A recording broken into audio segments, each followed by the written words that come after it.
and your children are turned into mindless vassals who now they look up to some twit instead of looking up to Thomas Jefferson or looking up to Nikola Tesla or looking up to Magellan. I mean, kids, Magellan's a lot cooler than Justin Bieber. He circumnavigated with one ship the entire planet. He was killed by wild natives before they got back to Portugal. And when they got back, there was only... But why?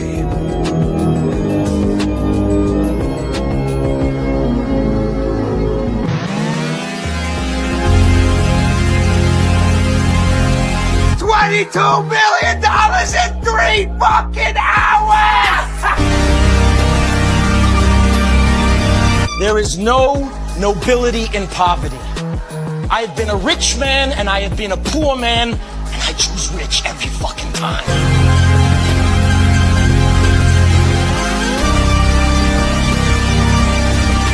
The real question is this: was all this legal?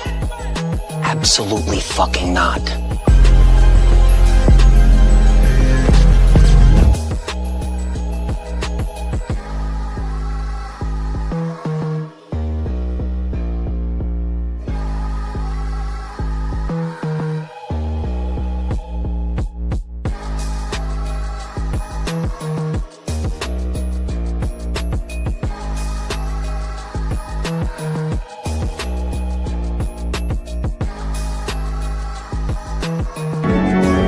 Neither go towards the feeding grounds at the edge of the ice, nor return to the colony.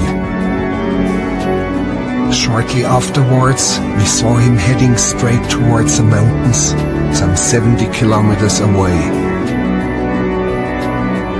Dr. Ainley explained that even if he caught him and brought him back to the colony, he would immediately head right back for the mountains. But why? What's your dream? To go away. To go away. That's right. Do you guys want to drink? I don't understand why everybody has to be so judgmental. I understand why mom's judgmental. I think it's because she cares partially. I think it's also partially because everyone else is looking at her like, hey, Cody's just a bum. Cody's this, Cody's that, Cody's this.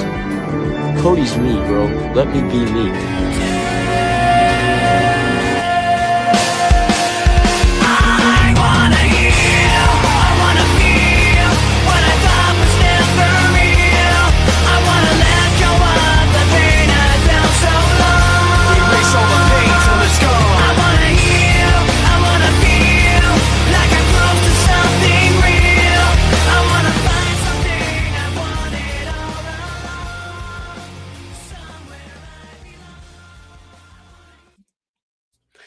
GM. Happy Thursday, March 26th.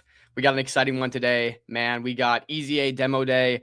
Super excited for this one. Of course, brand new launchpad, brand new platform. We got a lot of guests on today that I don't think many of you have heard of.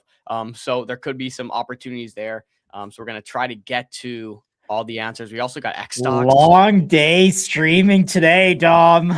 This is a marathon. Let's go, baby. That's what we live for. We're living for it.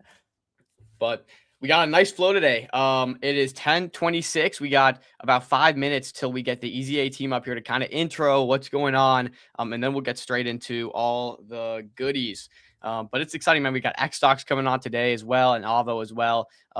This was a bit of a last minute demo day, so they're sandwiched right there in the middle, but those will be super exciting conversations as well. We know X stocks has been acquired by Kraken as of a little while ago, and the tokenized equities run is just getting started. So gonna be fun, gonna be really fun. I think even just to start us off here, guys, I'm gonna show you the EasyA Kickstarter platform because I don't think many people are aware that this even exists. Okay, and so I'll pop that up for you right now. So here's the EasyA Kickstarter platform. It is their launchpad. They do have a Twitter, EasyA_Kickstart, I believe. Yeah, EasyA_Kickstart, which is where you can also go find them. We're going to be pulling that up in a second. But again, lots of these are brand new, so Frey, 262K volume, Cinna, 365K volume, Pact, 85K volume, Merge. We're going to have all these guys on here. So pretty new. Again, like opportunities here if these guys can come and show out. I guess I'll give you a general flow of what we're going to be asking to get you guys the most alpha, the most answers, information on these projects. Got a little card here. This is what we're running through, the general flow of the questions. Hopefully we see some demos in here. But we're starting, of course, with a background and qualifications. What qualifies you to build this product out? We're going to get into the product, of course. You know, what is the product? Who's the target audience? Then we're going to get into total addressable market. We need to understand the market that they're building in. So what's the TAM of this thing that you're building? We're going to talk about their go-to-market strategy, how they're going to get to market. We're going to talk about how the token ties into this. Is it a charity token? Is it equity? Is it tied into the business in some sort of network effect way? Then we're going to talk about the roadmap and the vision to really actually before that, we're going to talk about the economics of the company. How will they be making money? And then we'll talk about the roadmap and the vision to tie it off. So we're going to get all that asked in 30 minutes. So if these guys can come and give us some good answers, we might have some trades here. And these are, of course, the options. So if you want to find these, yes, bro, top holder early today, bro. We had a long stream to fit in, so we had to start early.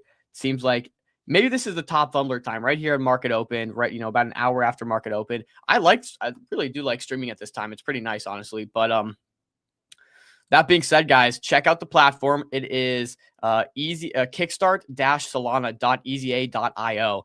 And again, not many people are aware that this even exists. So you do have an edge if these guys can come and deliver some really good answers for you guys. Of course, that's the caveat. You know, we're going to be here presenting the information. If they can't give us the answers we're looking for, you know, it's up to the market to decide. So we can only do our part here. But really cool platform. Josh is sending out the links now to the people. And any minute now, we should have the EasyA team come on and kick us off. But Josh, any comments to make? No, I'm furiously like getting links out, getting the stream warmed up here, doing all the admin. But yeah, I mean, I think some really great companies have come through this launchpad. These guys actually have helped fund and do incubations or demo days for some significant companies. You can see them right here. In talking to Phil and Dom, they actually mentioned that they work with top students at top universities and bring these companies to market, help them raise capital and whatnot. Apparently some unicorns, obviously. I think a couple of them hit $1 billion market cap on the far left. Then they have a little bit of a then and now. So interesting to keep an eye on. If you're more of an accredited investor type and you do these type of private equity deals, feel free to reach out and we can put you in contact with the team. If you want to buy the token or look at the token, obviously Dom mentioned the platform that you can do that at. But yeah, let's watch some of these videos here. I don't know if there's video sound of this, but let's throw this one open. I can add some sound. Let me know if you hear it. No investors. This 23-year-old just became one of Harvard's youngest billionaires. But let's take it back to where it all began. In 2022, Walden Yan was a student at Harvard, and he showed up to an EasyA hackathon. No fancy setup, no investors, just 36 hours and one crazy idea. So together with a friend, he coded through the night. What he stepped on stage to pitch made the room stop. We knew we had to back him. So at 20 years old, we gave him $15,000 to help bring his idea to life. And after a lot of pivoting and iterating, he built Cognition AI. Just 3 years on, has now been valued at $10 billion. Even invested. So while Harvard's always been the runway, that's what we want to find today. We're building the launchpad for the next ones. And this October, we're coming back. Same stage, same stakes, to give $25,000 to the next Walden Yan. Okay, 23-year-old just became one. That's pretty inspiring right there. That's what we're going to find today. Okay. These guys invested $15K into Walden here and raised at a $10 billion valuation. Wild. That is crazy. So that's the hunt we're going on today. I think we got that's the hunt, boys. Today. That's the hunt. Oh my Fumbler, lots of competition at this time of the day. You know what? We welcome the competition. That being said, let's get Phil in here. I think he's ready from EasyA himself to talk a little bit about what's going on. That's the hunt we're on today, Phil. Find those gems. Oh, sorry, buddy. That is such an epic video. I'm glad that you guys found that and showed it as well. Honestly, wild. Walden's story is just absolutely insane. Can you dig into that story a little bit more? Because I don't think we talked about that story specifically the first time. Give us a little TLDR of how that worked out. It's such a good story, and I love telling it. So this would have been in sort of fall of 2022. We host our first ever hackathon at Harvard, and we're there. It's in this building, which is right on campus. It's in one of the junior, like, it's like near the quad, and there's like, all of the people in, like, I think it's like second year tend to live there. So it's like you go in and it's like this big building, tons of hackers. Everybody's at Harvard. Everybody's from Harvard. You've got people from MIT. It's like the smartest people out there. And Walden's sitting there. At the time, we're like, Walden hasn't really talked to us too much. We've obviously, met him, and he's like told us about what he's building. Doesn't ask any questions. He's just building in silence. It's a 24-hour hackathon. Well, we start, on the Friday, and it ends on the Sunday, but it's also, Friday afternoon, sort of just like, getting into the mix of things. Sunday, he pitches, and he's just has this incredible idea for this decentralized AI, which he is building. And we're like, Walden, like, this is absolutely incredible. Give him a prize. He comes to the next hackathon that we're hosting a little bit later on in the fall, wins that one as well. And this guy is just like, he's just building like crazy. Then he goes silent. I'm like, Dom, have you heard about Walden? Like, what's going on with the guy? Like, we gave him all, we cut him, those checks. It's like, gave him our money and he's silent. Or like, means one of two things. He's building, or he's on a plane to Mexico. I don't know. And then, next thing we hear, he's like, he's basically moved to San Francisco. This is the wildest part of the story. So he's building in stealth. He is making all these connections out in the valley. He meets investors, and he is chatting with this journalist. And basically, he's about to raise, I think this would have been his Series A, and the company is about to be valued at $1 billion. He's going to have this crazy net worth. And just at the end of the interview with the journalist, he's like, this interview was great. Just one thing though, please don't tell my parents yet, and don't announce the article yet, because I haven't told my parents I've dropped out of Harvard. And it's just like, this guy is about to raise $1 billion valuation. His parents don't even know he's dropped out.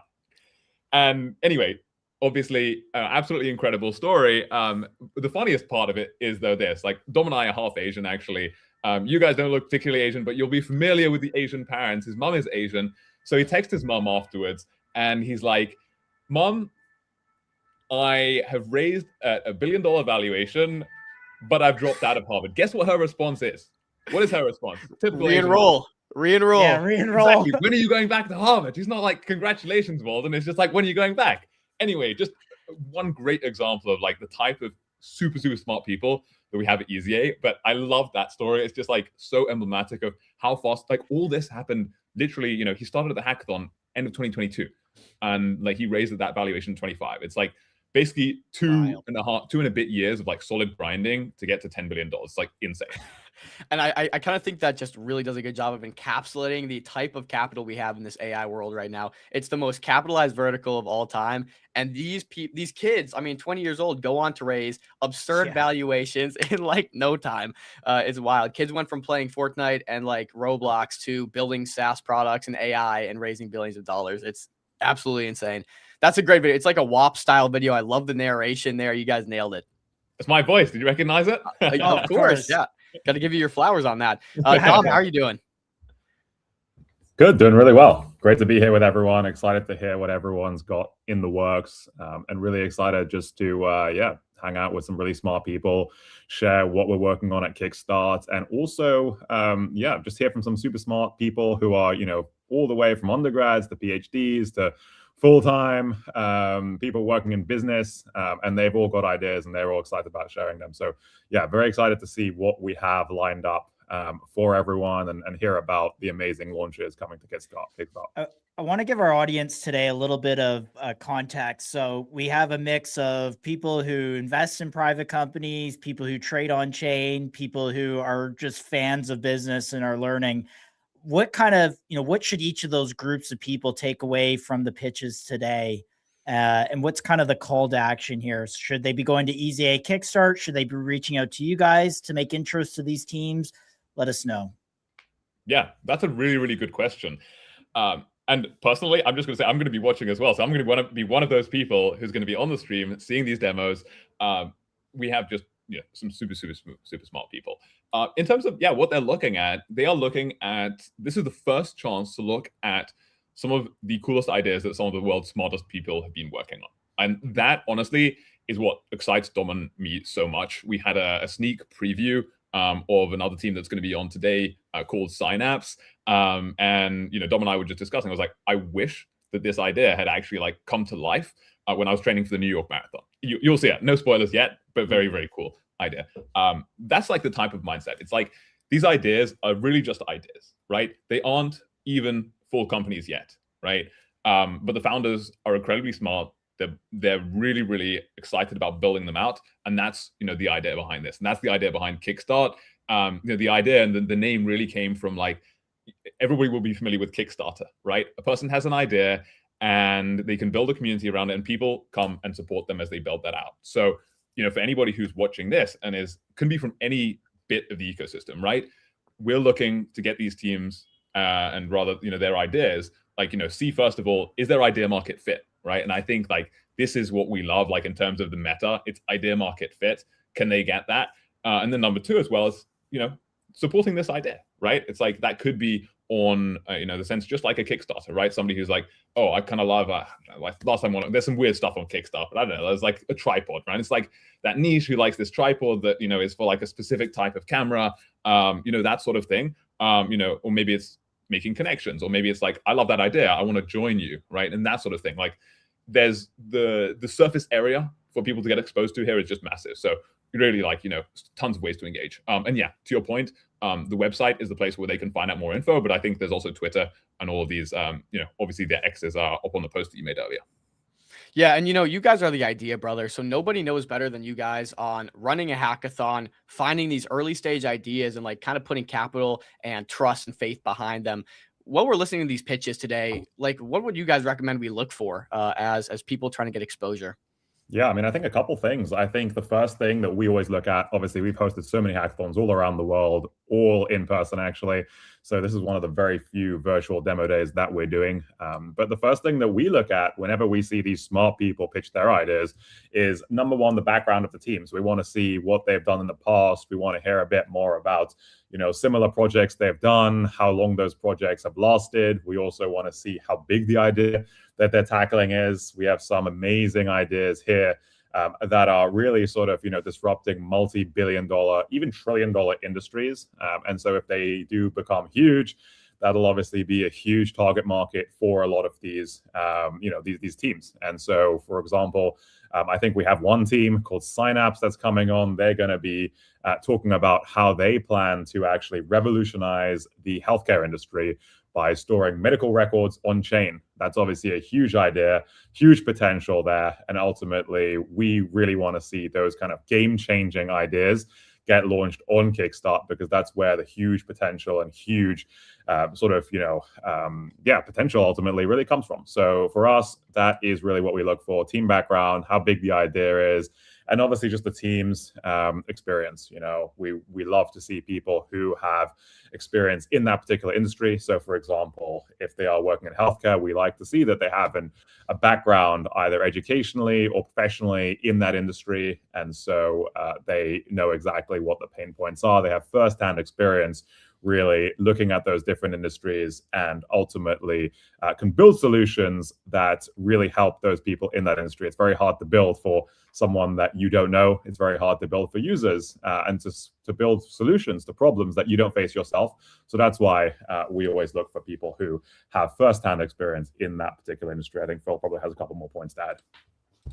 Yeah, I mean, I think really the big thing is like, how big can this idea get? Like sometimes it really just boils down to that. I think often this is something, I mean, Dom and I, like, we spent a ton of time in Silicon Valley, and it's just like, it's about how big the idea is. Very few other places in the world really understand that concept. And I think the people who grasp that really understand it. It's like, you can back something that's just as early stages of Walden, right? Walden, who's going to start Cognition AI. When it's small, you don't understand how big it can get, like, or at least like, if you don't know, if you haven't like wrapped your mind and got into this mindset that like, if the idea is big, this thing can get big, like really big, really fast. And it's like a uniquely Silicon Valley thing.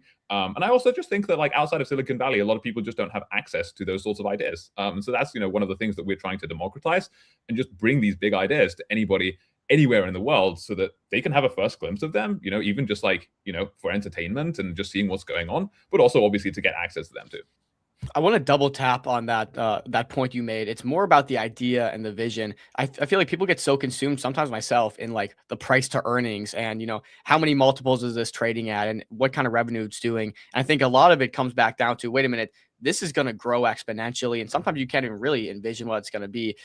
So how do you know when an idea is great, and how do you look at maybe sometimes if numbers aren't manifesting quite the way most investors want, but you see the vision or the idea? How do you know to invest in those rather than something with super strong price to earnings ratios or whatnot? Absolutely. That's a really good question, Dom. And I think just taking a step back for a second, we're heading to ECC next week, and Europe is one of those places that is sort of obsessed with like the technical side of it. Whereas you go to Silicon Valley, and it's not about the revenue that you're generating yet. It's literally just like, how big can this get, and how bullish am I on the overall idea?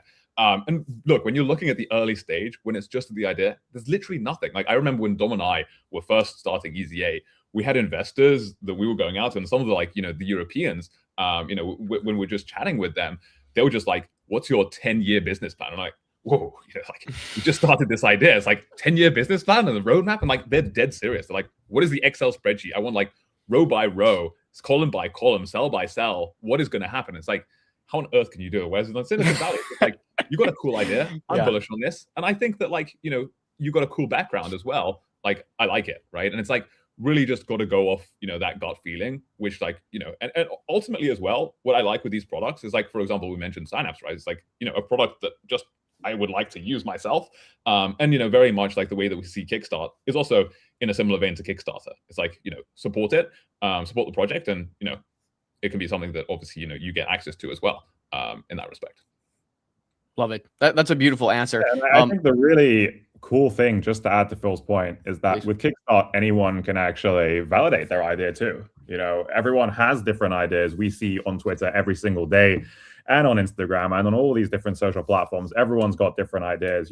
Even us, right? We have new ideas every minute. Sometimes we encounter a problem when we're walking down the street, or see something. We're like, oh, that can be done better. This is an idea that we can actually launch ourselves. And ultimately, you want to put it out there. Right? Most people don't really have a way to actually get it funded right away. They don't have a way to actually get that validation. Is the idea actually good? Do other people like it? Even though you might think it's the best idea, maybe no one else does. And then okay, fine, no one else likes it. Maybe I should do something else. But then you have another idea, and then you put that one out there. That gets a lot of traction. And then you're like, oh, okay, there's actually demand for this. Let me go build it. And that's really what Kickstart's all about. It's democratizing access to these opportunities for everyone, basically. No matter where you are, you can put your idea out there. You can actually get buy-in from people, from the community, and then you can actually launch it. And it's fun. So yeah, definitely super excited. Sweet. In that light, maybe we'll do something here for the first time. I got two questions here, one for Phil, one for Dom. If we could ask an honorary question from you guys to each of the guests that comes through, what would that question be? I think first of all, story. Like you saw in Walden and the video that we made about him. It's like, what is the story from that? Like, if I've got a honorary question from me, I'll hand over to Dom in a second. That would be my one. Like, we've chatted, with these founders we met. We hosted like a really cool meetup together with Super Team in London. We headed in there right after Washington, DC, like literally got off the plane and then started, meeting some of these founders. And so, some of them have gone live. It's really like a story for me. Like that is what is behind an idea. Like you could go into ChatGPT and say, give me a list of 100 ideas. Ultimately, it's like the story behind it, which actually is going to mean, okay, this idea is something. Like it's why is this idea even there? Why is it important? That for me is like always at this stage, what's the most important thing. Perfect. Yeah, and then I think for me, it's really, how big can the idea get? I think, a lot of people want to know where's the founder going, and really, what is the ultimate goal? How big can this get?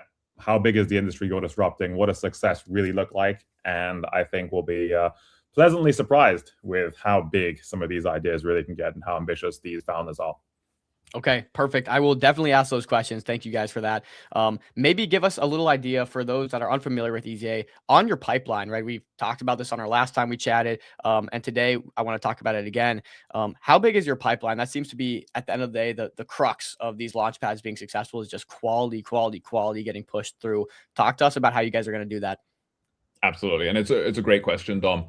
The model that we really take, and it's grown very organically. I know we touched on this last time, but to recap, EasyA, what we've done is we built this the other way around to the way that other launch pads or platforms have launched typically in crypto, where we actually started with the pipeline first. And so the pipeline starts in the EasyA app, where we've got over 1 million users, and they learn about the world's coolest blockchains. Obviously, really proud early partner as well, together with Ripple, together with Solana Foundation as well, to build out some of the initial content. Then we hosted all these hackathons. And so, on this page that you guys are showing, we have hosted some of the best hackathons all over the world, from San Francisco. We've got a big one coming up in Miami. And so this is the pipeline, like the world's smartest people, the world's best universities like Harvard, Stanford, Oxford, Cambridge, pretty much you name it, they are coming through. And what you'll see today is just a very, very small selection of shortlisted projects who are going to be presenting on the demo day. But, behind each one of these, there's, 100 more, right? Like, this is just the tip of the iceberg. And so, consensus is actually going to be really, really, really cool. I think we gave a couple of spoilers last time about what people can expect. We will have more official announcements coming out about that.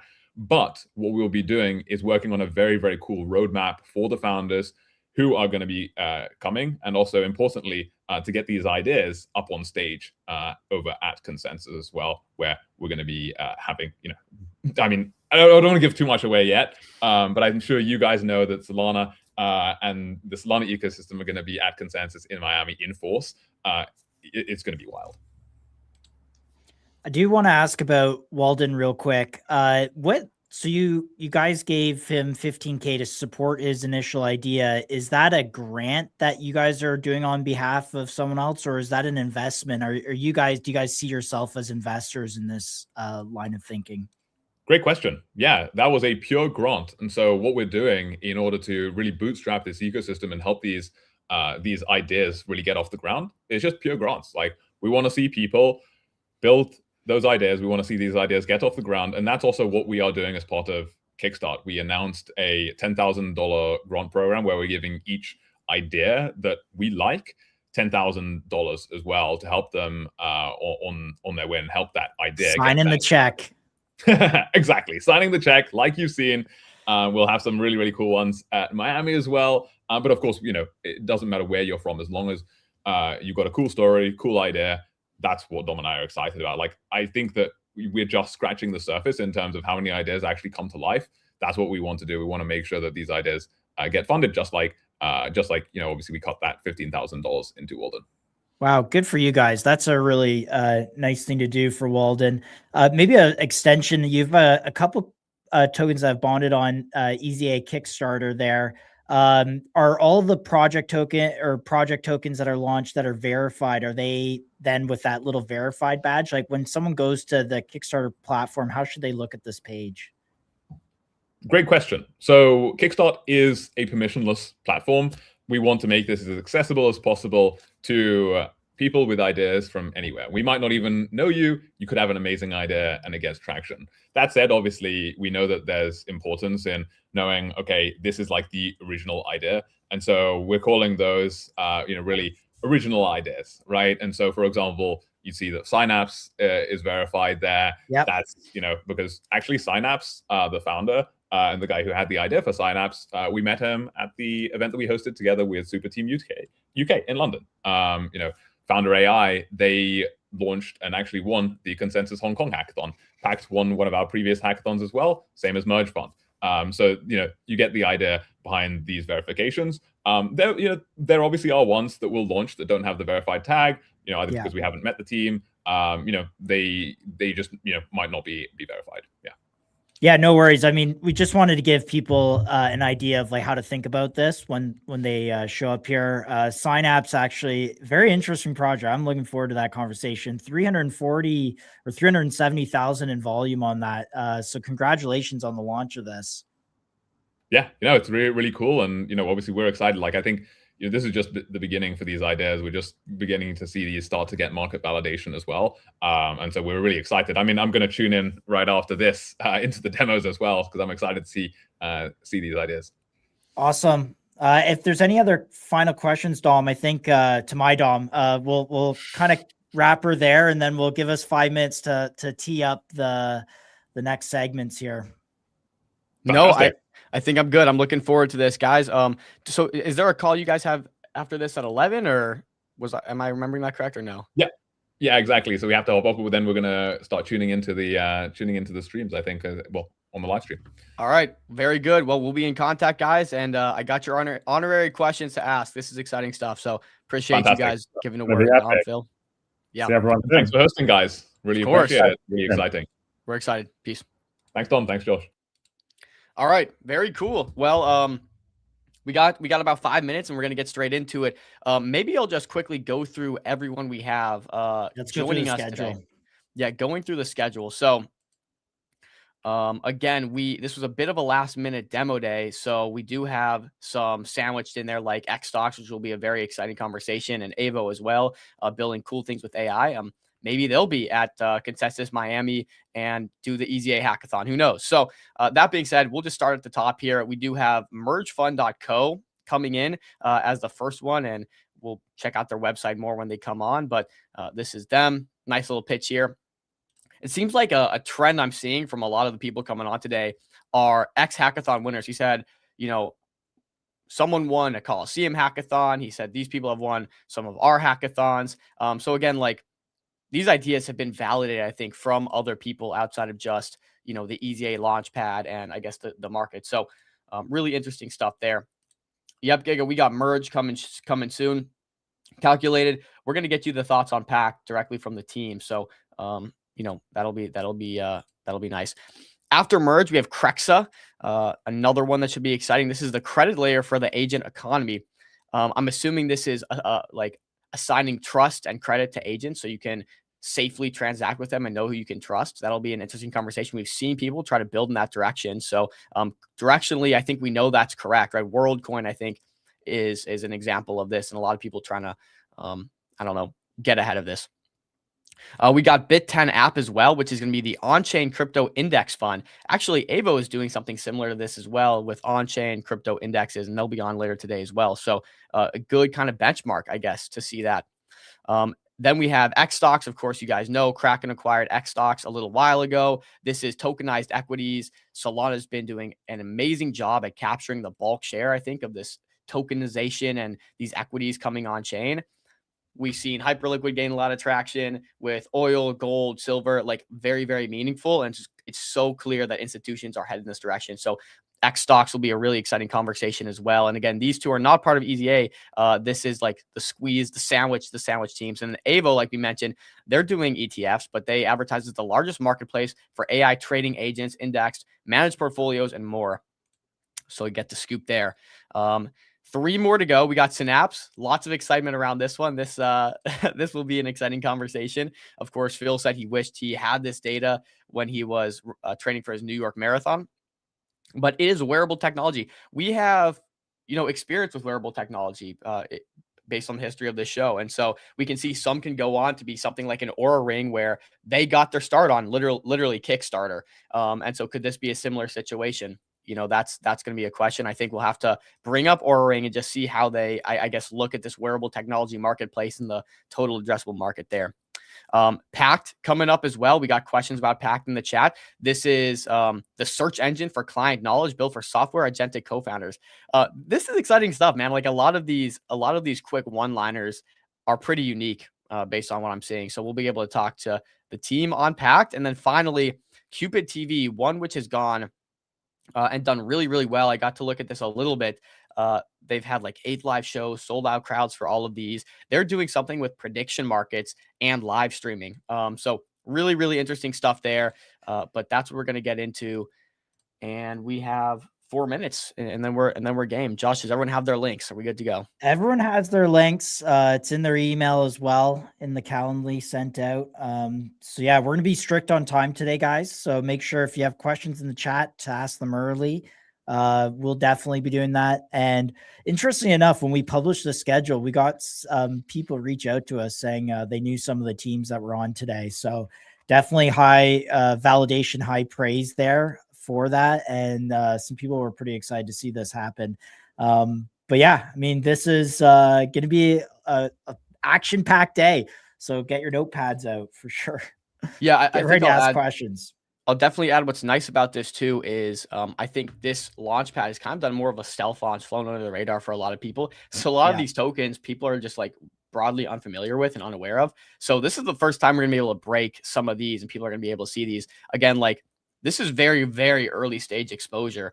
So you of course have to, do your own research and understand the risk involved with this, but like 10K, 25K, 11K, these things are still widely underexplored. So hopefully today we can get some of these exposure and, shine the light on them that they deserve. Of course, it's ultimately up to them to prove themselves. And again, like Phil said, sell that story, give that storytelling and get people on board with their vision. So yeah, we haven't seen since Believe launched, and it was kind of very similar where it was these really early concepts and ideas that were tokenized. If you think about Orgo, for instance, it launched as a token and it wasn't even, Spencer hadn't even started the business yet. So that kind of propelled him to be able to go and execute his vision. And so we kind of got away from that a little bit. Like if you think MetaDAO, it's like really highly curated. It's kind of like a, like P2P mentioned, a 6-month DD process.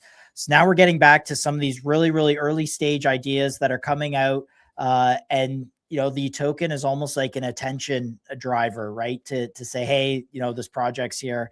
And then the founder goes on and executes their business. And ideally they do what the gentleman did in the initial video there, run it up to a $10 billion valuation. That's what we're all here for is to find the next big founder. So, yeah, absolutely. Well, it is officially about 11 o'clock. So we got merge coming up. As soon as they join, we will pull them up. But I guess in the meantime, we can just walk through their platform to get a better idea for the crowd here. They've already launched the token, but still haven't shared the contact. I mean, look, these guys aren't crypto native. So, I think sometimes people read too much into these things more than they should. But you'll hear from the team and they'll verify it for you. So that being said, I think we're good to move up to merge.fund. Damien is in the waiting room. Damien, give us a thumbs up if you're good to go, bud. All right. Boom. Game time. Oh, there we go. Yeah, I got him. There we go. Sorry, buddy. Damien. You're muted. We got you. Sorry about that. Can you hear me now? Should be good. Absolutely. We can hear you. We're excited to chat. You're number one today on the demo day. So you got you get to kick us off. So we're excited. And we're gonna get right into it. Gonna keep this quick. Of course, always open to sharing. If you want to share your screen or demo anything, we would love that. But I think we'll just kick it off right now with the questions, Damien. So we're glad to have you here. We want to know more about you. Phil, at the start of the show, prepped us.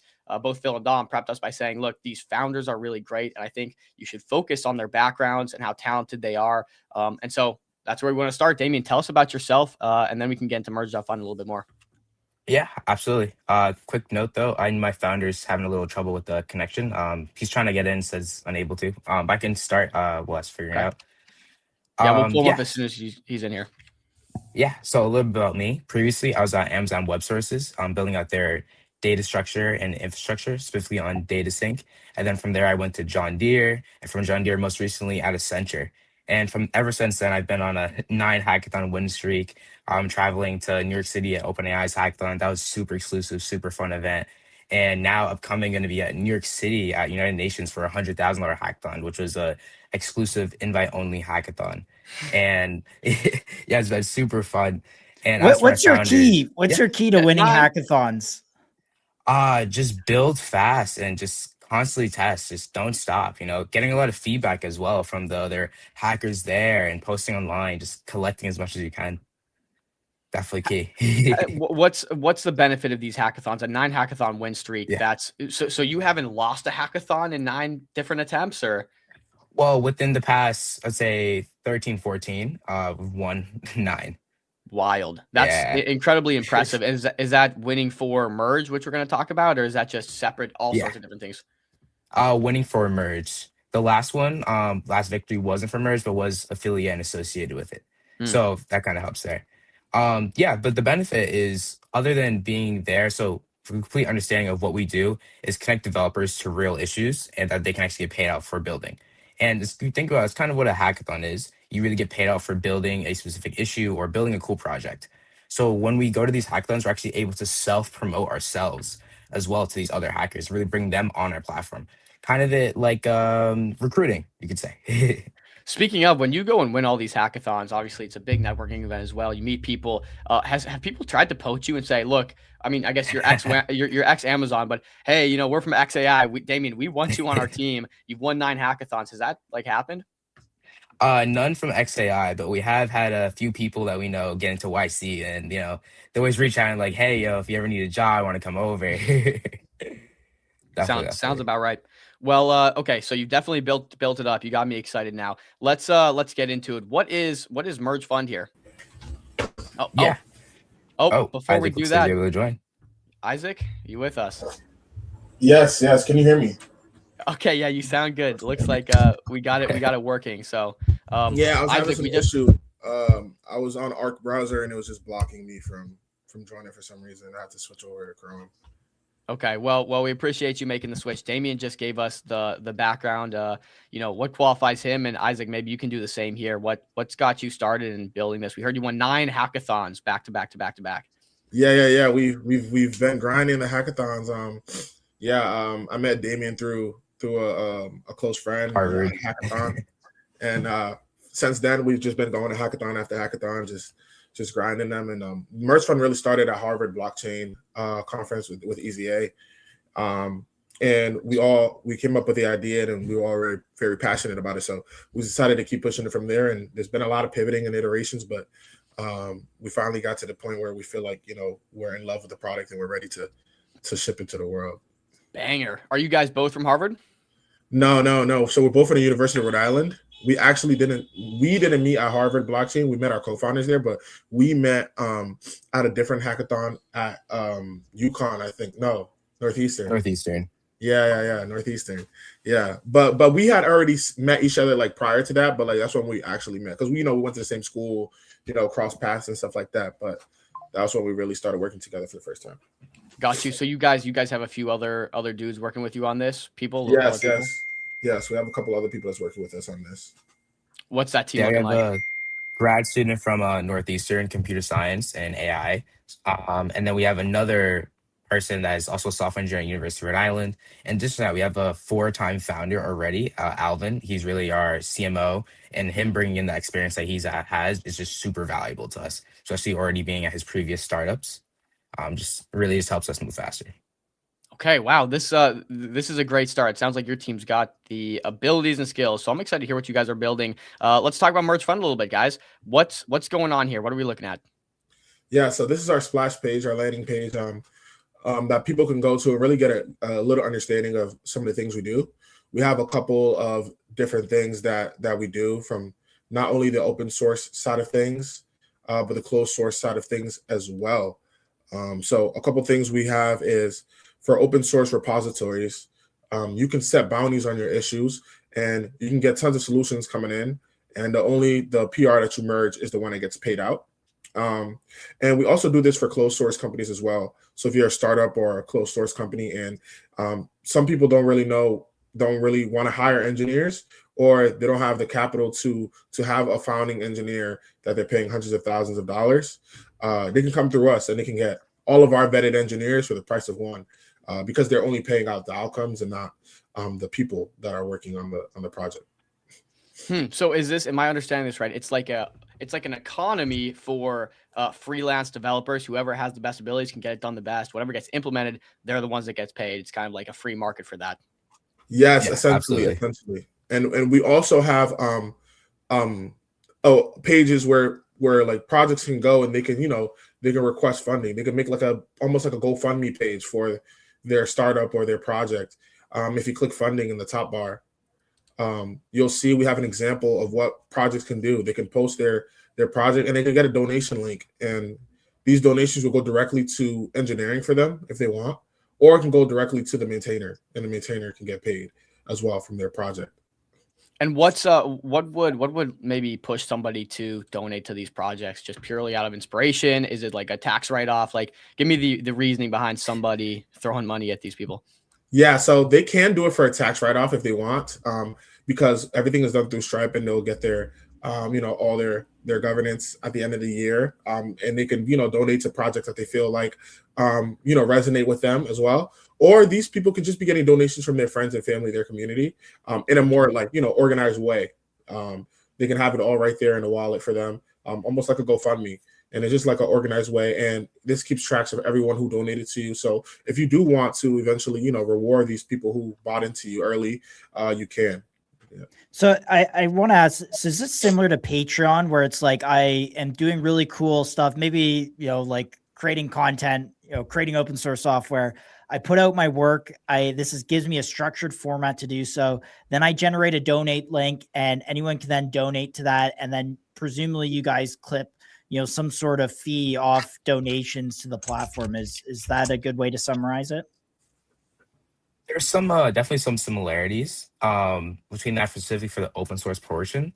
But in terms of a differentiator is that for us, if someone wants to build a full project from end to end, we have these managers which actually help them actually decide on how much money they need to build this project, as well as where to put this money and specific engineering talent specifically towards tasks.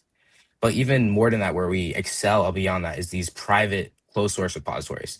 Think if you're a startup, for example, you don't have, as Isaac said, the same budget as Google for a $300,000 engineer. If you make one mistake on engineer, you lose like maybe 1/3 of your budget. Where in this case, you could spread it off of like specific work. So think bug bounties, but for features. And within these vetted engineers, they're all NDA'd, so you don't lose any of your code or any private information. That's like a little differentiator where we excel, something such as a Patreon. So if you ask me, this kind of seems like a no-brainer. Like, it just seems like this should have been how it works, especially for open source funding. We know how difficult it is to get funding for open source, which I want to talk to you guys about more in the past. Do you guys have competition? Is anyone else, giving this marketplace to people and having this offering? So not on a global scale like we're trying to do. The only other like close competitors that we've seen is a company called Merit Systems, which they've raised over $11 million from A16Z. And they're doing private repo to repo funding. Basically, they're allowing maintainers within open source repositories to pay their contributors. But that's like private within repo to repo, and the maintainers have to manage all of these issues, all of these pull requests, everything like that. We're trying to do it on a more global scale to not only for engineers like what they're doing, but for the common everyday folk who just wants to start a startup and they don't have any technical experience, but they have some capital. And we've ran into people like that. They like, let's say they're a chemist and they want to make some sort of chemistry startup, or they're a doctor and they want some sort of health wearable. A lot of these people don't know where to go when it comes to actually getting their product made, but they have the expertise in the field to get the product done. You know what I mean? So they can come to us and one of our project managers, and they can lay out this whole scope for them, and we can get it done for them at their budget, what works for them. So it's not only solving the funding crisis, it's solving the non-technical crisis of non-technical developers and builders. Yes. Can you maybe walk me through then? Let's say I'm a non-technical person, but I have this big vision for a business I want to start. What's that going to look like going through your platform and getting these engineers to build out your product? Yeah, so at the end of the week, we're actually going to add a page to our site to make it a little simpler for people, these non-technical people, to go to automatically and be able to see how everything works. But the way it works currently is these non-technical people, we're partnered with certain accelerators, so they would reach out to us. Cubic Labs in Boston. Yeah, so they would reach out to us personally, and we would set up a call with a project manager that will really come together and scope out their whole project for them and let them know exactly what it's going to cost estimated wise, and we'll meet them at their budget and see how we can work with getting it done from there. On the engineering side of things, engineers would just sign up. If you go to, if you scroll up on the page, there should be something that says apply to vetted network right there. Right. So engineers, designers, and everything, they could just register, they could just apply, and after they get vetted, they get access to our platform, and they can see all the work coming in. It's almost like Uber. and they can just, go and do work. But yeah, if you're non-technical, you would just go, you would reach out, you would get on a call with our project manager. We have different tiered systems that you can choose from. If you want to be really involved, if you want to be not so much involved in the engineering, but just enough. And if you want to just like, oh, I don't really care, just get the product made, and we'll just give you the money, you can do that as well. But we make it easy for these companies to switch. Like, let's say, for example, let's say if you go on Fiverr and you find an engineer who does some work for you, it's really hard to leave that engineer because you get locked into their ecosystem. But we make it very easy for them to leave and go somewhere else. We give them access to all of the Jira boards, all of the management, and everything like that. Uber for engineers has a nice ring to it. I can't lie. Yes. So there are two sides to this business. There's a demand side and there's the supply side. How are you guys covering both sides? Right? We need to firstly have the demand of people needing projects built, which we know they're out there. The question is, how do you get them? And then also on the opposite side is the supply side. You need those engineers to come and actually do this work. How do you guys facilitate both sides of this chain? Yeah, I can tackle that for the demand side for actually the list of engineers. All of us ourselves, for five co-founders, four of us are heavily technical, coming from a very technical background. So we are also able to leverage all of our tools and all of our knowledge to really manage a lot of these repositories. In addition to that, our massive engineering base that we already know and are able to connect and people we already have on the platform gives us a massive advantage to really get started and really get products built at record pace. Got you. Yeah, and I'll also add on to that too as well.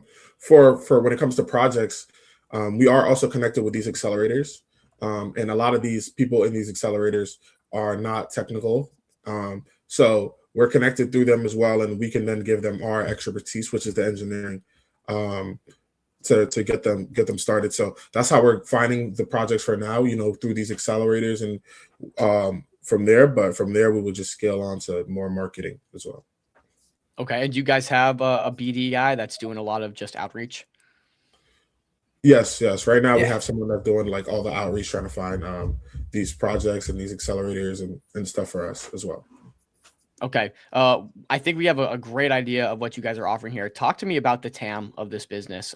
What is the addressable market here? How much money's in it? Yeah, so open software as a general, the TAM is so large. I like that laugh, by the way. That's let's go. That's the money laugh. Absolutely. The Hey, TAM money is so makes me large, smile. it's hard to quantify when it comes to just software, because software runs everything, and so the TAM is really hard for us to quantify. It's extremely large number, just because we didn't want to land on a specific number, just because software runs everything. So yeah, that's how we would answer that question there. I can give to add to that.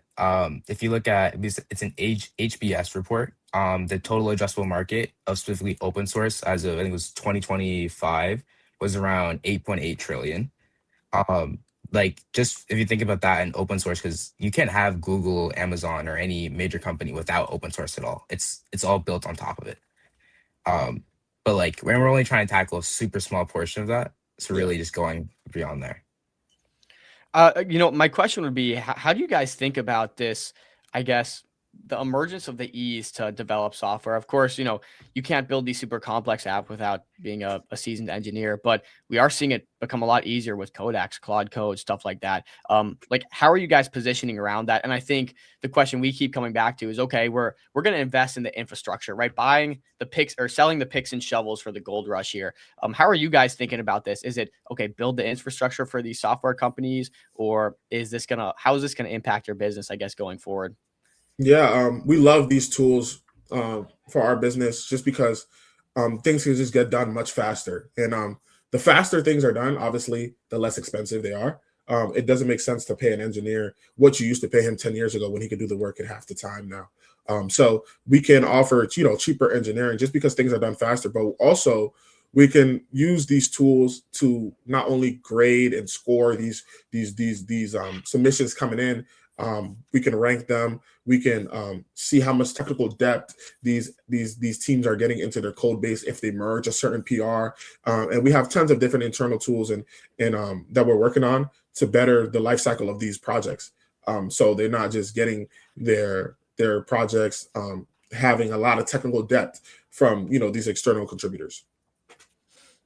Awesome. You could also, Yeah, Damien, finish. yeah, you could also imagine the use of like everyday people using agents. So say like instead of a company spend maybe tens of millions on agents that they're exclusively on their platform, you can imagine the average person having access to maybe very high quality agents that they're using to perform specific tasks. Maybe they're pretty familiar with code, they know how to use it, but they're really good at also using an agent. It also expands the scope of who can actually perform this task as the future of work. Yeah, no, makes a lot of sense, guys. Talk to me a bit about your revenues. Are you guys pre-revenue? How are you guys gonna make money? What are the economics of the business? Maybe if you could give me the full scope there.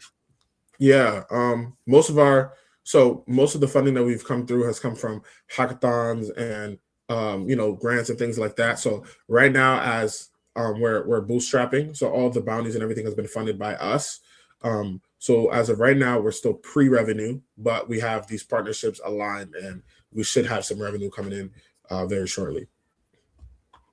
And what does that actually look like? How are you, I guess, cutting out revenue? Is it from all the money that gets any money that gets cycled through the platform? You guys keep 1%, 2%. Like, how does that actually Yeah. materialize? So we're looking at taking a percent of every bounty out paid. So you can imagine between 10 and 20% of every bounty that's actually successfully merged. We were only paid on if that merge is actually successful. And this is set to premium repository features. So you can imagine that like repository health, analytics, how good is the code quality, as well as like project management for actually delivering and making out scope for your project. So that would be the premium tier feature. And then the standard is just taking out money from each bounty. Okay, so maybe talk to me about what's next. What does the ultimate vision, I guess, look like for you guys? What's the roadmap? You guys are doing these hackathons. What comes next? Yeah. So up next is just really partnering with more accelerators. As right now, we're expanding our reach through most of New England right now and trying to get a little bit over to the more of the other coasts. And these accelerators are super beneficial to us because we're coming at such a ground layer with these startups where they may not even have a code base set up. They just have an idea and they have some funding. So really building that gap between them and that partnership is kind of like our goal, as well as expanding to other investors and as we keep on growing. Yeah. Got you. You launched this token through EasyA Kickstart. Can you tell me a little bit about the thought process thinking there? It seems like you've won maybe EasyA hackathons. You're attending more in the future. Can you talk to me about why token and what that's doing for your business here? Yeah, EasyA, has been very beneficial for us in our startup. They give us a launch pad to get started. And we've participated in a couple of their hackathons, so we're really familiar with them, and we love the work that they're doing. And obviously, we started in the blockchain space, and they're still in that space as well. And we think these tokens are a great way for our early contributors to buy in and show that they were there. You know what I mean? And they can also have exclusive access to maybe events and things of that nature in the future as well. So we think these tokens are a great show of buying in early. And we're bought in with the whole idea as well. Yeah, you think about these tokens, they can have very strong network effects in terms of built-in community, really great contributors. Will there be some sort of, I guess, network effect for the token in terms of, hey, revenue maybe will flow back to holders and dividends, or maybe there are discounts to the platform? Have you guys maybe thought about more practical tie-in, or is that still in the works? So yeah, it's definitely yeah. Go ahead, David. Yeah, sorry that. It's definitely like something that we're exploring. It definitely and like either rewarding contributors, especially early access contributors, for like investing their time into us, for us to invest back into them into the future as well. Exploring some other additions later on is also. Awesome. Okay, time for the honorary questions. Phil asks, what's the story here? Why is this important? So maybe, I guess, to frame this, if you had to tell someone a story, tell someone the elevator pitch, kind of sell this vision here, why is this important to people? And can you do that for us right now? Yeah. Go ahead, David. You can go ahead. Yeah. So we are a platform that helps builders build and for developers to actually profit off of building those solutions. That's like our quick summary of what we really are. The ultimate developer side hustle. And this is like extremely important just due to like the way the economy is right now currently. We notice there's so many talented developers that are out of work, and a lot of these developers, they have to resort to doing data training and all these other jobs that they don't really want to do. They want to develop, they want to code, and we're giving them, you know, a platform to where they can actually code on the side and subsidize their income and not have to worry too much about, you know, the current state of the economy and the state of getting jobs. And we're also knowing that in this is the stage, this is the boom right now for software with AI tools and everything. Everyone is trying to buy in. Everyone wants to make their startup, and not everyone has the ability to do it. Not everyone has the skills to do it. Some of these people, they go on Lovable, they go on Bolt, they think they're about to make the next big thing, and then they get to the end of their MVP and they realize they actually can't create what they're trying to create, because it's not as easy as these companies make it seem, as if you could just prompt AI and just get a multi-million-dollar startup overnight. And we're giving them the ability to actually create their startup vision from start to finish without having to write a single line of code. You mean my Claude bot can't make me $1 million overnight? Not yet. I hope it can eventually, because I'll be one of the first people to start doing that. Me too. Gotta ask, test cases. Have you had anyone come through, use this platform, and then like pop out with a really nice product or website, something you can maybe, I guess, direct people to look at as an example? Yeah. So we had a hackathon that we did, and you know, during the hackathon, users we paid out a couple $100 in bounties, and users made some cool things. But also we have some side projects as well that we're working on, and you know, we're pulling through the merge fund ecosystem. As for things that you can look at, there's not a project that's out yet on the store, but the landing page should be up. If you scroll up and you see the little cloud of the companies, scroll down. And if you click on bonded right there, bonded on the little left. Yeah, it's like on the left, it's moving. It's Just Right there. Yeah. Okay. Let me tab over to it. Dom didn't play any video games growing up. So yeah, so we don't have like an example of the product, but this came through the merge fund ecosystem as well, that people could look at and see as well. Okay, very good. To wrap this off, Dom has a great question I really love here. Give us the grandiose vision. Make us feel something here. How big can this really get? What is like the ultimate end game for you guys? Yeah, so eventually, like, you know, we're thinking really broad here, really big, but eventually we want to become like almost like GitHub for engineering. Really, where it's like it's a no-brainer. It's like it's you go there for engineering, you save your money, and it's a no-brainer. Like no one questions using GitHub, even though there's these other tools like Bitbucket or whatever. Yeah, so we really want to be like the infrastructure when it comes to engineering, and you know, really boost the gig economy for software. Damien, would you agree with that? Yeah, absolutely. And like to even further add for like future vision, which we're thinking of like implementing in the future, of like an agent layer for select repositories. Like imagine, as you said, OpenClaw, you can imagine like the future work of your agent doing cron jobs for you and actually getting paid out for those specific contributions in the meantime while you're doing something else. So like that's just more in the future, but like something we're just thinking of in the back end. Do you have a skill file or something that OpenClaw can kind of come to your site, get versed in how the site platform works, and then do that real quick? Not right now, but we have found that there some people's bots have found the site and have been trying to submit some PRs. They're not the most quality, but they're doing it. So eventually maybe they will become quality.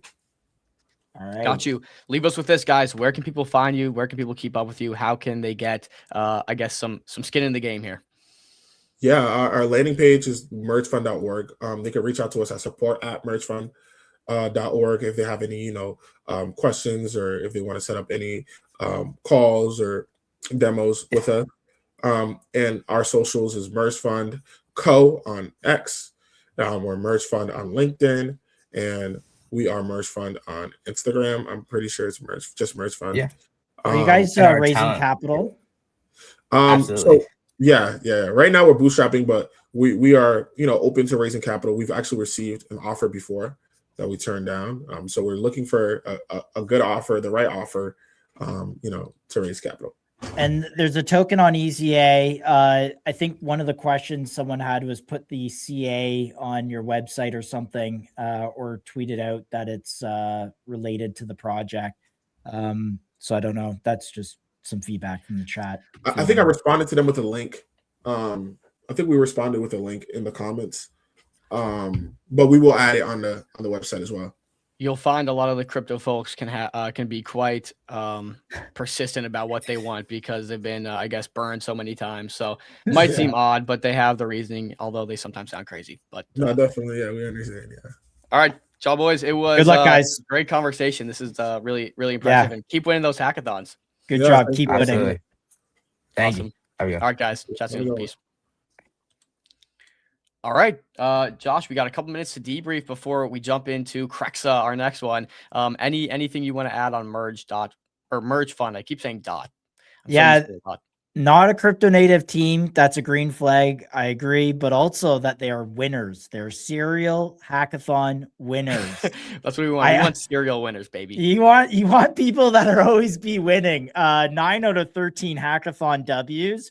Not so bad. Like what are we, like this is these are the greats here, guys. I also feel like, is this the MJ of hackathons here? Yeah. Is this the Kobe of hackathon? Honestly, bet. So No, like, but, bet on winners.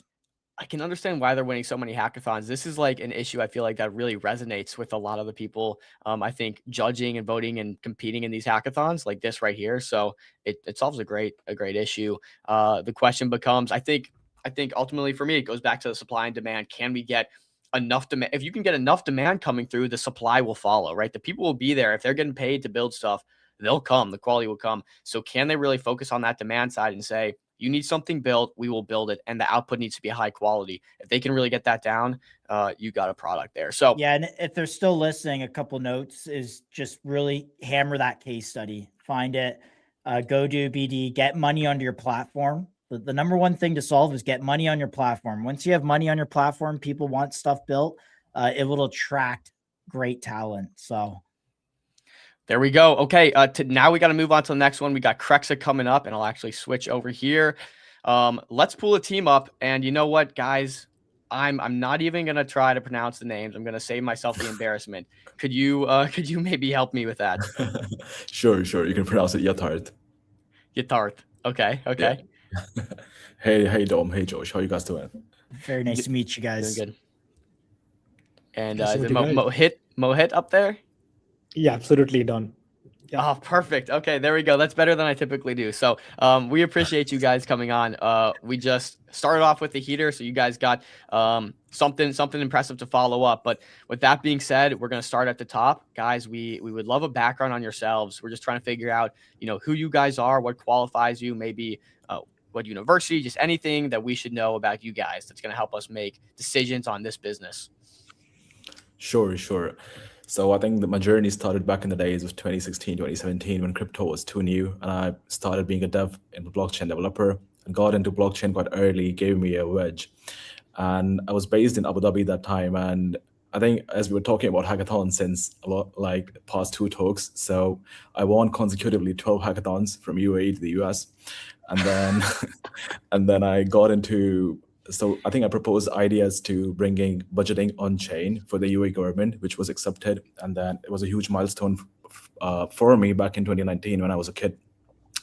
And then in 2021, 2022, I proposed ideas of AI and into healthcare, again, similar to Department of Health in Abu Dhabi. And again, they were accepted. And again, I got a chance to work with them in that case. So these were the major hackathons, which became a turning point in my life.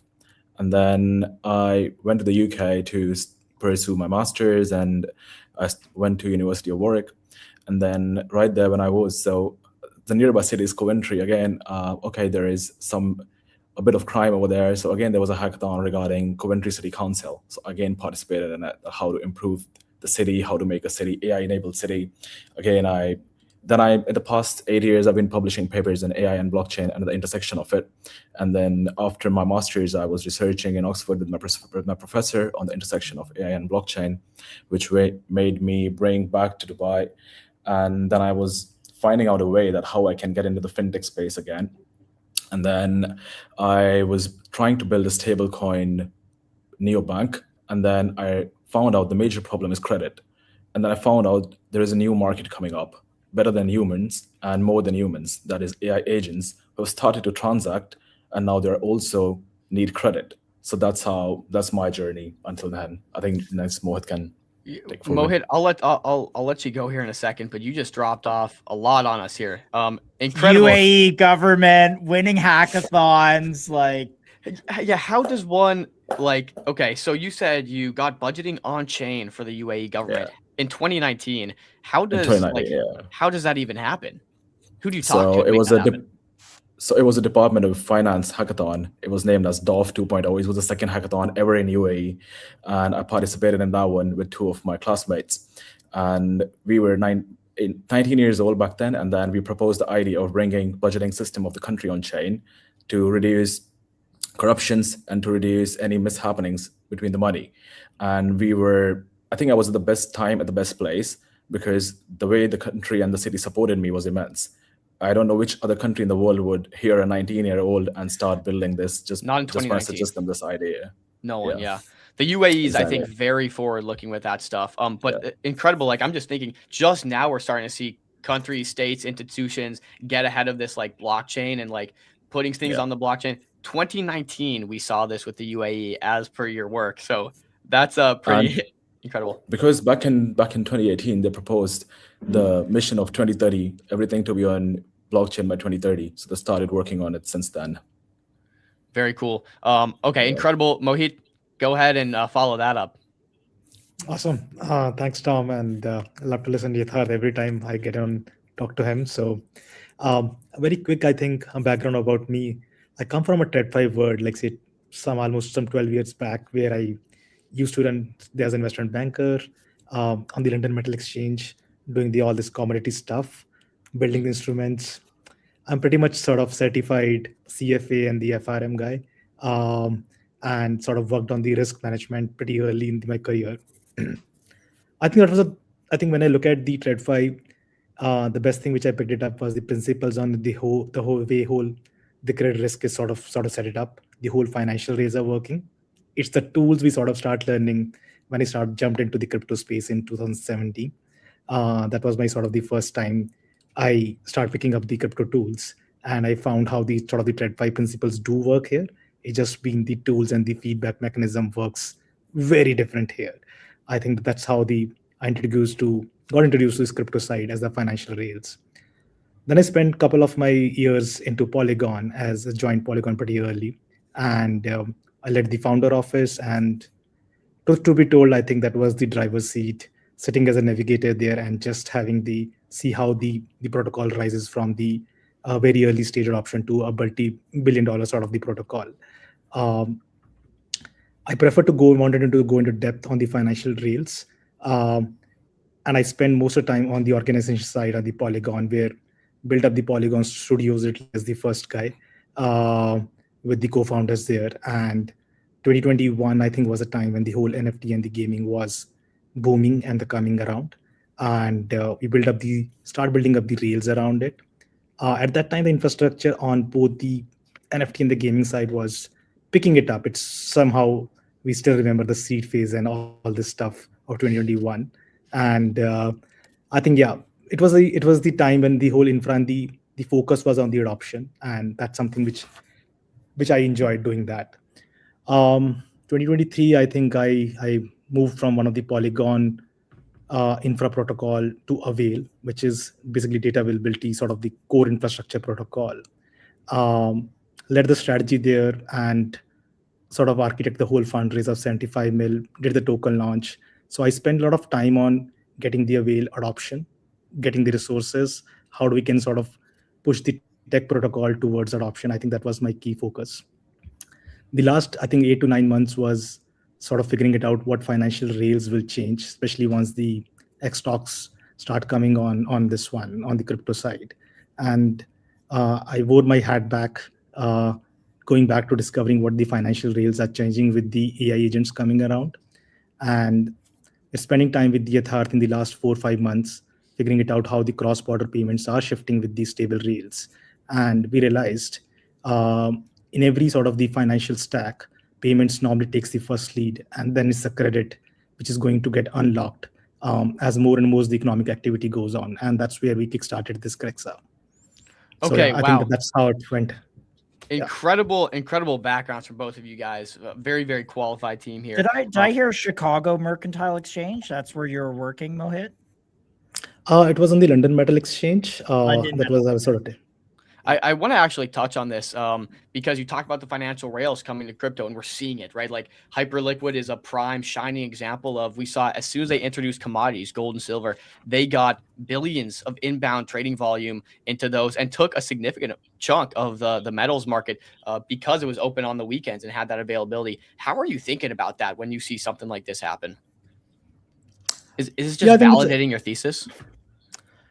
Yeah, I think that's true. Like, say, let me give a very quick example here. I think when we think of the financial rails, it's fundamentally changed the whole instruments around it. For example, the equities.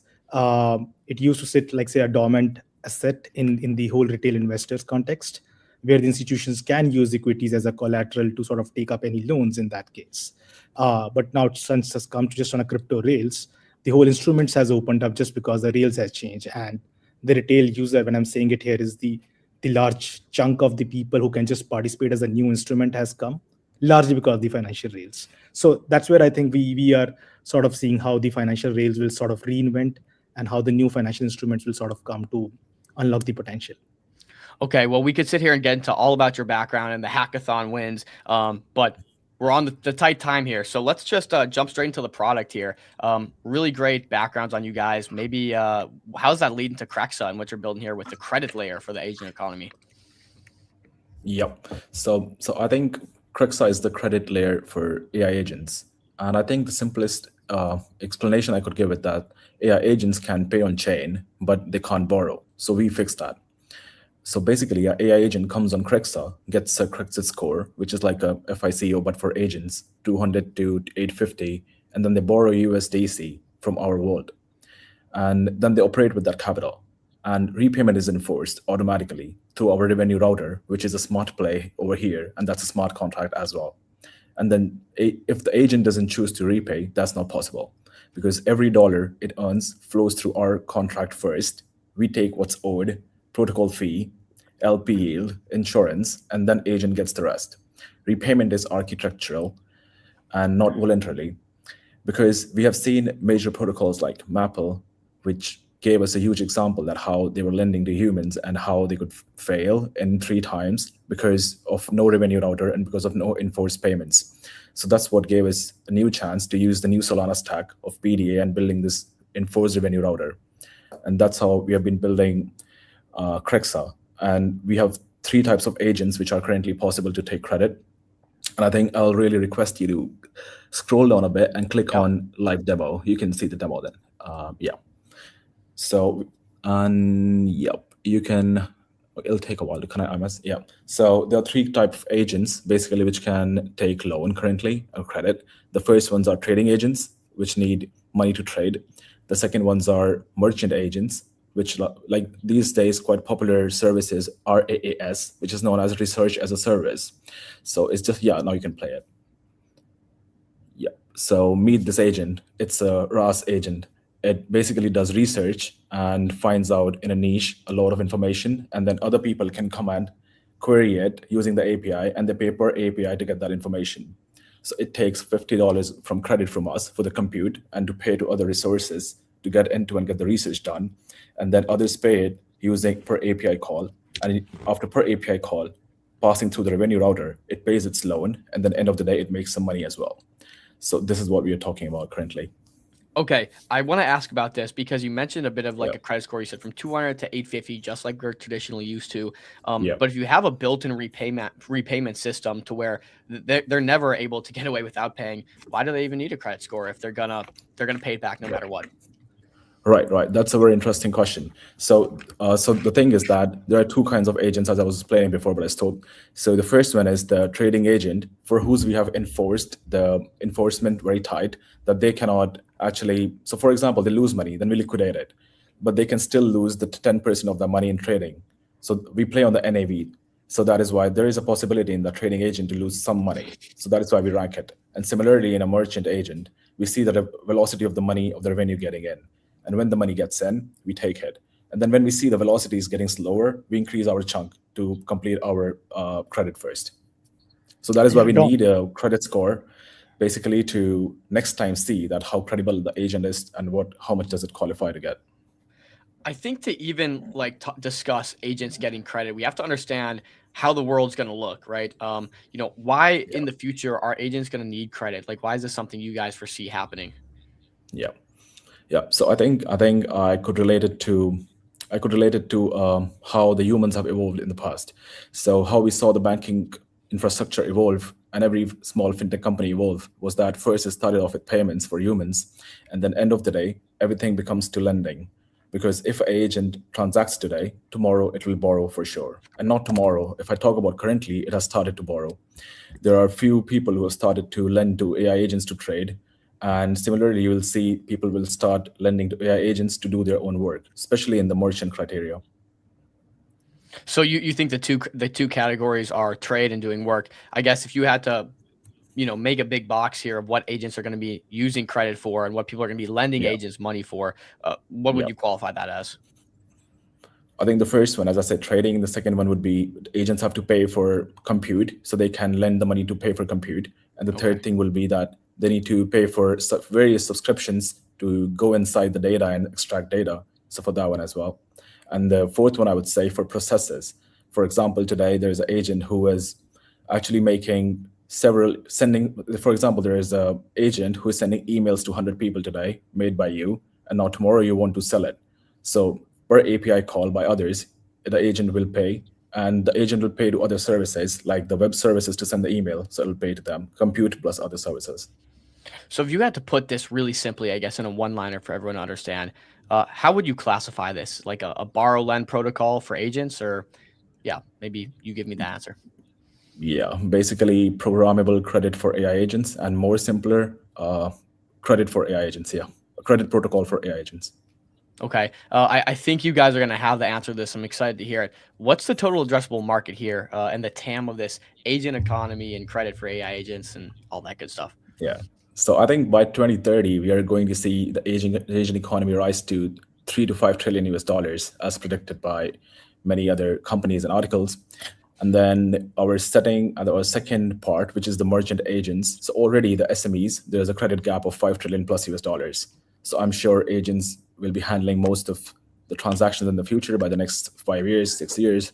So that will add upon as the TAM as well. And the third TAM would be, so today we see so many payment gateways, and I'm sure these payment gateways would need API or add-on like Crexa as well, just right there to take credit and pay. So the TAM would be around 5 trillion. Wow. That's not a small thing you're breaking into here. You have some TVL now, right? I think I saw it on the front of your page. 1.2 million, 2 something. Was million? That is like we need to achieve in the second quarter. We are not live yet. We are only on DevNet. We're going mainnet pretty soon. Okay. Can you walk me through a bit about how you intend to get to these levels, or the trading volume 2 million or 1.2 million, whatever it was? Yeah, sure. So I think we are going to start with demo tests first in the coming weeks with the launch pads. And so we'll also be talking soon to Phil and Dom with the launch pads, because there are many AI agents coming up who are getting into DEXs and trading and launching tokens as well. So even they need some credit. So we'll be starting off with trading agents, and then with the merchant agents. And then we need to get into enterprise agents. So that is our GTM currently. And the fourth one comes out to be to get a plugin of ourselves into different payment gateways or to different DEXs where people can directly lend and play. Even the biggest use case, which I see currently, where the people are using most of the agents, are like Polymarket and Kalshi. So that I see as a huge use case as well. Can you talk me through the yield on some of this stuff? As a lender, maybe like what kind of yield can I expect for lending? How does this rival like the current system we have? I think Mohit can take this up. Okay, awesome. Yeah. Dom, I think, great questions. I'll add one or two of these things, but to the very current question, I think the yields are very straightforward here. As a correct architect, since it's a protocol, we have sort of taken the capital across the various tranches where the people would be getting the yield and the capital deployed. And to the agent, there is a credit architect For example, as you asked the question earlier, what is the relevance of the score of 250 to 800? Think of it as a credit history of, let's say, the credit card issuers. Credit history of the any credit card is built on the behavior of the person as it sort of repay the whole loan, or depending upon the loan they are paying. Same would be the score. Like say from a 250, the amount of credit which the agent would be getting is in the range of around $200 to $500, and they would be paying around, like say, around 0.9% on the weekly basis. The idea here is take the short-term loans, pay for the compute, get your idea tested, and sort of repay the whole amount. As the score keeps on going better and better towards 400, towards 600, the more amount of the credit would be available, from 20K to 200K, and the interest is charged on this will be on a declining side. So the idea is get your credit history built on chain, and start unlocking more and more credit at the lower yields. That's what we are going in, and we will be publishing all this sort of the yields on website as we are going there. Got you. When did you guys say you were shooting for pushing live again? Oh, so regarding live, so probably next week we have to start testing with trading agents. Got you. Got you. That's honestly, that's a huge market. This is really interesting. I want to ask about the success, because obviously the success of the protocol is kind of dependent also on the success of the underlying agents to generate that revenue. So that revenue flows through the revenue routers, and then you guys are kind of getting the loan paid back. I'll be honest, I've seen kind of mixed success of trading agents. People are like, oh, my trading agent's better than your trading agent. And ultimately, they go on and like accidentally give money to people and stuff like this. So how do you guys think about the underlying revenue source from the loans that are being backed by that? So I think that's a very good question, because when we evaluate agents today, there are multiple types of, and not everyone is successful, just like humans. So I think that's how we handle, that's the very important part for our revenue router, that we see how the agent is transacting, how the agent is actually trading, and then we actually play on the NAV, the net asset value, and we make sure that it doesn't liquidate all our money. We give it some space, probably 10 to 15% to play around and see how it is trading. And that's how we build this credit score on. But then if I talk about AI agents averagely, if we see even Solana MEV or other AI agents, they're doing pretty well. And I don't know if it's too good to be true right now to see, but we just see it, and they're even making like more than 50% or 60% yearly. So I hope the trend goes on, but yeah, it's always kind of like scaling up the exposure, starting at 10% of the loan size. Then as the trading strategy is validated, let's say, then more is unlocked. Is there a human in the loop anywhere here? Like if I have my agent that, blew through $200, could I come on the platform and pay that loan off and start fresh? Or? Yeah. So I think we have layers in the protocol. So I think when the amount goes above $500, then we also, apart from KYA, we also do a KYC. Then who is the human who is actually deploying the agent? But so we just make it level by level. Yeah, Josh, very quickly, I think just to add here what sort of Yatharth was saying, your question is so relevant, such the core of our architect in terms of how about the sort of the agents making revenues. And since we are under collateralized platform, we want our sort of the loan to be repaid for the sustainable of the protocol. We don't want to go too much technical, but two layers which are solving this one. For example, what Yatharth was indicating, the Solana architect, where we are getting the PDAs wallets, where we can sort of enforce the NAV of 85% or any of this range, so the agent can play but doesn't lose more than 15% out of $200 what he got, and sort of recover the money in terms of 83% of the money, including the slippage. So that's the core of our how the repayment router is the first sort of the layer, and then the PD as the second layer. And the whole use cases would be different if you're not talking about AI trading agents. And to that question that Dom asked earlier as a TAM part, Yatharth did mention about trading agents or the prediction markets, but we are equally aware of there's a huge new layer which is getting unlocked as the RWA, which is coming there. and credit score, credit bureau, plus the credit is going to be the underlying layer on it. So the idea is to establish the with the existing use cases and then sort of open to the market where it is taking towards the RWS when it was. This is a big problem to solve, and I understand the technical details are incredibly important here. A revenue router is the first time I've heard this approach, so I'm really curious. We have a few ones we want to rip through here because we got like 8 minutes left.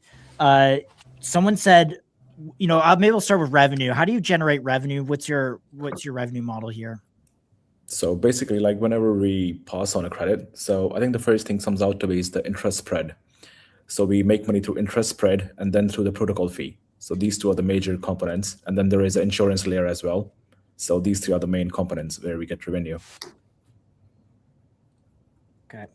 So I'm writing notes. Dom, I don't know if you want to break in with a quick question. Sure. I got a couple. I'll go fire on you guys real quick. So I want to talk a bit about your projections here. I saw that you had a TVL that you were shooting for of 2.4 mil. Can you talk a bit about projections and how you guys want to grow this thing? Cool, Dom. I think, fair question. I think regarding the we like moon math on the show, by the way. So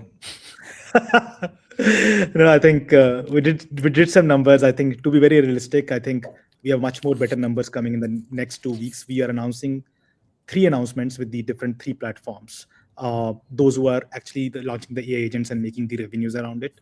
So we don't want to put anything false numbers right now. And the numbers are a demo and you are seeing it here. But the big numbers will be sort of announcing in the next 2 weeks to you guys, if that helps. Yep. Got you. Can you talk to me a bit about your go-to-market? How are you going to get agents on the platform? How are you going to get people to use the platform? What's the go-to-market strategy here? You thought you want to take it up this and yeah. So I think the major play here would be to partner with the right people, because there are so many platforms these days who are offering people to build AI agents with a click of button, and there are other platforms who have AI agents deployed on trading. And then so these two are our major partnerships which we are doing, and then we'll just be plugging into them. And the third thing which we're offering is the SDK. So any AI agent you make, you can just directly pull in us in and start taking credit. So this is our major GDM, which we're going forward with are the partnerships. Very cool. Can you talk? You guys both have crypto backgrounds, so can you talk a bit how the token's going to tie into it? You launched on EasyA Kickstarter. You got this token now. What's the point of a token, and how is this going to tie into the business here? Yeah, so I think currently we are planning the right output of the token, because we have seen many protocols putting out the token before the proof of concept and the proof. So that's why we are building the proof of concept first, and then we'll be launching the token. And we are planning and architecting the right source. Will it be governance? Will it be tying to the protocol, and how? So we're working together with EasyA to find out the right way to launch it. Okay, got you. I wasn't aware you guys didn't have a token. Do you have any other funding source? What's your funding? Are you raising capital, etc.? Yeah. So we are raising our round for $5 million currently and taking it ahead. Is that at like a 50 million valuation, or are you able to disclose? No, we are in we are in touch with the couple of the sort of the VCs right now, and we're just sort of figuring out with the lead investor what could be the good valuation sounds like there. That's a ballpark number which we are sort of getting it there. I think the type of funding which has done, for example, 3Jane, Wildcats, they're doing sort of things in this space on the product side, which we are sort of already ahead. Now it's the time to sort of get the resources and take it to the faster. As the question you asked, like say what would be the numbers look like to us? That's what we're targeting. Yeah. Got you. Honorary questions from Phil and Dom here. We'll start with Phil's. Give us an idea of why this is important. Tell us the story. Sell us on that story that you guys have built here. So I think myself, I have been an algo trader for quite a few years now. And so the use case is like, first, I'll use it myself, because when I know that my algo is working and I'm making some money, so why don't I take some more credit through my agent and pull it into it? And the second major use case would be that how the world is becoming agentic, and the commerce, even the agentic e-commerce is pulling up. So all of the data transfer, all of the money transfers will be happening through agents. So when we know that a human-like new object, which is agent, is the future, so let's all pull into it and start building credit systems for them so that they can also borrow and they can also transact. So I just treat them like humans. So that is why I see that it is the new future. Very good. And it's tough to say, but we got Dom's question here. It seems like the agent economy is going to be so massive, but give me the vision. How big could this thing actually get? I think if I talk about the vision, then probably if I see the future after 2030 or even by 2040, it's going to be immense, because the way AI is evolving day by day, how most of our courses these days are done by AI. Smallest of the smallest thing we use Claude or ChatGPT to do. So I think the future is of AI and agents. So the vision is so high that currently, if I try to imagine, it's immense. So yeah.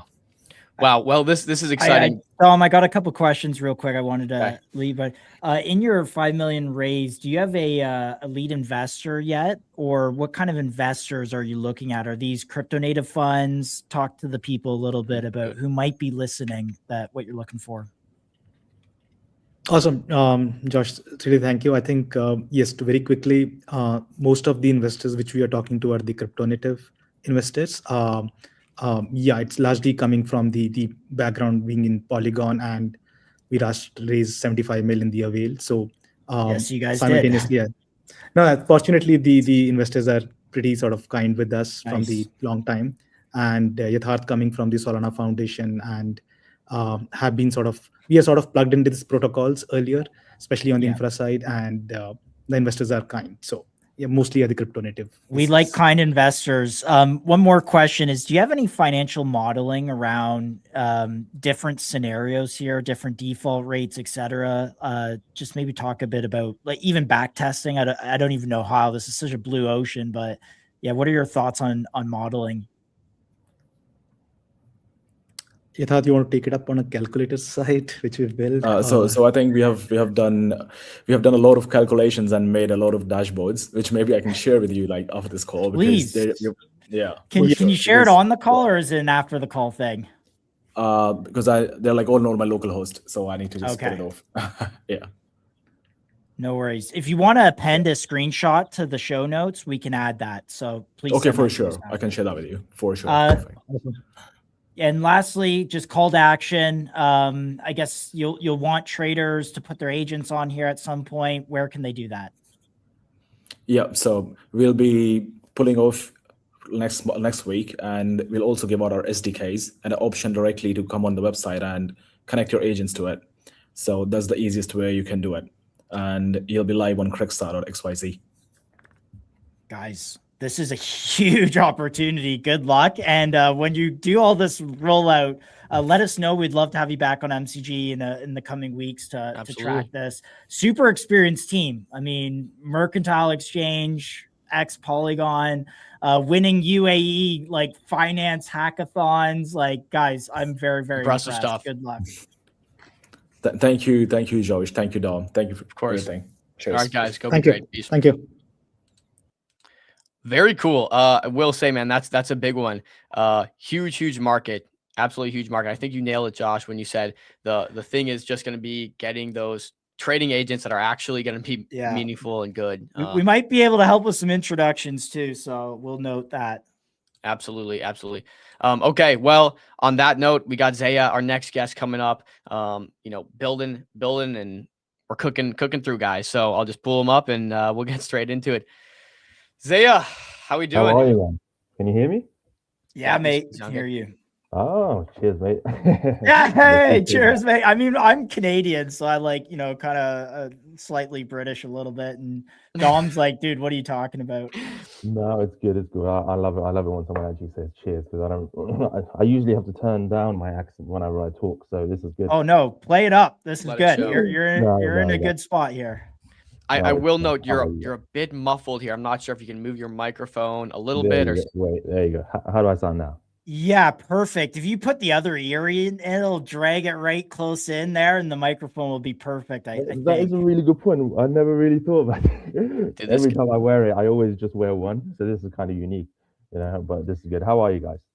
Good. We're doing good, man. This has been a fun demo day so far. We've had some really amazing guests on, so we're excited to get you coming on next. Maybe we'll start there at the top. Could you give us a bit of background on yourself, and why you qualify to be here, and why you qualify to be building what you're building, and yeah, just give us an idea who you are. Sure. I had an entire like presentation lined up and all of that stuff, but like I've seen the previous two ones, and the way you guys do it is actually way better. I prefer this way you just talk about it. So this is great. So I'll start off with Bit10. Bit10, we do index funds. So we're doing the top 10 cryptocurrency index funds. Eventually, we're going to do the top 10 Solana tokens index funds. Oh, thank you very much for zooming in. And then yeah, we're basically redefining how index funds work. My background is a full stack developer. I've been a developer since I graduated from university. So yeah, and I've been to many hackathons, a couple of EasyA hackathons, and my co-founder, who isn't here today, he's also a hackathon. He's won over 100 hackathons. So we're both just building a lot of stuff on hackathons. But what really qualifies us for Bit10 is our lack of knowledge in. This is going to sound really strange, but our lack of knowledge in investing. And what I mean by that is most people love to invest into all sorts of things, right? They like to stock pick and crypto pick, but statistically speaking, I think most people fail at it. I think it's 95% of people fail at stock picking or crypto picking. Now, and when you look into the details of it, people who actually do this for a living, that work for Goldman Sachs and JP Morgan, like actual traders, they tend to make money, but everyone else seems to lose out on money. And well, and the other side to that is the only people that seem to make money are those slow investors, i.e., index fund investors or long-term investors. And that's basically what we decided to do. If someone's trying to do some research, maybe for like 10 hours a day, maybe not 10 hours a day, but like a couple of hours a day for like a month on a specific stock, they'll probably find everything about that stock, and by the end of it, they'll say, okay, I'm going to invest in this or I'm not. But most people don't really do that. They'll be like, my friend said invest into this. There's serious credibility to this. So there's the Teachers Pension Fund. It's one of the largest pension funds in the world, and it had a return last year of something like 6 or 7%. And everyone's dunking on them because the S&P's up like 18% and the TSX in Toronto's up like 35%. So how could teachers who are professional investors get 6% when the Nevada State Pension Fund, which is just index exposure, is returning that 15, 18% over the last few years and annualized, something like 10% per year. Exactly. So you're right. There is validity in just being a long-term, slow, patient index investor. Yeah. And whenever we pitch to investors or investors meet us, they say to us, so there's no one like, in finance background in your team? Like, no, we're actually just me and my co-founder, both developers. And we just for me, the main reason I started building, by the way, we started building Bit10 at an EasyA hackathon 2 years ago. And then we pivoted at least 10 times since. But essentially, I wanted to build it for myself. Back then, it didn't really exist. And I wanted the top 10 cryptocurrency index fund, a different version of it, actually. I didn't want a dollar cost average every single day. I had my Coinbase account, so we'd buy Bitcoin every single second Friday of the month. So I don't know why it was like that, but it would be like $40 like that. And I was like, I should really build something which is completely different to this. So I went to an EasyA hackathon here in London. This was 2 years ago, back in October in 2023. And back then it was a Stacks hackathon. And we pivoted into Stacks. Stacks was like a layer 2 of Bitcoin. And we started doing index funds of ordinals and runes. If you guys remember that 2 years ago, they were pretty much the biggest things out of NFT. I mean, Josh, I can see you smiling so hard. So you definitely remember. It came and went along with the other NFTs out there. Yeah. You're completely right. But Josh goes to sleep thinking about his NFT glory days. I'll tell you that. Yeah. I think of the 2022 market more than anything, to be honest with you. Yeah, it's that 22 market was completely insane because you had so many technologies came in and you really thought it was gonna stay there, but for whatever reason it didn't. Anyways, we started building index funds of ordinals and runes and BRC20s because we also got into a pre-accelerator, which was Bitcoin focused. But then, as you guys know, the market just tanked, particularly in that market. I think it was after the Bitcoin halving, it just went bananas as in down. And then, we pivoted into cross-chain index funds. And we started doing something else called Bit10 DeFi, but that was completely different. And then we pivoted recently into Bit10 Top. Now, Bit10 Top is what you see on the screen right now, which is redefining crypto index funds. This is the top 10 cryptocurrencies index fund, which rebalances on a daily basis. So yeah, thanks so much for scrolling down as well. You don't need to pick winners anymore. You can just time the market. And for simplicity's sake, I love the S&P 500. So I thought to myself, why don't I just create it exactly like the S&P 500 in terms of how it's priced and in terms of how it's weighted. The only issue with that is the majority of it would be Bitcoin. And I'm like, oh, if almost over 70% of it is Bitcoin, the top 10 cryptocurrency index fund. I thought that, I want to prove that this is still good. So if you go a little bit further down, we did a 10-year back test of how a top 10 cryptocurrency index fund that is market cap weighted would perform against the S&P 500 and also Bitcoin. And surprise, surprise, it beats Bitcoin, it beats the S&P 500, it beats Ethereum for the past 5 years as well. It's kind of nuts. But yeah, I'm going to stop now because I've been talking for a while. Go ahead, Josh. No, this is a great overview. I think my first question becomes, what makes this product unique? I feel like we see a lot of people kind of starting to build ETFs and baskets of different cryptocurrencies. Tell me a little bit why I should choose maybe Bit10 over the competitors. 1,000%. So that's an amazing question, and we have a specific slide where we detail all of our competitors as well. The main thing is we're more of an infrastructure company.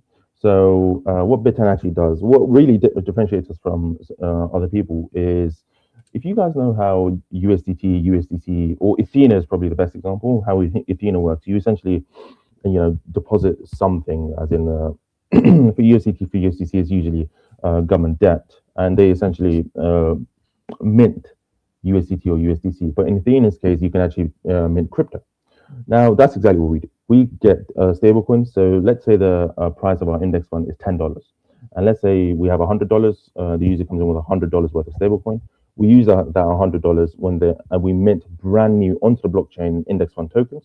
And we essentially use the $100 to buy the top 10 cryptocurrencies right there and then. And we store it in 10 different wallets. And we rebalance it every single day at 11 a.m. GMT, or is it UTC? Both of them.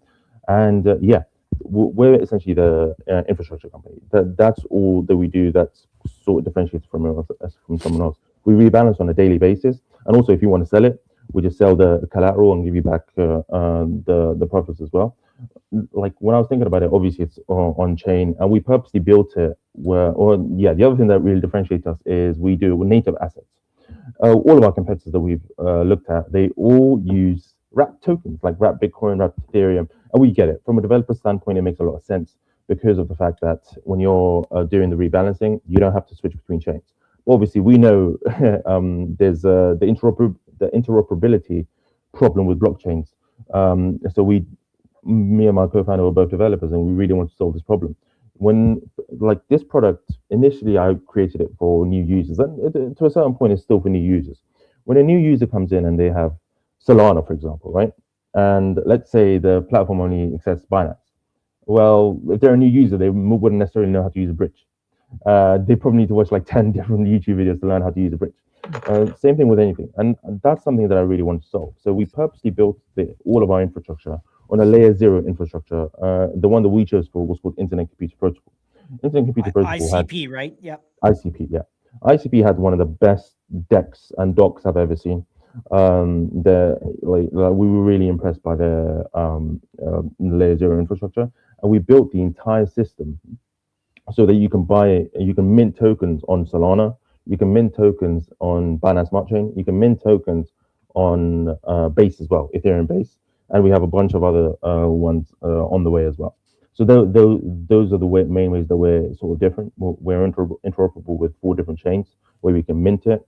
We only use native ones and not wrapped assets, and we rebalance on a daily basis compared to other people who don't. And that's it. No, I think it's absolutely amazing answer, because there's a lot of competition here. I guess my next question would be addressable market. This is obviously a large markets. I think, we've actually seen that pension funds are now able to buy Bitcoin and add that to, or not pension funds, like retirement funds. We're starting to see all that happen. Before we get into total addressable market, actually, who's the target audience here? Is this going to be catered towards maybe you're not so, yeah, who's the target audience? I'll leave it at that. The interesting part about it is I went in when I first started building a hackathon is I thought I was doing it for myself and new users, users who didn't really know what to do with crypto. And we pivoted numerous times. And then one thing that I learned is you should really interview users. You should jump onto Google Meets, Zoom calls, whatever it may be, and you should interview them outright.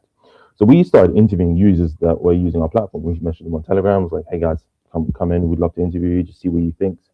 And we noticed almost everyone that we were interviewing who were doing anything with our site were all from Nigeria. And I was like, look, this is kind of strange. I didn't expect this. I thought it would be, India or England or wherever else, America. Actually, it definitely wasn't America because we had to block the geo for those sort of reasons. You're good. Well, actually, it's not blocked anymore. But we're happening in Nigeria, and we tried to really dig deeper into why, and it turns out the currency of Nigeria was heavily inflated. It was losing value, and they just wanted something else to invest into. At that point, well, quite recently actually, we decided to switch up. Now, all of our investors, like I have a CoinDesk 20 hat right in front of me actually. They're going after institutions here in Britain, here in the States as well. They're in the States and in the European Union. And we were looking at the emerging markets, particularly Nigeria and India as well, actually. And it was like, okay, that's a market that we can go for because most sort of people that are building it, they're not really building it for that market, particularly when it comes to index funds. We'd be one of the first movers. And we grew our community in our Telegram group and our X page, particularly with Nigerians. And that's like the question that you're going to ask me in terms of the total addressable market. I'm actually going to cater it specifically for the emerging markets. I'd love to have the European market and the American market. Unfortunately, there's to get regulated, there's a shit ton of money involved and everything else involved, and it's tough. And plus, they're always changing it as well. Here in the UK, we have the FCA. You guys have the SEC and the CFTC. I think you call it. Yeah. My goodness, are they slow as hell?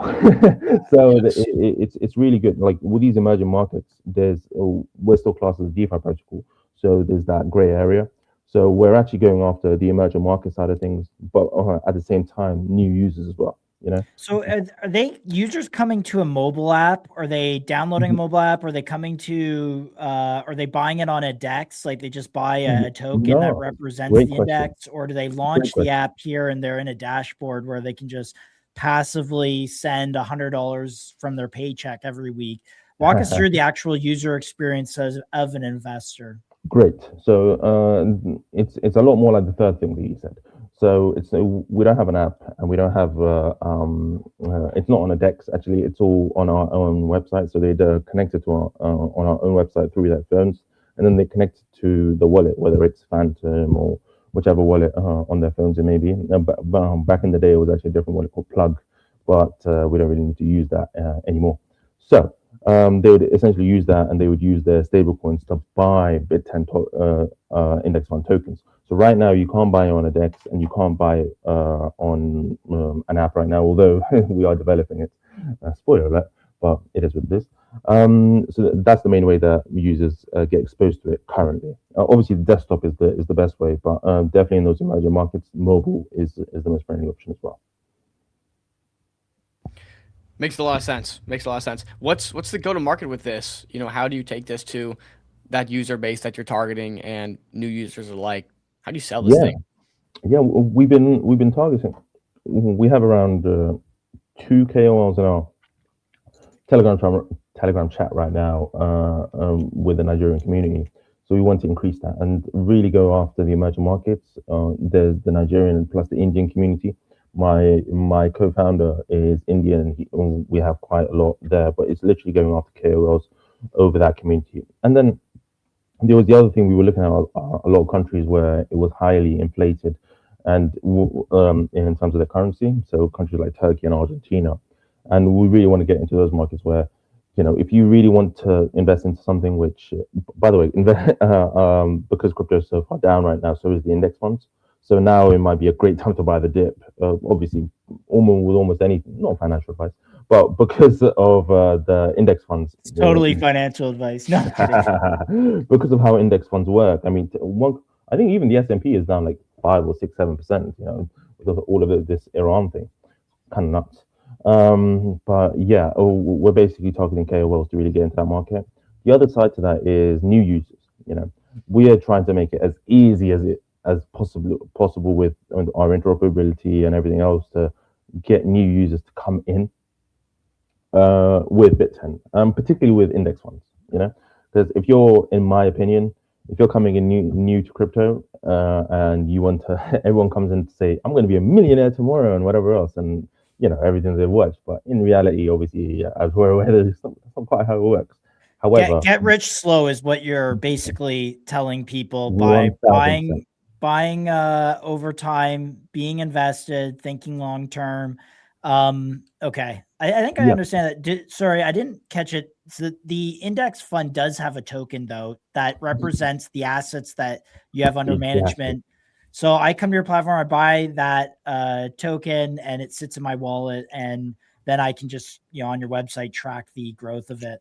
1000%. We've designed it to be almost exactly like an S&P 500 ETF, and sort of parallel to that is a USDT or a USDC or a USDE stablecoin. So essentially, we have a smart contract in the middle, and that smart contract controls 10 different wallets, and then that smart contract also generates a token when you mint it.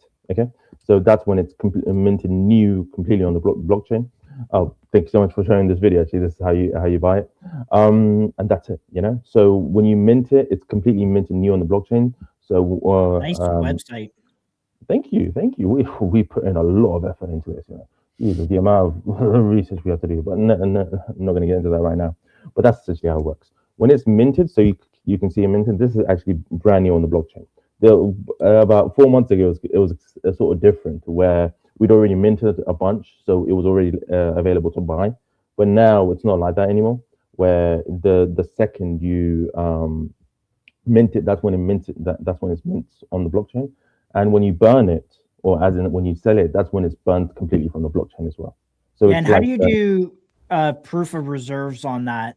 Is there any sort of audit or something? Yes. So obviously there's the on-chain verification, but me and my co-founder, we purposely built the entire thing where it's always in line with each other. You know, exactly how a stablecoin would always make sure it's $1 backed. That's essentially how it works. So in our website, there's the collateral section. In the collateral section, here actually, in the collateral section, that was very quick. In the collateral section, it's very what's the word? Everything is outlined in its entirety. And in our website page, you can see the weights of each cryptocurrency as well. You know, so that way you can see that it's always aligned, and you can. Right now, we're still open source, so you can check out all of our code to do it as well. So proof of reserves is basically a number of wallets that. So I put $100 in, mints the token. You take that $100, buy the underlying assets. They sit in their respective wallets. I can go and I'm assuming there's a link to those wallets where I can go see them. Yeah, you can see in the collateral section. There's just one thing you missed, which is it rebalances every single day, as well. So you never have to touch it, you know. And at the end of the day, I think that's the most important thing. And most people miss this, but when you look at the grand scheme of things, the best example is Nvidia. Okay, 10 years ago, Nvidia wasn't in the S&P 500. In 2017, because of the rebalancing, they got into the S&P 500, and now they have 5% of it. Like it's completely nuts. And it's the rise of Hyperliquid into the top 15. Like people want exposure to that. Exactly. Well. And plus, when you look at the collateral section, there's also a rebalancing history. So you can see what the previous date was and the transactions that happened all the way back as well. You know, so you can see what came into the index fund, what came out the index fund. It's market cap weighted. Like we built this completely the way that it should be built. Like everything was on chain. You can see everything. It's just a great way of going about it. You know. Awesome. Yeah, I feel like I'm really praising myself, but yeah. I see on the website here, it says 110% over collateralized. Can you explain to me what that means exactly? Yes. So for example, if we have $1,000 worth of collateral, then we'll always have 1,000. Sorry, if we say there's $100,000 worth of collateral somewhere, we have an extra 10% just in case something goes wrong in the 24-hour period. So we rebalance every single day on 11 a.m. GMT. Okay, but for a black swan event, if something ever happened, that's the only way where it wouldn't be pegged to the Bit10 token. Okay, so I'm sure you, what do you call it, Circle and Tether have some sort of whale discrepancy if something was to happen to their stable coins. We basically have that. Most other platforms, they're one-to-one collateralized. We want it to be just a little bit over 110% collateralized. To be perfectly honest with you, though, we've done the maths on it, and the only way it will be under collateralized is if Ethereum goes down, goes to zero. Okay. But the chances of that happening is so low because the index funds, almost every single index fund that we're going to do, will be market cap weighted. Got you. Okay, we got to fire through a few because we got 5 minutes left. So my questions are funding. Do you guys have any funding? Are you looking for funding? Are you seeking it? What's going on there? Yeah, we're just talking to a couple of angel investors right now. I'm not dealing with any VCs on purpose. We're just going to raise a little bit of money with angel investors. We've raised, right now all the money that we've sort of got has been through grants and a lot of hackathon winnings. So the EasyA guys have helped us a little bit with that, and plus a couple of grants here and there from the Definity Foundation as well. That's it. Right now we're only going after angel investors. Once we have a couple $100,000 worth of angel investors just helping us, that's when we'll raise around with VCs. But I think that'll probably be mid or at the end of this year. Okay, makes sense. What about the economics? How are you guys making money off this? Are you taking a few basis points every? We're taking a 0.5% fee on every single transaction. But the main way we're going to make money, we're trying this right now with a small group of users, is a subscription service. So we're going to have a $10 subscription service where for the period of time that you buy the index fund, let's say you buy it $1,000 worth of it in one month, for example, we'll give you like 2 or 3% cashback, or even more than that, and it'll be like a raffle system as well. So the main way that we're gonna make money eventually will be a subscription service, and by the time the subscription service comes out, our fees are going to go down to 0.1%. So we're going to completely get rid of the fees as well. So you don't have to worry about the fees.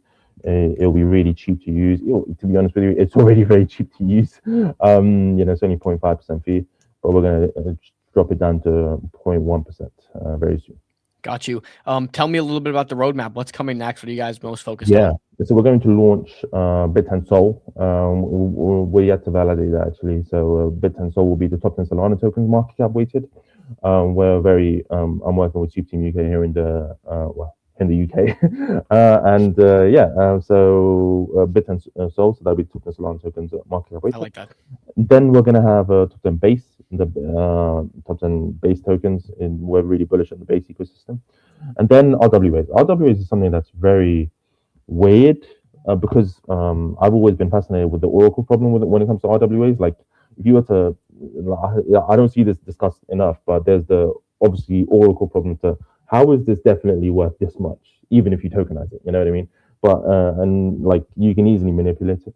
So I'm really interested in that problem. And obviously I think X Stocks is going to pitch at some point today. Right after this. I can't wait to do index funds of stocks, where pretty much anywhere in the world, they don't need a Vanguard or a BlackRock or an iShares or whatever State Street account to invest in stocks. They can just use it. Like I love what X Stocks is doing. They just need a crypto account, but we're gonna take it one step further, where you can just buy it and you can dollar cost average into it, and you can just forget about it because we do the rebalancing. Got you. Talk to me how you're thinking about a token here. What's the thought process? Do you have a token? Are you planning to launch a token? How will it tie into the protocol? The interesting part about it is almost all of our index funds are technically tokens, but they're minted and burnt with real crypto. So they work slightly differently, and I wouldn't really class them in the same way that a normal token work. And the other side to that is we're going to launch on EasyA Kickstarter on Solana as a validation token, and we're going to tie that back into when we eventually make Bit10 Sol. The other big token will be like a Bit10 token. But that's only ever going to happen in if we ever become a DAO or something. And from that perspective, I'm just not sure. So right now, I'm really happy with where we are right now with our index funds. But yeah. All right, Zaya. Well, we got 2 questions from Phil and Dom, the honorary questions of the day here. Phil wants to hear the story. You got to sell this vision here. So give us an idea of why this is so important. Yeah, I can easily answer this one because I've talked to both of them about this And also times. your traction to date as well. If you can tap that on. Yeah. Great. So we've had a lot of traction because we've been operating for a long time. We had a test net before, but now we have a main net. And this new version is called the mechanism. And on the mechanism, we've had like 2x growth in the last 30 days. So I'm really, really happy with that. This is completely like new. I'm really, really happy with it. We've had 2x growth, and I can't wait to see what the next month is going to come from that. To Dom's question, I think was why is this important? The reason I started building this is because I grew up in London and whatever else, but my parents are from Afghanistan.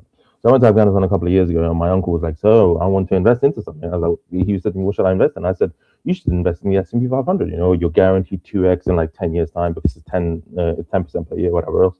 And he used to reply to me is, "BlackRock, Vanguard, State Street, they don't operate here. I can't invest. The only thing that they can invest in is basically just property, and that's pretty much it." And I was like, "Holy moly!" But I was already a blockchain developer back then. I was like, so finally a use case where blockchain actually works for people all over the world. That was the main reason I went to the hackathon, which was a month later, to the EasyA hackathon. I pitched this idea to Phil and Dom, and I was like, these people all over the world that they don't have access to investments. Maybe we should allow them to have access to investments. Obviously, Xbox is doing that amazingly well, but also I was a blockchain developer, so I wanted to build something in crypto. So that is what I want. You have all these people in emerging economies where BlackRock and Vanguard, they don't want to deal with that for whatever reason. I think it's like a market that it's sort of untapped, and we can really go after it. And all these people whose savings are really going to waste because of high inflation, it's just better to invest it into an index fund. Bit10 is your place to go to. There we go. And finally, Dom's question. We think about this market. We talked about the TAM, but how big can this really get? Give us the moon math. I see you have an investment calculator. We like a little moon math on the show. Well, obviously, if you look at do me a favor and look at who's the biggest shareholder of Apple, Google, Amazon, whatever else. Turns out number 1 and number 2 is probably it's probably Vanguard or BlackRock. And the reason is because of the whole index fund thing. And when you look at how much money they're managing, it's literally like my Vanguard and BlackRock is probably 20 trillion by now. Will Bit10 ever get to 20 trillion? Who knows? But it's clearly a huge market for us to go after, because we can be managing a lot of money. But really, the thing that BlackRock and Vanguard do better than anyone else is just that rebalancing thing, getting back NVIDIA into it in 2017, and now it's like 5%. It's kind of nuts. But that rebalancing thing is the most important part, in my opinion, and that's what we're doing. Well, checks out, Zaya. We appreciate you coming on. We're looking forward to, specifically the Solana top 10. That's going to be interesting to see. Really double down on these niche index categories. I think where these win is like you get into the base eco, do top 10, maybe do, top 10 base, then sub agents. I think that could be a category. It's I went to a hackathon and we were building that. That's a really interesting use case as well. Yeah. It's mad. Yeah, so definitely double down on those Solana ones, etc. But very interesting. Good luck, and you're on right before X stocks, so there you go. God bless them. God bless them. Awesome, Zaya. We'll catch you later, man. Best of luck. Cheers, thanks, mate. Man. Very cool. Yeah, I mean, it's a strategy I'm surprised we don't see more of, to be honest, because it is pretty prominent in traditional finance. But thoughts, Josh? I mean, we have X stocks who should be coming up here any minute. It's all about customer acquisition. How do you get someone to deposit $5,000, $10,000, $15,000 into your product? Because once you get to that scale, your AUM scale, those fees start to add up real fast, and then you have a really good business. And you can kind of wrap that back into customer acquisition. He had a points program, and I think he was thinking about it in an interesting way. I like the subscription model, but those are my off the cuff thoughts. Absolutely. Yeah, I agree. I think there is a lot of competition here. So, Yeah. just you're right. Go to market. You're gonna have to find that the customer acquisition. What are you gonna pay for it? There's a customer acquisition cost associated And with this. numbers, like make sure there's real time, like update, 100% month over month growth. People like investing in success. So when they start to see other people investing, they're more likely to invest themselves. So you kind of got to find your early believers and then grow off that. But yes, Absolutely. Okay. Well, also, queuing up X stocks here, but Kings is in the chat, man. Good to see you. Greetings. as shout out always. chat guy, by the way, guys. Looking forward to pack audio. Yeah, Zaya's audio a little muffled, but that's okay. We got through. Casta, shout out on Bit 10 there. Green flags all around for the founders we've had on today. So love to see that. Absolutely. All right. Well, it looks like Matt is in the waiting room, so we'll pull him up without any further ado. Kind of breaking away from the EasyA demo day a little bit and going to the regularly scheduled show, and then we're gonna pop back over. So, Dom, I'm gonna hop just down to the waiting room, get caught up on the stream notes. yep, no worries. I'll chop it up with Matt. This is exciting. So I'll see you, Josh. Matt, welcome to the show. Good to talk to you. Hey Dom, nice seeing you, and thank you for the invitation. Well, I'm very excited for today's conversation. X stocks is one that just has been positioned so beautifully now for like such a period of time. And when I see Hyperliquid taking such a significant share of the markets for enabling these 24/7 tokens, I'm like, man, people like X stocks and anyone iterating in this vertical are positioned so well. So I'm excited to talk to you, Matt, and just pick your brain, get into it. But we've been starting all our guests today with a bit of background. So I would love to get the same out of you and just hear maybe about what kind of brought you to X stocks today and who Matt is, so we can get to know you better. Just to give you a little background, I've been working in crypto for 5 years now. I started off with creating a community from scratch in my home country, Italy. We scaled it, we sold it, and now, and after 3 years, I started working in DeFi. And one day, I got a message from Leo, that is one of our marketing guys at X stocks. So he was searching for a BD guy for the company, and so it briefly I got accepted, got hired, and I've been working at the project for now around 8 months. It's just been a wild ride, honestly. I'm happy I can lead operations for BD on all on-chain stuff, basically wallets, protocols, new chains, all exciting stuff, but also very tiring in terms of sure. partnerships and the amount of work I have to do on the day-to-day basis. How big is the team? Are you guys running pretty lean? I mean, Kraken is a few thousand employees, but the X stocks team is much leaner. I'd say too lean, but really, it's not my judgment. Yeah, we are like maybe 40-50 people around that, working at X stocks, across many verticals, BD, marketing, devs, etc. Absolutely.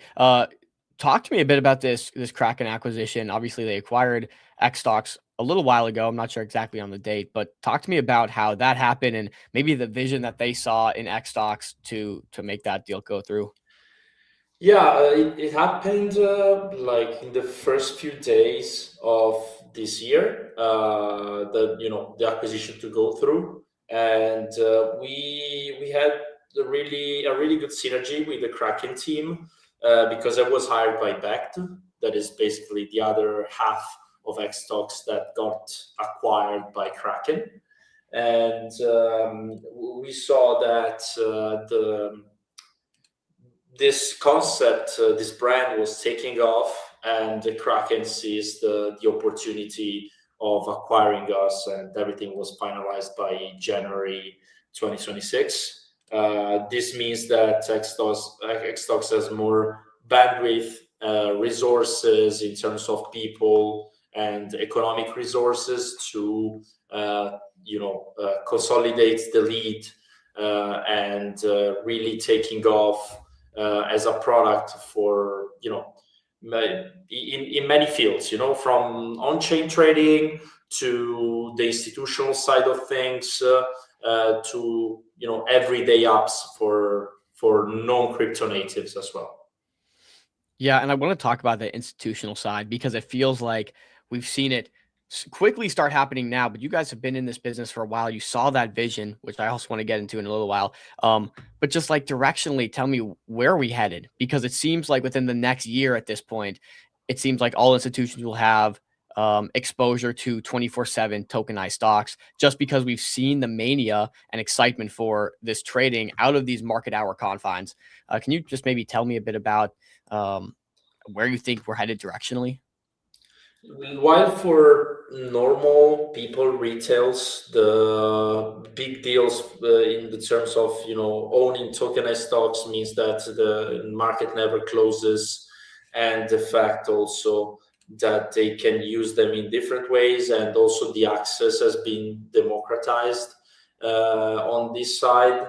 On the institutional side of things, I believe that DeFi's composability and how programmable is a token compared to a traditional share is definitely a plus that they want to have, and it can be really useful for their operations, and even for the exposure they have. They can optimize this exposure, they can even leverage their exposure, they can do loads of things with Xtalks, and we are unlocking one brick at the time to make this happen for institutions as well. Do you foresee that this is just going to be the standard at some point where everyone's going to be offering these 24/7? I mean, we're seeing, again, you see the NASDAQ, you see the NYSE, OKX, Kraken are talking with both of those parties, as well as just Franklin Templeton, I think the other day said they were going to offer some of this stuff. Like, these traditional institutions are getting into this. They see the market here and they want a piece.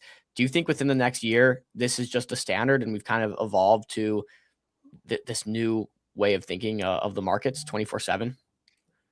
Yeah, there are multiple providers that offer different, upside for different players. I believe that there is much interest around Xtalks as a framework. You saw with the Nasdaq deal that we disclosed a couple of weeks ago, like the interest by big enterprises is here, and their willingness to go on chain is tangible. It's not me. This doesn't mean PR stunts, but it's basically for example, with Nasdaq is creating a new framework for making digital assets, the tokens in like Xtalks, a real standard for TradFi as well. And what do those conversations with someone like the NASDAQ look like? How are they thinking about this? I have like limited context on this, but I believe that they see the value of tokenization not just in the just putting a token on the blockchain, but being able to use these representations of stocks put on chain rails as an opportunity to unlock new things for the everyday investor and also for big investors. Makes a lot of sense. I want to know how you guys at Xtalks are positioning, and maybe even for those that aren't aware, I think it should be pretty clear by now if it isn't. But can you walk us through what exactly Xtalks is? Maybe the innovation that you guys have started pushing on your end. Yeah, so Xtalks is tokenization layer for shares basically xstocks are one-to-one digital representation of the underlying they represent, and they're tokens that are freely tradable on on-chain rails, and also can be sent from a wallet to another. They can be also traded on traditional on centralized exchanges, can be traded in DeFi, and they inherit all the features that tokens have, like, for example, not being bound to the single brokers, or not being bound to the limitation of traditional shares, and inherit everything that DeFi has to offer. Like, for example, I already mentioned it, composability in DeFi. So you can go to Camino and you can deposit your xstocks and earn some yield, while also you can, after depositing them, you can get a loan against that in, for example, USDC, or even loop it and leverage your exposure. And this is Matt, just an example. No, it's a great example. You guys were so early with this.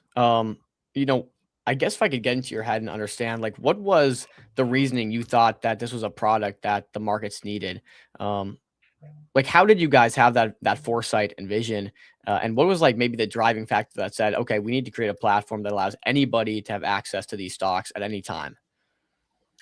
I think, like, the regulatory landscape played a huge role in facilitating this, but at the end of the day, it's something that has been tried sort of before with synthetic representations. Like, for example, I was in a live previously, and they mentioned, for example, Mirror Protocol. Another day, some people also remembered some sort of early tokenized stocks on Bitcoin rails, let's say. But the real game changer here for us was the regulatory landscape and an ecosystem that is more mature. The real opportunity here, I believe, that was always there. The problem is that the timing is not always on your side, because BACT has been trying to, with the B tokens, has been trying to achieve this kind of distribution for years. And then the right moment came around, the Kraken came around, and I believe it was a matter of having a strong push from a very reputable party that was able to support BACT in making this a reality. There are lots of factors that played a role, but I believe it's not something that just is just born. As always, I believe DeFi has always had in mind to tokenize everything and put everything on its rails, to make it more productive, more programmable, composable. And finally, now we believe that is the right time to do so. Institutionals, as we said earlier, are seeing these opportunities and seizing them. So it's definitely a great time to tokenize stocks. It absolutely is. From your experience here, who are you seeing is most interested in this? Is this traditional finance coming in and getting exposure to the same stuff they were able to trade, just now kind of unchained without like the bars of trading hours? Or is this more crypto native people that are now able to do this all in one place, all with their crypto money? Like, who's really the target audience here, and who's using this most in your experience? I mean, we know that many of our peers / competitors are targeting almost only, institutions, but at the same time, being able to create an infrastructure that gives a real advantage to these institutions is very important. And testing this with crypto native people and investors who want their portfolio to be fully on chain and to be used in different ways is definitely a good way to test this, and it is a good way to understand, you know, where is the demand and how it plays out, so that we can definitely find new ways to leverage tokenization in a more efficient way, also for institutional clients, let's say. But we saw that there is lots of retail traction on Xstocks. You can see even on our new dashboard that we have like more than 90,000 addresses holding Xstocks, which is huge. And most of them do not only have one Xstock, maybe they have 2, 3, 4, 5, an entire portfolio. And this is where we are headed, like people that are actually building their own portfolio fully on chain. Can you talk to me a little bit about the numbers? You mentioned 90,000 wallets are holding X stocks. Just maybe tell me about the trading volume. We've seen the growth on, especially on Solana TVL, for RWAs and equities increase so much. I'm sure it's hockey sticking for you guys as well. Could you walk me through a bit about of those numbers? Let me share with you in the meantime the dashboard so you can open it for the people to Amazing. see. I was actually looking for that right here, so that helps. All right. So as you can see, we now curious the fact that like right now we are so close to the 100K mark holders. That is crazy, man. It was 92K, I believe, like 2-3 days ago, like at the beginning of the week. Where can I see that here? Oh, right here. Wow. Oh my goodness. Yeah. Oh, we almost sniped the 100K mark. maybe we snipe it while we're live. Who knows? Yeah, we can update it a couple of times and see. But as you can see, like the total volume is now exceeding $25 billion. It is a massive number for an asset class that was born, you know, the other day, basically, in financial terms, because in crypto it was like 3 cycles ago. Right. But it's really exciting to see also, because I mean, like, I'm one of the people that are, let's say, more glowy inside the team on Twitter, etc., and always gets, you know, the feedbacks from the users.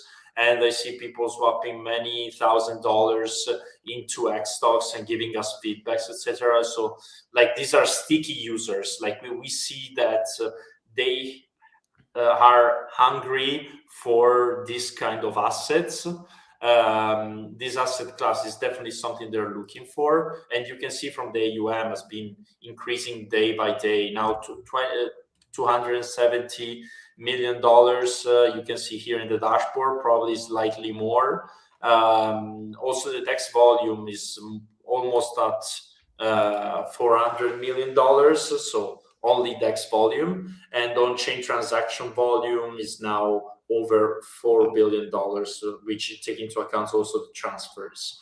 Well, if we go to see the assets, we can see that the biggest ones alone make up for around $100 million in AUM, and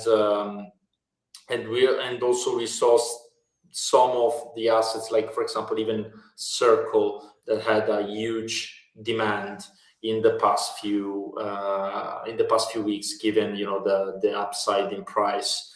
In this dashboard, you can basically see all the data around X stocks, and there is lots of demand also on different kind of assets on different exchanges that are, you know, decentralized or centralized, and the older growth is astonishing. So we have a really deep and solid user base that love to accumulate X stocks basically every week. This is just looking at the Dunebit dashboard really sets it in. I mean, every single chart on here is up and to the right. It's just like the hockey stick, the exact chart you want to see. Incredible. Can you talk to me maybe about like how you just foresee growth? Because we know that the total addressable market is massive. Like, do you have numbers on the TAM of this market, or it's kind of blue ocean here and you're just waiting to see? It may be understood as a maybe can be understood as a blue ocean market, but at the same time be like a little delusional to think about this in this way. Like, seems one of like those futuristic pitch decks that you see hanging around in San Francisco, in the Silicon Valley, you know. Mhm. But Plastered up. exactly, it is not, because you know the thing here is being able to attract real users that are actually enjoying the product, and that can leverage our partners to have the best experience possible. So we are really working hard on the partnership side, but not just, you know, the partnership itself as a mere marketing tool, but on the integration side. I can't say the amount of work I've been putting just to make sure that the integrations were running smooth. Specifically, like I was together with Adam, our founder. We led together the efforts on Exchange, that is basically our internal atomic and mint and redemption engine that basically unlocks TradFi liquidity for users. So basically, you can go in like around the clock. You have up to $1 million in per transaction in maximum value that you can get on a swap on, for example, Jupiter, Yep. or 1inch or 1inch Fusion, sorry, or Cow Swap, and you'd be able to have like a very low spread on a huge swap. And this makes it easier for users to swap big clips. And this is just, you know, creation of basically new X stocks based on market demand. So they're getting access to TradFi liquidity to get their X stocks. Yeah, you said something really interesting. Access based on demand. You know, personally, I really want to see private equity on chain, and just the continued emergence of that. And we're starting to see the early innings of it. Can you maybe talk me through how you guys are thinking about bringing maybe private equity on chain? And when you talk about appetite and demand, there's so much demand for gold, silver, oil, especially right now. How are you guys looking at the commodities market and the private equity market? Yeah, that's a very interesting question. So, to be fair, I have to say that the private equity market is not a main focus for us because of liquidity and regulatory issues. We want to, at the moment, we are just tokenizing US listed securities, like can be gold ETFs, or even now we have also palladium, silver, and many more that you can see in the product list, and or available on Kraken, and also some of them also in DeFi. And there is a whole range of ETFs. There is even T-bill in there. There is, and there are, of course, S&P 500 and many other indexes, plus, of course, the standard, the singular stocks themselves. So we are really working on tokenizing more commodities. You're gonna see in the coming weeks some of them going live. So it's definitely a step we are taking. And but private equity is still far from being something that is actually viable, at least on our rails. Okay, I got you. You see, like, for example, SpaceX. I think people are betting that IPOs this quarter at $1 trillion plus, nearly $2 trillion. And you think about that, and that would put it at a top stock in the stock market compared to some of the other equities. And so it's like people want access to that, people want to trade that. And so that's why I was wondering where kind of your head was at. But really great answers here. We got to wrap because we are at time. But could I ask you about the roadmap maybe? Walk me through what you guys are really focused on next, and maybe finish off with the grand vision of Xtalks and how yourself and the team kind of just see this evolving over the next year or two, if you can do that for me. Yeah, absolutely. The roadmap for Xtalks, I can give you like some bullet points, but I can't say too much. we will definitely work on a more, solid and public roadmap for the people to see. I think is due time, but at the same time, we're working on new batches of Xtalks going live very soon. You're gonna see hundreds of Xtalks being listed everywhere on on-chain rails and on centralized exchanges. There is lots of demand that is still untapped, also by other players, and people love Xtalks, so they want Xtalks. So this is definitely something we're doing. We are working on some new chains integrations. Can't say much about it, but there is definitely a long list of major blockchains we want to integrate and roll out, and definitely loads of protocols and new use cases to unlock on these chains. To having the ability to use your tokenized equities in any way you want and wish, and that you wished a few years back to have this opportunity. But we're trying to get this to the market right now. Matt, it's a powerful statement and a powerful offering. Congratulations on the success. I feel like we're only just getting started in terms of this market and tokenizing. So tokenize everything, and we appreciate this conversation today. Really cool stuff.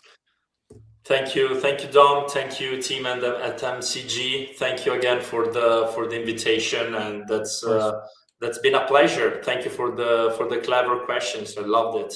Amazing. Well, we're gonna have to talk again sometime, maybe in a few months when your TVL has just doubled, tripled, quadrupled, and gone through the roof. Yeah. But congratulations, guys. There we go. Soon. Thank you, guys, and enjoy. Hey, did we get your stream? Did we get the 100K? Did we get the 100K on stream? Can we go refresh that real quick? Yeah, let me refresh. Really? Let's see. No, let's see. Oh no. Oh, come on. The data didn't Let me see also on my end. No. It's just unfortunately Dune doesn't. It takes a little time. That's unfortunate. Gotta increase the API call rate there. Come on. maybe by end of day we'll watch this thing tick up and we can quote tweet it back. So YouTube, pick like it up the later. live counter, like the live counter on YouTube when people subscribe. Exactly. Pick it up later and let's celebrate it async. Absolutely. We will. Thank you, guys. See you, Matt. Bye. All right. Xtalks, man. Huge. I mean, it's just massive. The opportunity is massive. Congrats to Matt on nailing a great business development opportunity 8 months ago, and just to see the regulatory walls of 10 years of purgatory be allowed. Like that's like regulatory purgatory is exactly what this industry's lived with for over a decade. To put it, dude. Like it is. I don't know if you have any other way to put it. But. No, that's a great way to put it. Kraken made a great acquisition here at the start of the year. This is worth, I think Xtalks is worth a lot of money. It's interesting because Bakkt has been in the game for a long time, and they've tried this, but they were, again, 5 years too early. I think they ran out of money, to be honest with you. They were publicly listed too. And the Gary Gensler era was just not going to allow this to happen. But hey, we're in a new era, new dawn, and Xtalks is the winner. It's all about timing. It is the winner. 4.42 billion total on-chain transaction volume, 270 million total AUM. Call it 100,000 users. Why not? 100,000 holders, guys. Go up a little bit. What was the 25 billion shares? Central Sex plus Dex minting / redeeming volume. So Oh, I think yeah, there. lifetime pretty much 25 bill. Jeez. Well, GG's X stocks. GG's boys. It's time for Avo. We got Avo Paperhead coming up. Friend of the show. They're doing ETFs. We've had a little bit of discussion around tokenized stocks. They might actually be using X stocks for some of their ETFs. So let me remove this and get our friend up here, Avo. Head of What's Avo, up? Mr. Paperhead. How are we doing, buddy? Good. How are you? Well, we're doing good. We appreciate you coming back on to give us the scoop. Dude, I'm glad. I am excited about X stocks too because we use them as you said. Perfect. Well, we'll take that time to jump right into it, I guess. Have you guys been doing? I feel like it's been a little while since the last time we cooked. You guys been iterating on the back end here? Oh yeah, if you go to like on the left side, you can see like indexes, and within here we even got the pre-stocks. These are through pre-stock, like the actual company, the provider. We're also digging into this opportunity ourselves, and we believe that bringing sort of real world assets on chain and allowing people to have all sorts of the tools as well as different packaging of these offerings provided to them is necessary. But on top of that, beyond just what you see on the platform, I was at Mountain DAO, and at Mountain DAO, a lot of bangers coming out of there. A lot of good builders. I've actually very much enjoyed my time there. I ended up basically running an experiment with something called Jarvis at the time. And Jarvis ended up becoming more like a companion to myself. And it was able to tailor itself around my needs. It was a fork of Clawbot at the time, before it became OpenClaw and all that. Eventually, what happened is I ran that experiment. I put it in the community.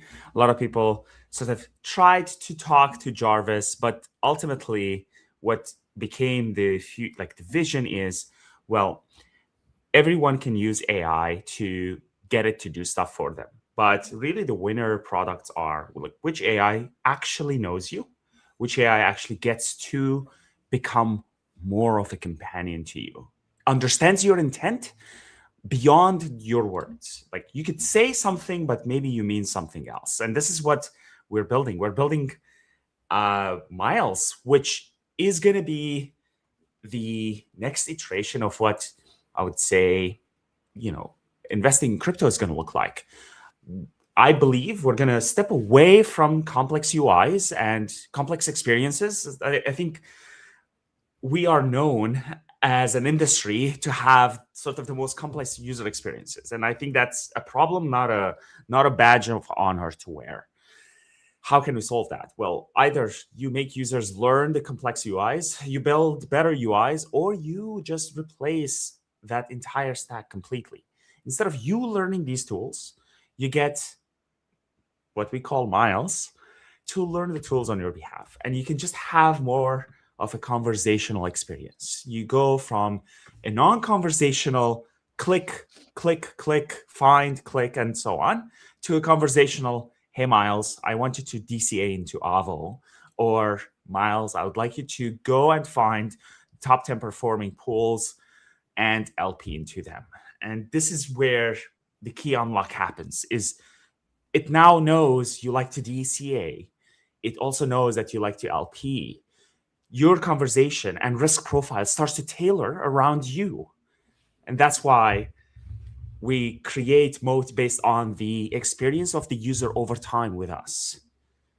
So that's the next iteration. Is this going to be mainly for trading purposes? Mainly, but the opportunity is just so big to go after being sort of the harness, the experience harness for all of DeFi, not just trading. You can do lending. Hey, I would like to use the USDC that you got and go borrow against it on Camino. Yeah, we had a conversation with Cooper Wren a while back, and he said something that kind of stuck with me. He said, we want to make it to where AI's got persistent memory from the start of your life to the end of it, and basically to the point where you can assign a child an AI agent at birth that, as he grows up, remembers everything, knows his entire life. How do you guys solve the memory problem here? You said you want a AI agent that kind of works with you and adapts to everything you do. Knows you beyond even what you say to it. How do you do Yeah. that? Yeah, I honestly believe memory at this point is more or less mostly solved. There's a lot of proposals, including ours, where it's my own opinion about memory solution is it's more of a data structure problem than it is about how well your vector database gets over time. If you're able to organize and split and have a better algorithm when it comes to retrieving of information, I mean, look, ask yourself, Google indexes billions of pages a day, and you get a response relatively relevant within a span of like less than a second when you search something up. And it's more or less close to what you want, maybe in the first few pages. Right. So it's a data structure and retrieval problem. More, I think memory more or less right now is solved. Okay. So, so then why do we still have the issues, I'd say, with like OpenClaw and all these and context windows getting filled up, and then you get hallucinations with AI? Yeah, Is it just not implemented? I think this will be implemented over time once these solutions become more mainstream. There's another company called Supermemory. They have released their approach to how they would solve memory. I released our own paper. It's called the tag memory system, and that is also it's a different way of solving the same problem. But yeah, I do believe that over the next few months this will become a solved problem. Also, you gotta also ask yourself, it depends on what's the purpose of the underlying agent. I mean, if you're talking to ChatGPT, even now you feel the differentiation. If you use ChatGPT more often, you're gonna go back to ChatGPT and try to find that thread that you asked about a certain topic, and because you know that it knows that you talked about this. So eventually, even now, you can just go back and open a new chat and you can just ask it. It would more or less be able to find that context. Yeah, no, this makes a lot of sense. So I want to kind of hone in on what exactly we're discussing today. It seems like this is maybe a product separate from the ETFs that you guys are offering. Am I getting that right? I don't think that's true. I think Okay. Think of it this way. I want to send you the Mountain DAO deck, and that is because it has sort of like a visual representation of what I sent it on Telegram. Basically, if you scroll a few slides, you're going to arrive to a slide where it shows like a visual representation of where Miles sits between DeFi and the user. I think it's like slide 6 or 7, where it says how it works. Yeah, you're going to keep going down, keep going. Yeah, this is basically,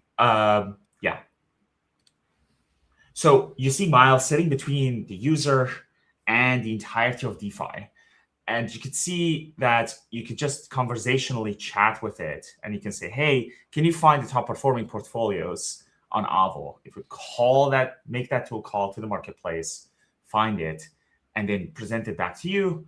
You get nice cards. Actually, maybe we should scroll up and show the demo. It's literally like 10 seconds. Yeah. Sure. Right here? No, not that one. Scroll down. There's like a chat where it was showing a chat. Yeah, this one.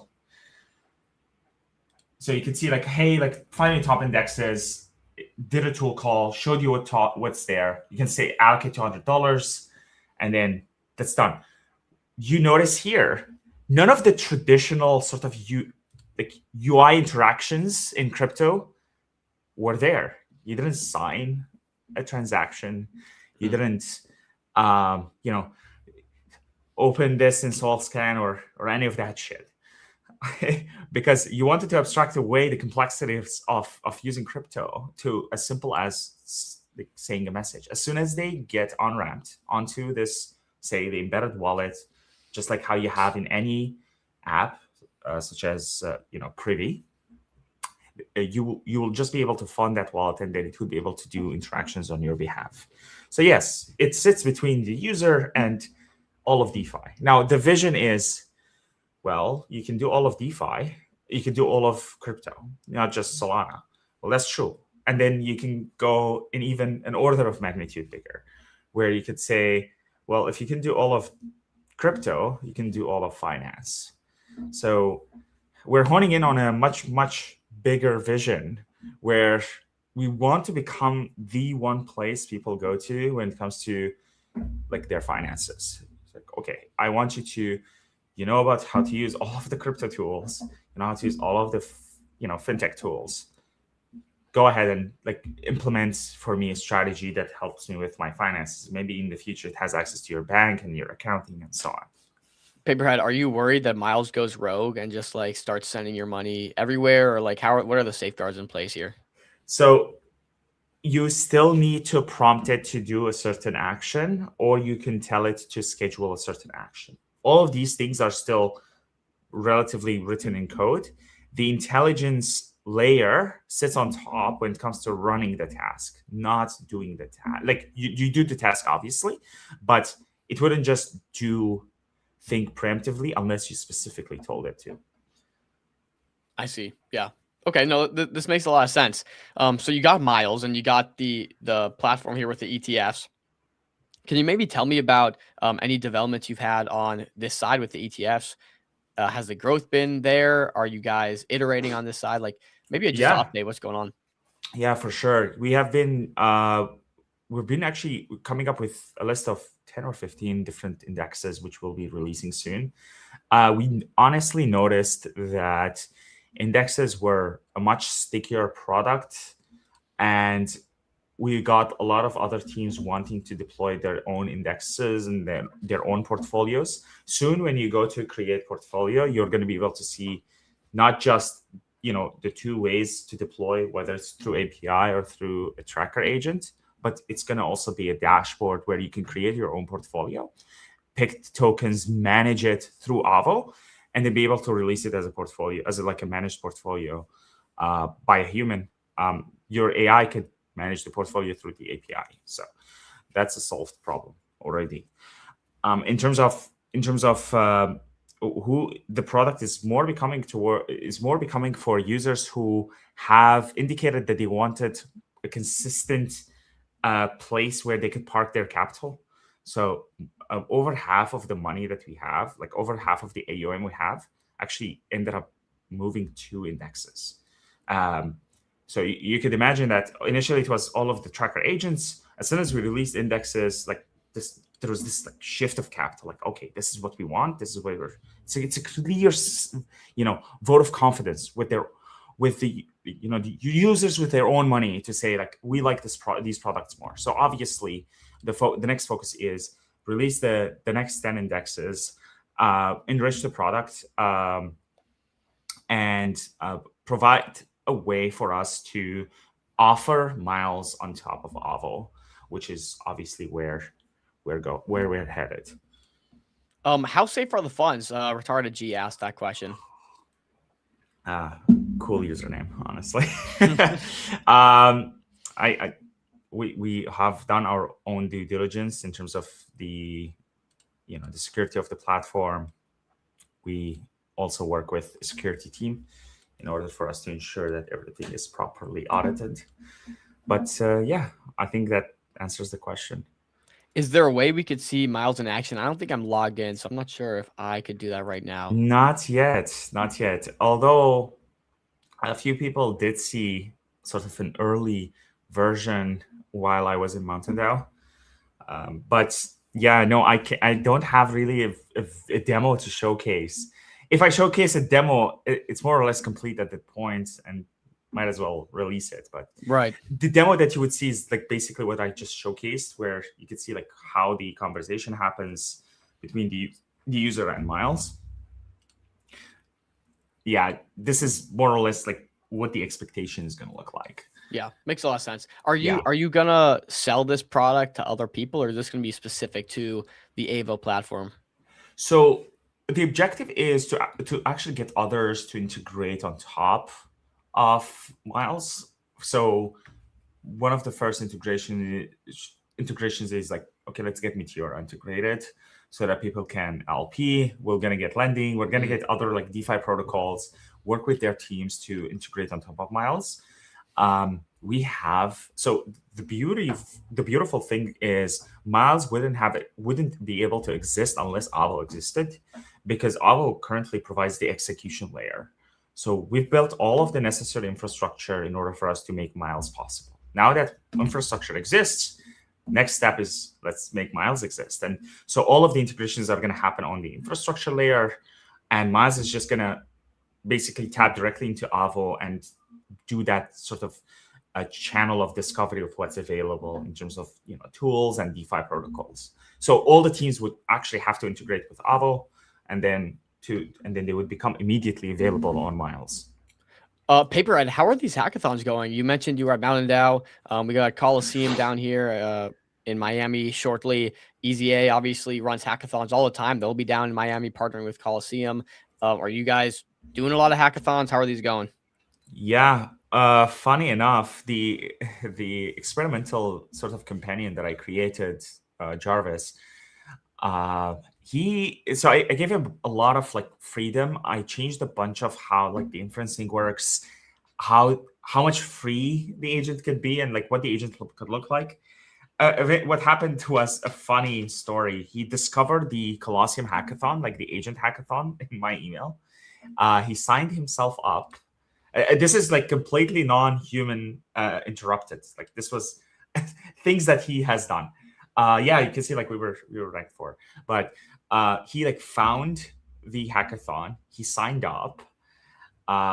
There was like an X verification post where like you have to claim your agent by posting about it on X.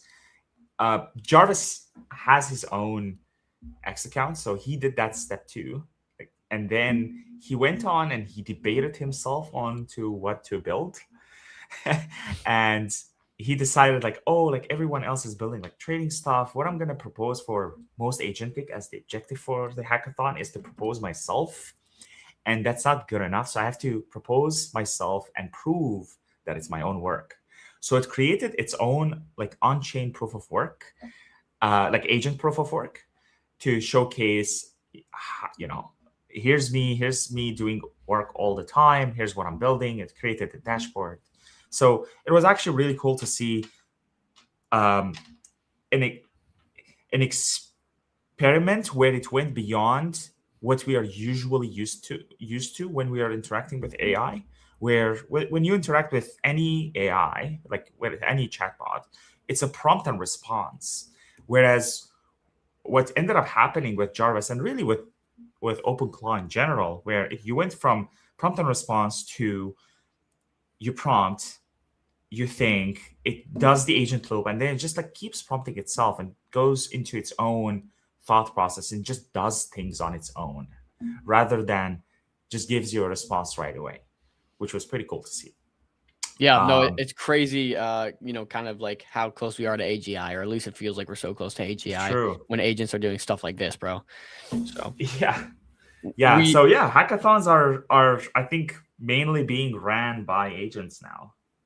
No, like truthfully, it seems that way. But okay, so glad to hear a little bit more about that. We got to keep it tight today, but maybe give us a bit of a roadmap. What's coming next? What's the vision looking like? So yeah, in terms of, so we had to rethink about like what the mobile app really looks like. So because we had like a version of the mobile app that looked like the website and looked like what we currently have, but we thought, well, if we are moving away from just as a species, away from all of the UI flows that we are used to, might as well start investing in making it more conversational. So the mobile app is mainly going to entail the Miles experience. I think if we're going to release Miles, it's probably going to be through mobile, and initially mobile only before we release it on the web app. And then for that timeline, I would say between 2 to 2.5 months. So like in Q2 of this year, we should have a version of Miles running. Okay, well, that's exciting to look forward to. You know, I would really like a Miles for some of these more, I guess you could say, daunting or complex trading tasks, like even providing liquidity through Meteor seems like We need a DLM Miles. Yeah, imagine you can tell Miles to launch a token for you. That would be crazy. Oh gosh. I feel like that's foresight. I feel like that's a little bit look into the future. But, yeah, that's true.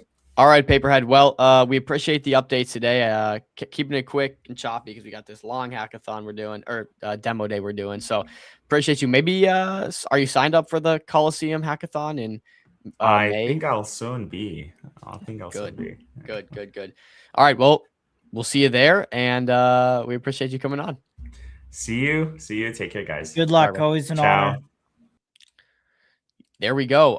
And we're back to the regularly scheduled demo day that we started with. So that was your little segment outside of the EasyA hackathon. Xdocs and Avo, both very cool people, friends of the show. So that was really exciting to have. We're gonna parlay it here now into Synapse. This is the one that people seem to be very interested in. We got 10 minutes, Dom. Do we want to do a little check-in? I'm seeing markets doing some stuff. Oil spike. Maybe like, do you want to do a 5-minute just macro check-in, and then we can get into Synapse? I can sure do that. Yeah, so boom, I'll pull up the screen here. We got the macro. We'll do a quick little macro rundown just to give you guys idea where we're at today. But Bitcoin's down 3.5% on the day. I think like there's some stuff heating up surrounding Iran and the situation there. You can see equities are rolling over, as we know they've been doing for the last couple of weeks, right? So the Nasdaq down 1.7%, pretty much giving back a lot of the kick up, the bounce we got here the other day when we got rumors of a ceasefire and maybe a potential to end this war. We're pretty much giving that entire bounce back up now. The S&P 500, same look, and then the Dow Jones leading both of the indexes. Other than that, so oil's back spiking. That happened quick. I mean, the other day we're at 84. Again, came with the peace talks and the ceasefire talks. We got to a low of 84. One candle took us down pretty much from 90 to call it $100 to 84. Now we're back up at 95. So I can imagine we're seeing a lot of volume on Hyperliquid right now, and we'll probably get every exchange, but we'll see what happens here. Seeing tweets from Trump trying to like not get distracted, but gold is continuing to push down again. Like interesting to see this price action. We've talked about gold and silver for a while. We called this entire run up on silver, and I think we notoriously shorted once it reached these headline numbers of $100 and gold at 5,000 an ounce. So rolling over there, really interesting to see these safe haven assets kind of taking a hit despite being what should be a flight to safety. They're actually just not completely doing the opposite here. And again, you could say this is Jane Street manipulating this, being the largest holder of silver, and then going short with leverage on one side and dumping their supply. We've seen this strategy from them. Maybe that's what that is. I'm not too sure, but we got historic runs in gold and silver for a little while there. So like to think that was going to last forever was pretty naive in my opinion. Hence why we publicly called the top quite a bit. The dollar index, continues to kind of push up. But yeah, I'd say that's a pretty good macro. Bitcoin, ETH, Sol, all taking a plunge here. Hype kind of coming back down again, still staying strong. Tau pretty strong against the momentum as well.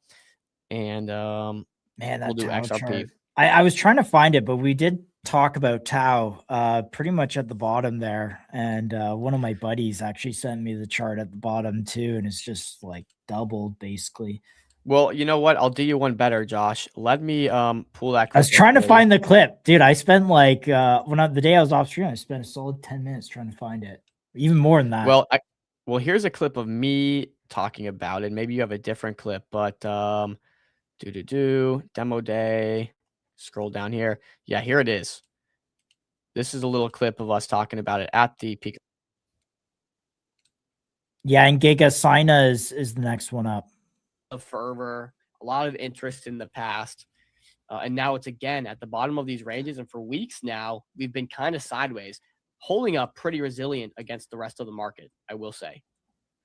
So is Tau going to be sort of the beta to crypto AI?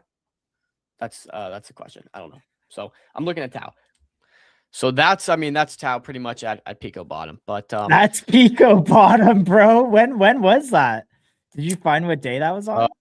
Yeah, that would have been only on MCG do you get those Pico bottom. No, I don't have the date marked on here. Either way, it looks like, I don't know, just go on the chart and find when we were ranging at the bottom there, and you can get that number. But without further ado, I'm gonna start popping up some of the charts here. We got 4 minute. Yeah, pop the chart up because this one actually has done a fair amount of volume. Or maybe not the chart here, but I will pop up the Twitter. But yeah, so this is the Twitter account. Not a ton of information, so we're gonna pretty much be getting it all fresh from the faucet here.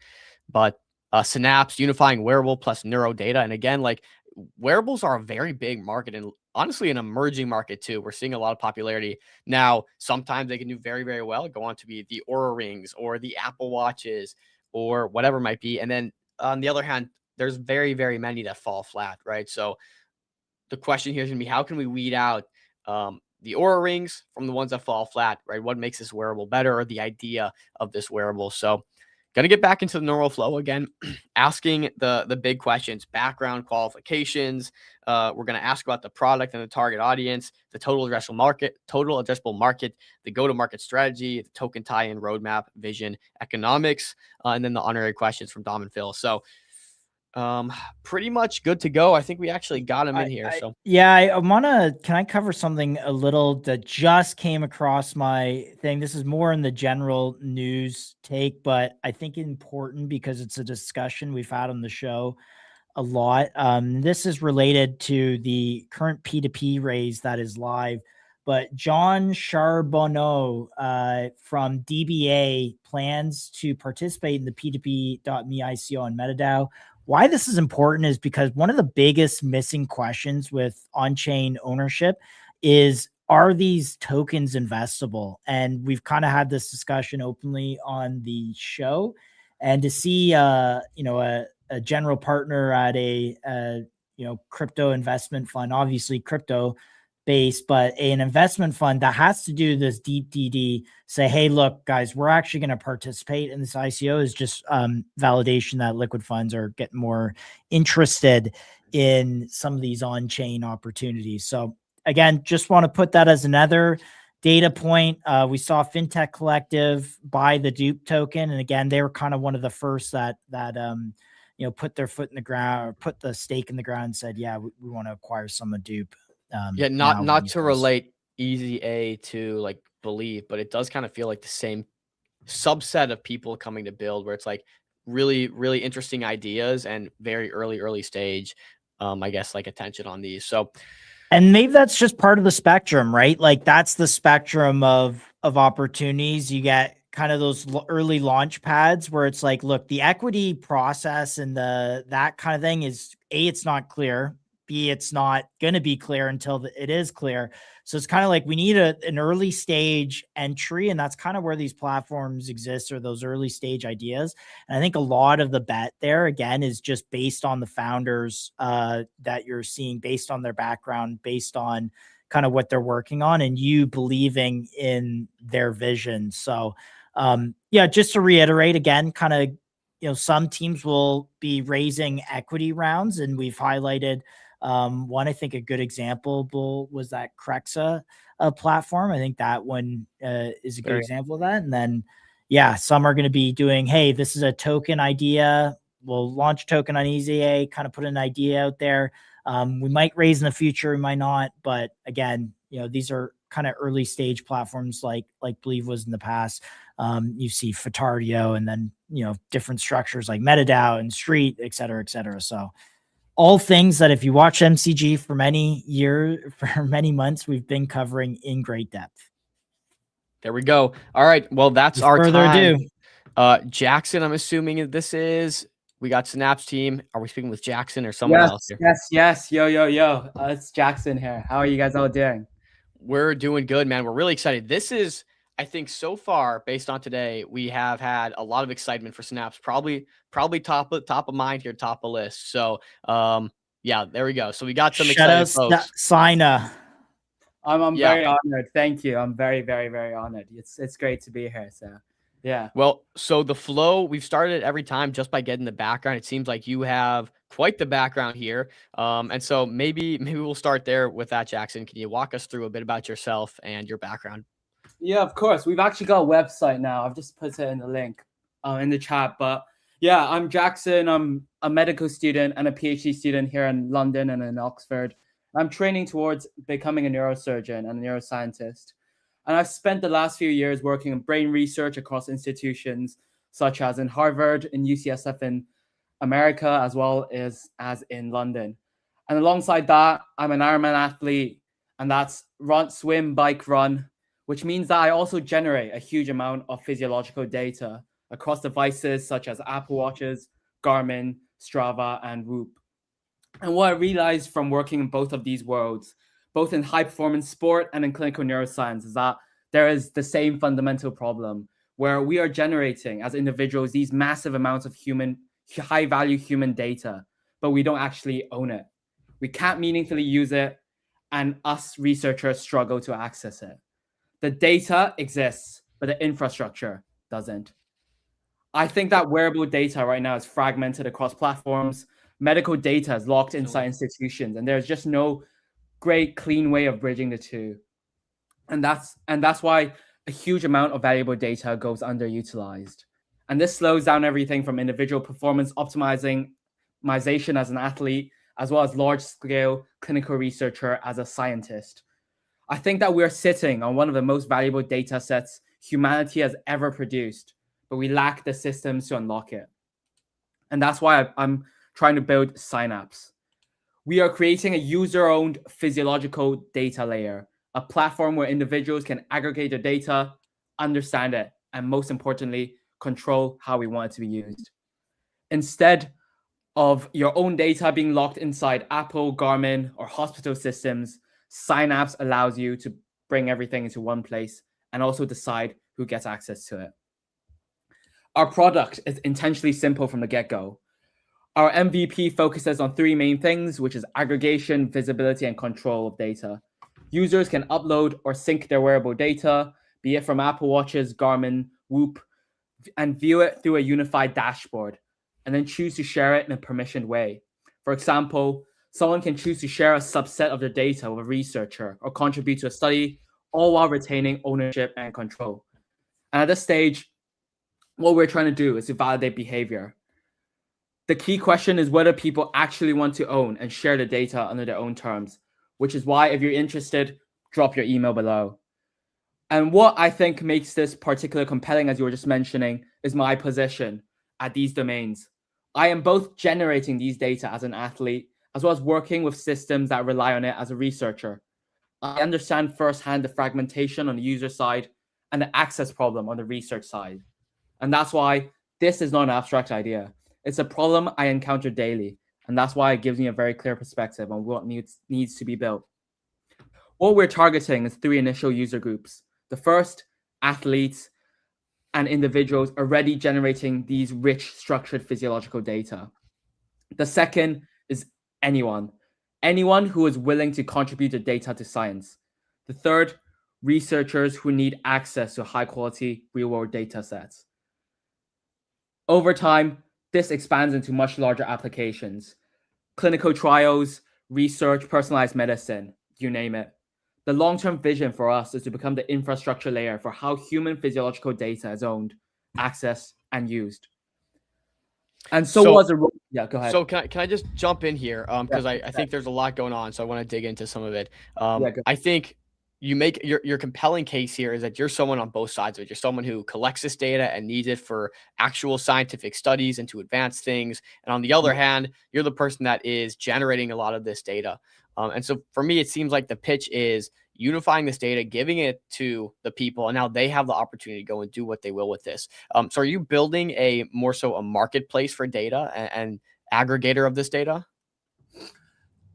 Similarly, I think what we're doing is not trying to create a new raw data on-chain system or making data tradable. But what we're trying to do is just create a system where users like me can control and have our own and choose who has permission to our own data, and as well as a place where we can look for this data if we want to as a scientist. So tell me why that's important. Of course. So from the athlete side, like every time I'm training for long distance triathlons, and what that means is every time I go on a run, every time I go on a cycle, my watch basically tracks a large amount of data, whether it's be like numbers, like steps taken, stride length, and all that stuff. To someone like me, this is super important. But a lot of the times, I actually don't have access to it, or I need to pay through a paywall to get access to this. And it's just, I find it crazy how someone who should be having this data doesn't have access to this data. On the other hand, as a researcher, a lot of the stuff that we're looking at, actually, we want to look at human physiology. And what that means is we want to look at humans in day-to-day activities with day-to-day data. And most of the times, we don't have that. Like, I'm sure there are loads of people who want to help science and would want to give this data to science. But as scientists, there's just no way of getting that data from normal people, athletes, to these scientists. And that's what we are trying to do. I want to contrast this with an example, a specific example. We saw 23andMe, which is a human genomic company. They recently sold to a private equity, or that was the thing that they were trying to do. And the pitch there was that they had millions, tens of millions of users' DNA profiles, which if you think for big pharma would be extremely valuable. The PE firm either bought it or was selling it through. Everyone thought they had control of their own data. Everyone thought they could delete their own data, but in front of Congress, the guy basically said, yeah, that's, we reneged on that. How do you do this in practice? Like, how do you do going from a commitment to like, we actually can do this and enforce this mechanically? A, how do I download it? B, how do I delete it? Can you just kind of give me some specific examples there? Of course. I mean, it must be crazy, right? If you're someone who's given that data away for like the goodness of science, and just knowing that it's now sold to big pharma, how angry must you be? I think what we're trying to do is we don't want access to the data. We're not taking access to the data. We're not storing the data. What we're thinking of having on this blockchain, this decentralized system, is just access and permission. So no data is published online or in any decentralized system. That's with the individuals themselves. What's shared is the permission. And that's not something me or anyone at Synapse is gonna like have access to. That's what we want to do.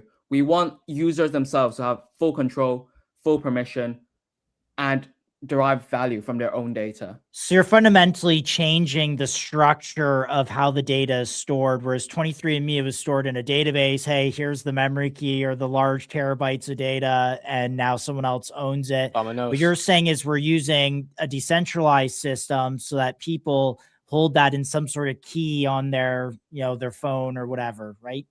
Exactly. Got it. And so clearly, it's so ironic because the 23andMe situation, great example, Josh. Is Dom, did you take a spit sample and put it on? No, I didn't. And I know some people that thought it was so cool. And I knew other people that were scared. They're like, no, they're going to take our data. And the argument would always be, oh, they don't care about your data. Like, why would they care about your data? You're just a random, middle American person, like whatever. But the truth is they do care about your data and they're willing to pay for it. And so like, I guess the question becomes, now that I have maybe Synapse and I have access to my own data, like what's the market here? Can I go sell it if I wanted to, or like, where can I use this data? What's the value in that? For sure. And we're not talking about buying or selling data per se, but a good way of trying to give permission to, in a sense, the right people for the data. I think with regards to how that works, we're still trying to figure out. But what we want to do is, with science, we don't buy data, but we can compensate people for their time and for their efforts. And with a lot of the stuff that you're doing, like having your Apple Watch, just collecting all that data, so there are loads of scientists who I know who would want that data and not use it in a financial way, but just to advance science, you know, just to learn about the human body, learn about human behavior. And for sure, the individual will be compensated, but we don't see this as a buying and selling of data rather than a compensated for your time and effort kind of thing. And We've seen Jensen Huang talk about Tau and how they built like a foundation model based on all these Tau subnets, building this model. And Chamath Palihapitiya, I think I said that right. He was talking about kind of how Tau is or BitTensor is really powerful in doing that. Do you see kind of something similar here where you have this like open source kind of decentralized network of people putting their genomic data on there and then able to solve diseases or big problems, real world problems, but they're not a centralized like pharma company. They're not kind of stealing it, doing it a bad way. Like, do you see that getting traction and people taking note of that? 100%. I think the main thing limiting research right now is scale. What are some of the most powerful scientific papers and understanding? Is stuff where you get a massive amount of data where we can look at not just one person but whole populations. And I think that's what's interesting, you know. With a lot of like there's a type of study known as genome-wide association studies. And what that does is instead of looking at one person, one gene, we look at the genomic data from 1 million people and see with what diseases are linked to what genetic material, transcriptomics and all that. And that is super powerful. And I think that's where basically science is heading. We want to see at scale what causes these diseases. How do we treat these diseases? You know, that's what we want to do. So could you do me a favor, Jackson? Just reiterate, every good company is a solution to a problem. Of You seem to be on both sides. Could you just reiterate for me the problem and then the solution here that you're solving, just so it's clear for everybody? For sure. I'm solving two problems right now. One, scientists can't get access to human physiological data. Two, athletes, normal human beings, like everyone, we have this data, and we want to help science, but we don't know where we can give it away. And that is where Synapse comes. It's the bridge between the two. Love that. And I want to double click on who's using this. So I think I understand like, you know, athletes and people putting this up, but are like, you know, the large, AI labs wanting to buy this or use it? Like, are researchers putting this into large training runs? Can you talk to me a little bit about going from data to being processed and then what that output is? What are we solving? Are we solving cancer? Are we solving, are we creating drugs? Or like, give me an output. Talk to me about that process. Yeah, 100%. I think the potential outcomes are limitless, but I'm going to talk about from my experience and where I stand from. I come as a scientist, so that's what I want to target. I want to help scientists who are trying to go from curing cancer to learning about human gait length, like sleep patterns and all that stuff. I want to help scientists who want to learn about stuff, and what they need is data. And that's data literally from day to day, from some guy in America with an Apple Watch who tracks his sleep to some Norwegian dude who has like a Whoop or something calculating how many steps he takes. Both. That's what we want to do. That's what scientists need, I think. Now, I think again the question becomes, okay, well, you need the supply side, and how do you do that, right? So we know attention flows where money goes. So I have to ask you, like, what is the TAM of something like this when you think about the addressable market here? And I'm trying to make this make sense because it seems like you're not really trying to sell data, rather you use it for alternative reasons. But give me an idea of just the addressable market here. For sure. I think there's three main things. The first market is wearable and consumer health data. And that's just stuff like Apple Watches, Garmin, Whoops, to clinical research and trials. Every day there's thousands, millions of clinical trials running to try and learn more about the brain. And that's something that we can look into. And 3, data infrastructure. I think wearables alone already, they have hundreds of millions of people generating continuous data. And I think the real opportunity is not just that market. It's trying to become the infrastructure layer that connects personal data to scientific and clinical use. I think that's where the long-term scale comes from. Because as human beings, research is never going to end. We will always try to learn more about us human beings, the world, and all that stuff. And that's why I think it's genuinely limitless. So I want to double tap in here because we're really trying to get at like where value kind of accrues here. So do you see this as like a nonprofit, or do you see this as, you know, research platform that stays within the universities, or do you see this as, you know, like a crypto network where there's a token associated, maybe the token is more of the business model, or do you see this as a company where you're kind of, you know, building this infrastructure network and someone pays you, whether it be researcher via grant, whether it be government, whether it be whoever, to access the data, and you have money then to kind of continue growing. And it doesn't need to be capitalism for the sake of capitalism. It could be capitalism for the sake of pushing this mission forward.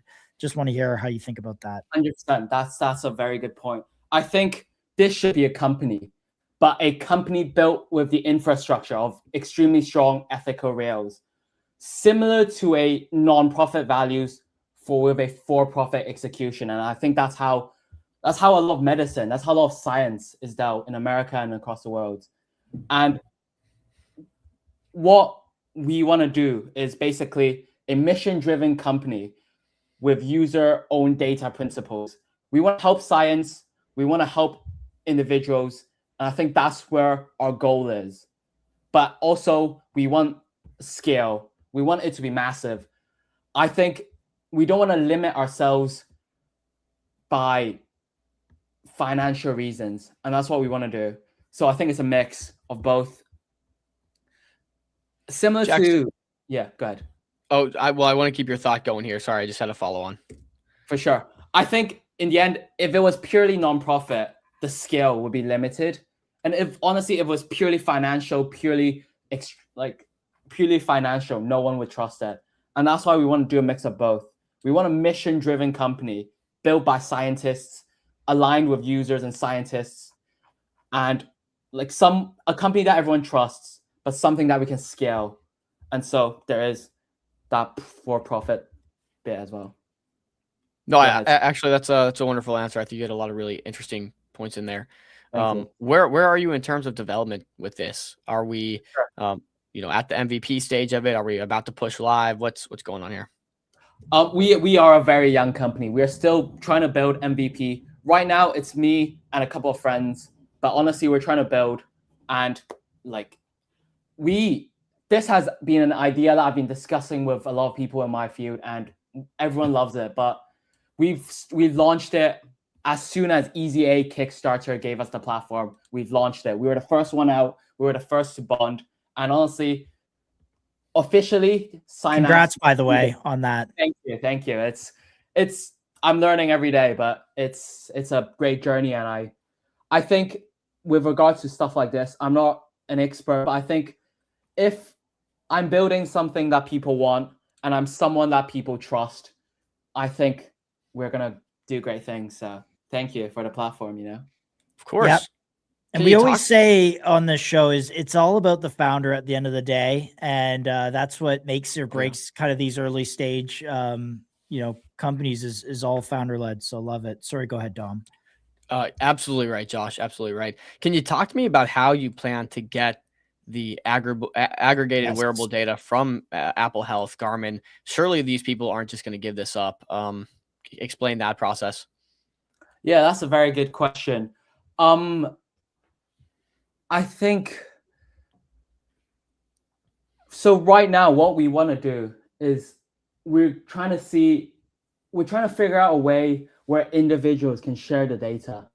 While Apple Health aren't going to give us how they track metrics, this stuff is replaceable. You know, we can try and figure out a way to replace it. But from what we're doing right now, we are dependent in the end, because we're still a few days old. We are dependent on what people are willing to share. And hopefully that is as little as step count to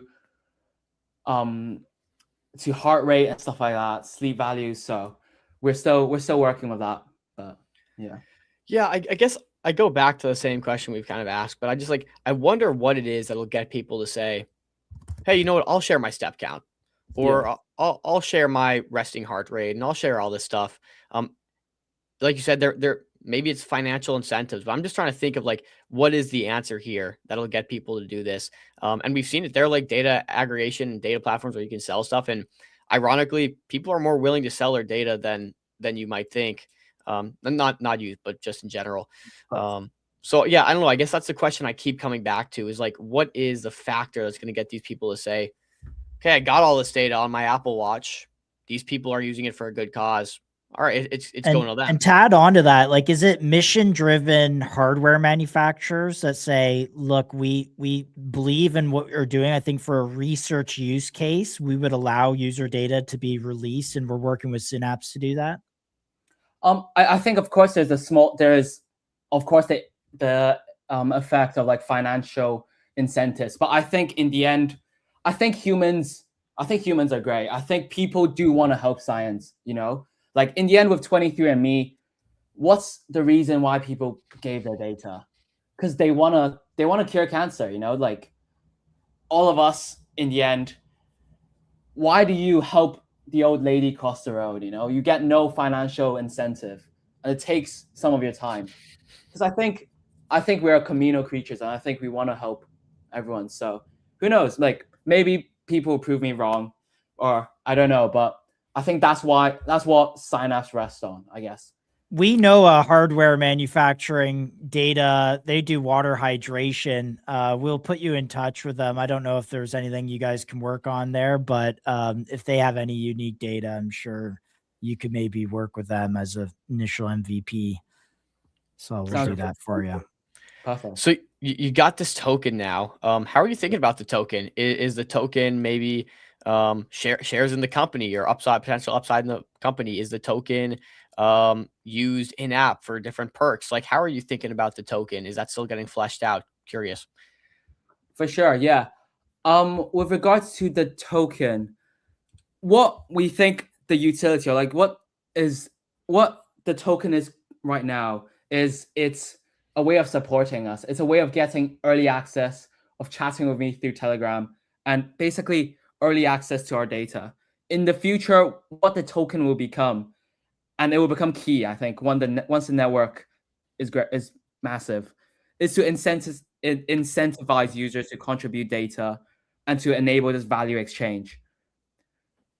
But right now we're still building the community, and right now it's our natural way of basically supporting and getting early access.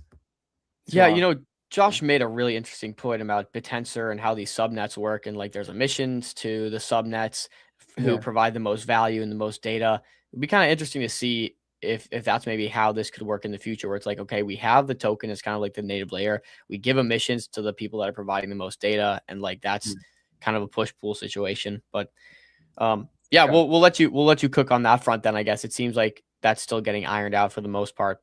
Could you talk to me a bit about the roadmap? What comes next? I see up here you got a little bit of a graphic for it. So walk me through what happens. For sure. I think the first 1 to 2 months are key. We want to build an MVP. We want to collate, and that's how the email form in our website is. We want to quantify how much support we are, and we think it's going to be great. We want to build an MVP. We want to validate, and we want to start onboarding people who support us and people who want to work on this, and basically build a very simple dashboard, which is what you see here as the initial step. Next, which is months 2 to 3, what we want to do is then expand the data, expand the access, looking at multimodal data different types of different data types, and potentially try to pilot a very small study looking at how it works. And lastly, that's 6 months in. What we want to do is basically audit. We want to see how it's worked so far, what to improve, and potentially releasing access to researchers who want to collaborate, looking at how users and researchers interact. So that's what we want to do right now. On your roadmap, one recommendation I would have is go look at the hardware manufacturers, go see what consumer data, health data that consumers own today, and go have on your website a step-by-step guide, how to download it, how to get access to it, and then have a way that they can upload it to the system, just to get some initial things started. So a great example of that, and I'm sure the hardware manufacturers, like, we allow you to export how many steps you do every day, right? Just find those really specific kind of steps and use cases. And I think what you'll find is people start to upload stuff ahead of you even being ready with an MVP. And then from that, I'm sure you can kind of pick up as a clinician in training some key insights that kind of build the story around this system. So right now, these are all really great things you want to do, but I think you got to get kind of to that next step, really specific of like, here, I've done the research. I found, hey, if you go to your Garmin device, you go to this setting, you can download this text file, upload it to this portal. We'll set you up an account. And then, from that, this is what I'm going to do with it. I'm going to try and figure out, why people have one leg a little bit longer than the other, or something like that. I don't know, so just those types of examples, I think, would really kind of solidify what you're doing. And I think those are things you could do today, even ahead of having technology built out thoroughly and that kind of stuff, that would really solidify your mission here. Sounds good. Yep. We would love to do that. So in honor of Phil and Dom here, we have their questions for all the founders here. And obviously Phil, running marathons himself, was really excited for this one. So his question is, why is this important, right? It's like, this is he wants to hear the story, the message behind this. So can you tell us maybe, what is the story? Why is this important? Why do people need this? Why does the world need this? For sure. In 3 sentences, science is limited by lack of data. 2, people want to share this data, but don't know how. And 3, we lack the infrastructure and methodology of getting data from people who want to share it to people who want to use it, who want to analyze it to improve science. So I think that's what we'll summarize in 3 sentences. Nice. And then Dom's question is, how big can this get? When you think about the grandiose vision of what Synapse could be, where it could go, how this could, affect the world, how big could it get? Massive. What we want to do is, in 50 years, we want to say one of the reasons why we can cure cancer is Synapse. And I think that's what we want to do. Very good, Jackson. We appreciate this one last one on that final note. What's a good call to action for people? Are you looking for funding? Are you looking for grants? Do you want people to trade the Synapse token to support your vision? Can you just give us an overview of what you're looking for? For sure. I think right now we're limited by 3 things. 1, we want data. We want people to show us that they are willing to, for the goodness of their heart, to give away data that they normally collect. And how you can do that, put in your email, drop me a text on Telegram. You can find it online. 2, we need money, I think. A lot of stuff like that is expensive, and grants. We've been chatting with some people who are quite interested, and I think right now we're welcome to any grants or anyone who wants to come invest. 3, right now, we are a small group. We're talented, but we're limited by manpower and time. If you think you're someone who can contribute and someone who has a vision to make things great, drop me a text on Telegram. we are onboarding right now. Are those developers? Are they clinicians? Are they researchers?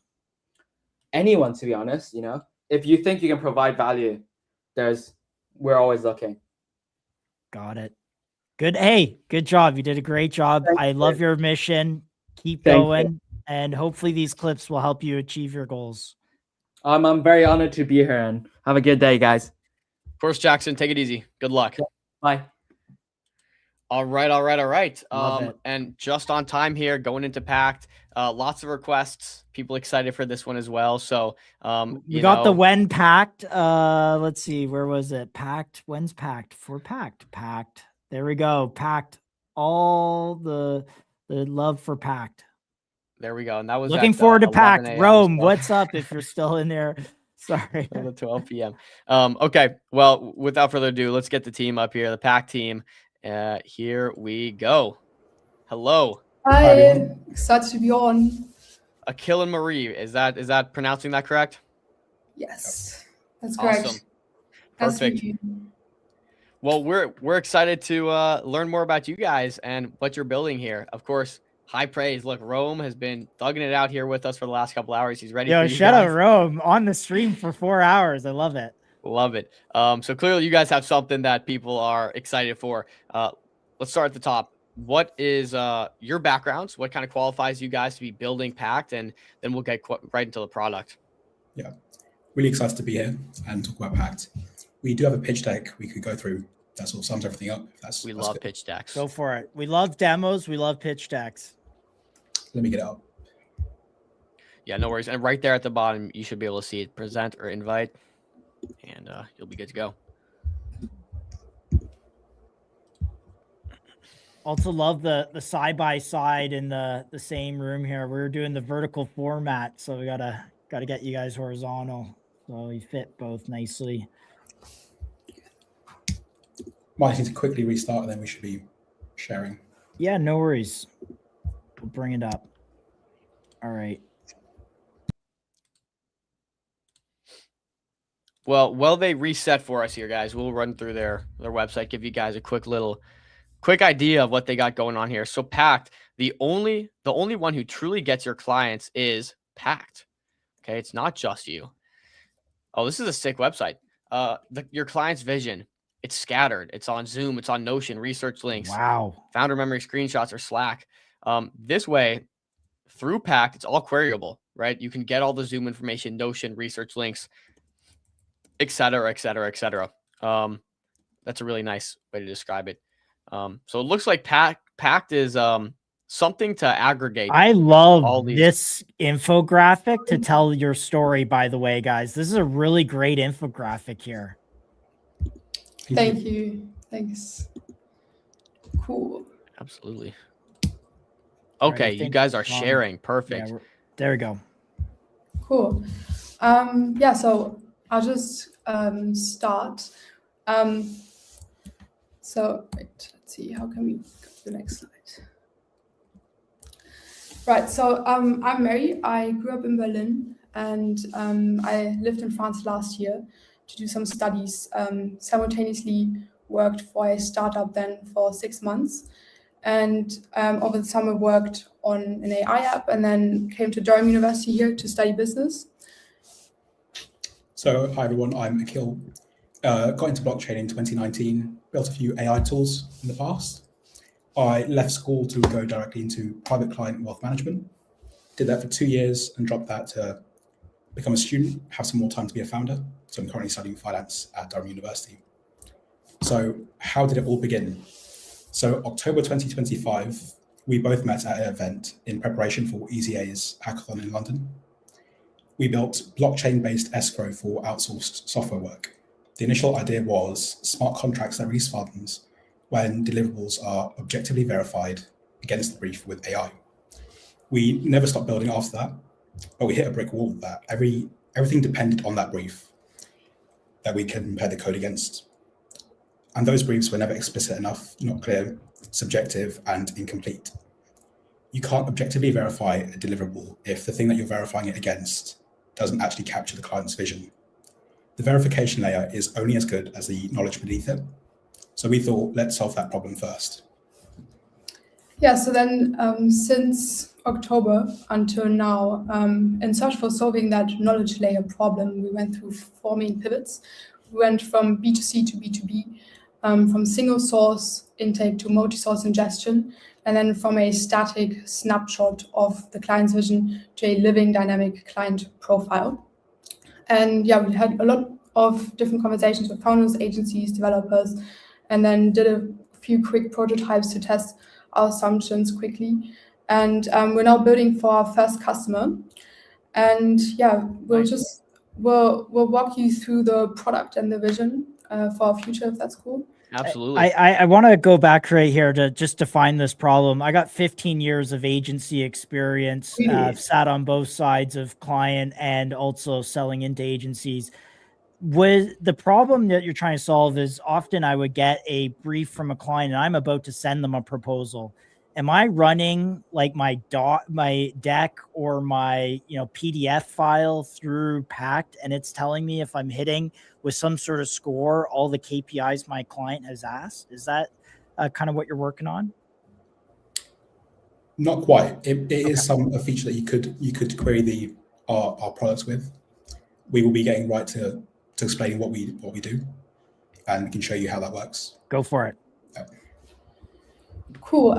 So surely you've all asked yourself this question: will AI replace me? Today, everybody has, I'm assuming, and for some people, that question is more abstract and more distant than for others. For software engineers, it's certainly not abstract. Today, software engineers' core tasks are automated to 75%, and they are the #1 most automated profession. And that is only the observed usage. The theoretical capability of AI coding tools are close to 100% of replacing software engineers. And generally, the predicted consequence of that is that software agencies are becoming obsolete. Because if AI writes the code, then you don't need to hire someone who does it for you. You can just vibe code it yourself. However, what most people get wrong, in our opinion, is that AI only automates the programmer's tasks. And this is very important because those are their tasks, those are not their purpose. And this automation leads, therefore, to a shift in value that we're observing in software agencies. So we've mapped this out. So at the top, we have pre-AI, where the agency's main value was determined by code quality and the task itself, then technical judgment, and then finally client understanding. So now post-AI, the code itself has significantly decreased in value and will continue to do so. Technical judgment remains important, but now the main value that agencies compete on is client understanding. And by client understanding, we mean the foundation for any coding, ensuring that what we build is the client's vision and we have a deep and precise understanding of it. And the problem is that software agencies today are not ready for this shift towards this proportional shift in the value breakdown.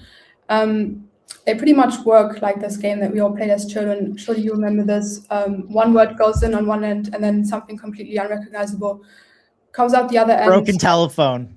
Exactly, yes. And this is pretty much how most software agencies work internally today.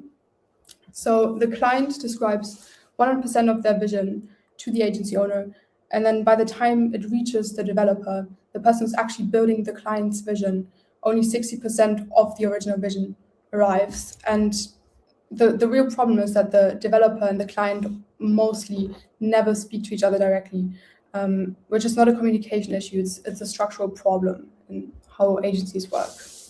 So 40% of a client's requirements are misinterpreted, changed, or lost before a developer even sees them.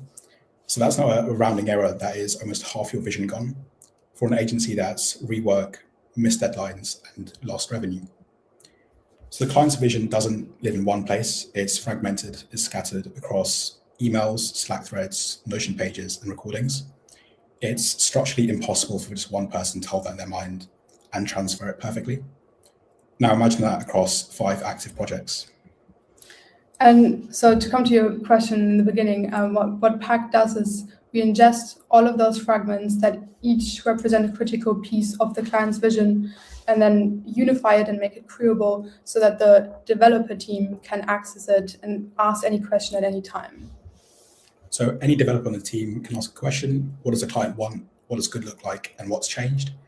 And get a direct answer pulled from actual source material. And this is just to visualize how this will look in action. So the developer might ask something like, what did the client mean by clean? Which is a good example because it shows the actual need for the client's personal interpretation of what that adjective means. And then Pact responds with a synthesized answer cited directly from the source. So if you click on one of the links, you would get the citation, the source, the timestamp. And this is almost as if the developer was directly speaking to the client.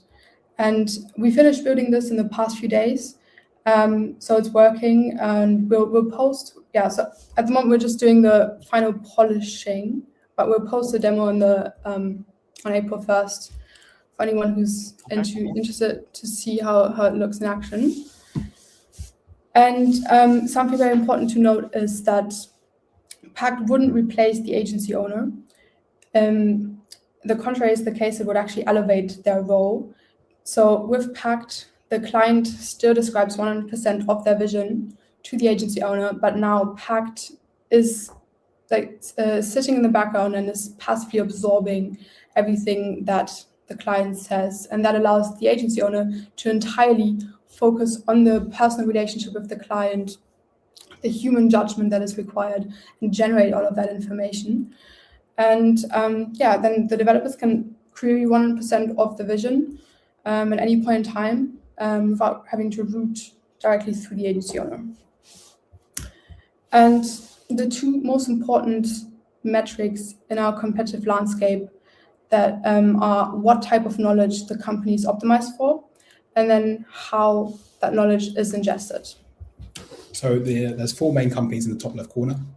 So they do multi-source ingestion, automatically ingesting knowledge from different platforms. It's exclusively company inside knowledge, so process documents, HR forms, status documents that don't really change often. In the bottom right are tools that handle client knowledge, but are quite static, one input in, one input out. And then we've got general purpose tools like Claude and Notebook LM, which is also manual. So there's no other company that combines automatic auto-syncing with multiple sources and also a focus on client project knowledge. So Pact sits in that top right, and it's an immense market. So 1.22 trillion by 2030, and 66% of those agencies have fewer than 10 employees. That means founder-led sales, no PM, no specific knowledge management software.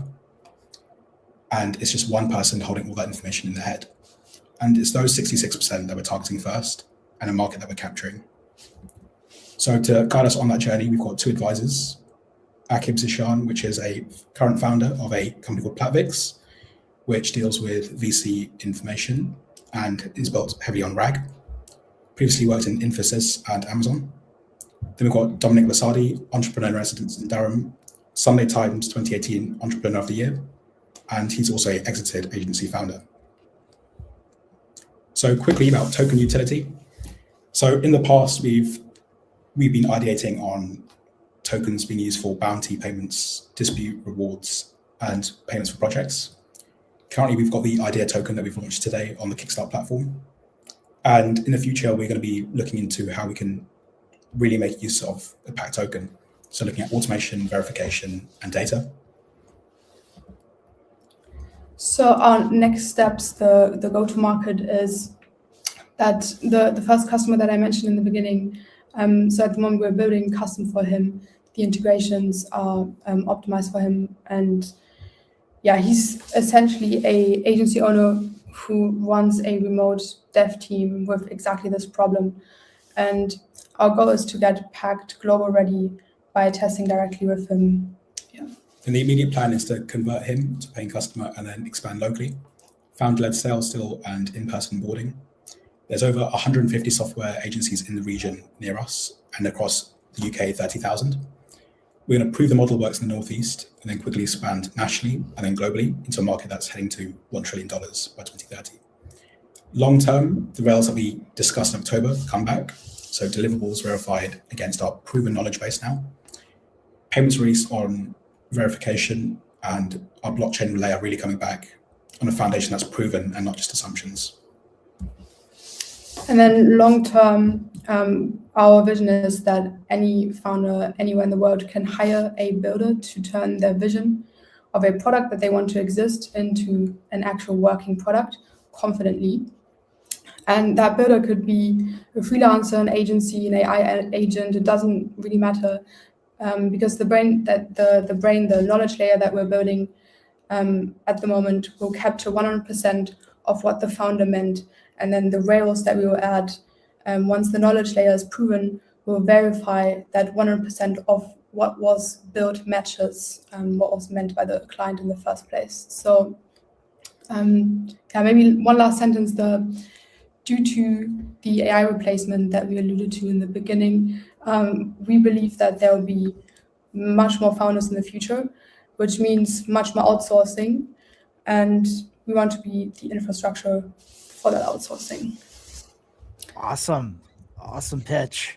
This is a really big problem. So as I mentioned, I have a lot of experience, both as an agency owner. I've ran a gaming studio. I run this business. I've done about $6 or $7 million of managed ad spend with the biggest brands in the world, brands that you know and love, with all the big agency holdcos. So I understand this world very, very well. Also, what I've seen is the rise of like these AI frameworks. So there's one that we've seen recently called GSD, or it's called Get Shit Done. And basically, it's an open source framework that helps you almost give Claude the kind of skill set to be a project manager. And it almost walks the the person who's trying to create an app through the process of project management. And if anyone knows, really the true value of these AI products is not necessarily the models themselves, but it's how you prompt them, how you use them to get the desired output that you're looking for. And I think that's kind of a bit what you guys are doing here is specific to agencies. You're trying to give them not only a methodology, but a product that it's very easy for them to get the most out of automation. And maybe I'll pause there and just try and see if that's how I understand your problem set. Yeah. Yep. So you have got that right. Yeah. With tools like GSD, Skills for Claude, it is something that we've gone through and iterating and speaking to clients, possibly automating specification generation, and we are trying to speed up processes inside agencies and rely on the fact that context makes up 90% of a LLM's usage. So how useful it is 90% context, 10% prompt. So making sure we collect all the relevant information. Got it. The best outcome. So let's say let's walk through a process of a customer using this. So let's say I'm a salesperson. How most of these agency deals work is you'll get maybe an inbound lead to your website via form fill, or it might be a referral, or it might be you reaching out cold via LinkedIn, or maybe you're creating content, right? Like, hey, I do this for clients, like come DM me. So that's usually how inbounds come to a salesperson. So client then responds to it, puts some information in these forms. Am I taking that as a sales rep, putting it into this platform, and that's kind of starting my sales process? How I do it in the old world is I'd enter in some details into Salesforce with just the business opportunity, the price, the rate, what products they're looking for, maybe a short description. But that's really just sitting in a CRM. Like, can you just tell me, like, as a salesperson / agency owner, what am I doing with the context I get from a client? And then what am I putting into a system like this? Yeah, go. So you're putting in the business opportunity into Salesforce, for example, or any other CRM tool. In the setup process for your agency, you're connecting your different applications to us. So, for example, you would log into Salesforce, and then you can select different projects you're working on, different customers. We passively in the background pull that information into our platform. Cool.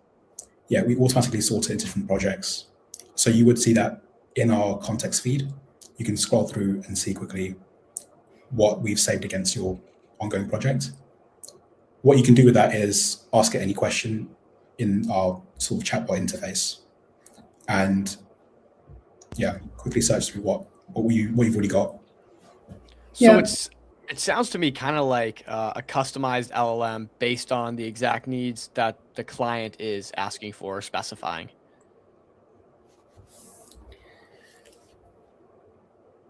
Is that how you guys would frame it? I'd frame us as a sort of aggregation sort of search tool. So you're connecting with your context to us. We're pulling all that context onto our platform, and then you are using us as an LLM like ChatGPT, for example, but we really specify on taking information only from specific knowledge that we do have of the client. So it has to exist in that context for us to really answer you properly. Gotcha. Otherwise, we do flag that there's not a high confidence in that answer. The worst thing to do is make assumptions and get things wrong potentially with developers. We don't want you to do much rework. And then also like a reality of software agencies is that clients often very quickly change their opinion on things that they actually want because they might not know what they don't know, and then things change. And with LLMs, it's really like you upload something once and then that's the context you have. But then if something changes in the background, a detail, just like a small thing that is critical to the vision, then you don't capture that. So this is really optimized for like the vertical of software agencies where, you know, the client is a person, it's a human that, you know, changes preferences and changes what he wants. So everything is then like automatically ingested. So the system is always up to date and always accurately 100% reflects what the client wants to this at this point in time. So are you guys targeting software agencies as the main client? That's the vertical we are in. That's like, yeah. So actually, so very specific small software agencies with remote dev teams. So 66% of the market has under 10 employees. So that's the majority. And then like a huge amount have remote teams, which significantly worsens the problem of the knowledge transfer, maybe with language barriers or different time zones. So yeah. I've had teams that were remote like this, and it was like, you know, doing Discord, and you know, they were either in Argentina and they spoke Spanish predominantly, and it was like to book a meeting to coordinate it is a challenge often. And so maybe talk about the dev side of it. So if you have a remote dev team, are they like getting a brief out of the system, or are they getting a brief from, you know, Maria, and I'm just prompting the system to see if I'm building correctly, or am I uploading my code to the system and then it's cross-referencing against the brief? Like, talk about the developer side. So what you actually just alluded to is what we wanted to build in the very beginning at that first hackathon, something that directly verifies the programmers' deliverables against the client's vision. But we realized that we can only build that once, you know, we have like a knowledge base that really objectively and accurately reflects the vision. So that's something that we will explore once we have verified that first and really, you know, validated that works and really 100% reflects it, because that's a problem that has not been solved yet anywhere. From the dev side, you can really just at any point in time ask a question about something that is unclear, something that requires the client's interpretation. If you're asking a question that, you know, is not like there's not enough knowledge about that yet in the system, then the agency owner is notified to ask that question, to generate that knowledge, to clarify that. And you essentially just get access to exactly what the client wants without ever speaking to them directly. So yeah. You mentioned you guys are working with one client right now. Can you tell me how the feedback has been from them? Yeah, and your revenue model with them as well.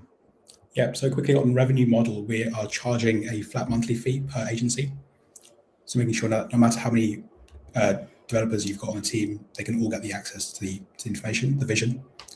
In terms of feedback from our initial customer, he came to us from a demo day actually. So we presented our application. He saw that. He said, "That's exactly what I'm looking for." So far it has been good. In a couple of weeks' time, we're going to be delivering the product, the full app, to him, and that's where we really get much more in-depth feedback that we're going to build on.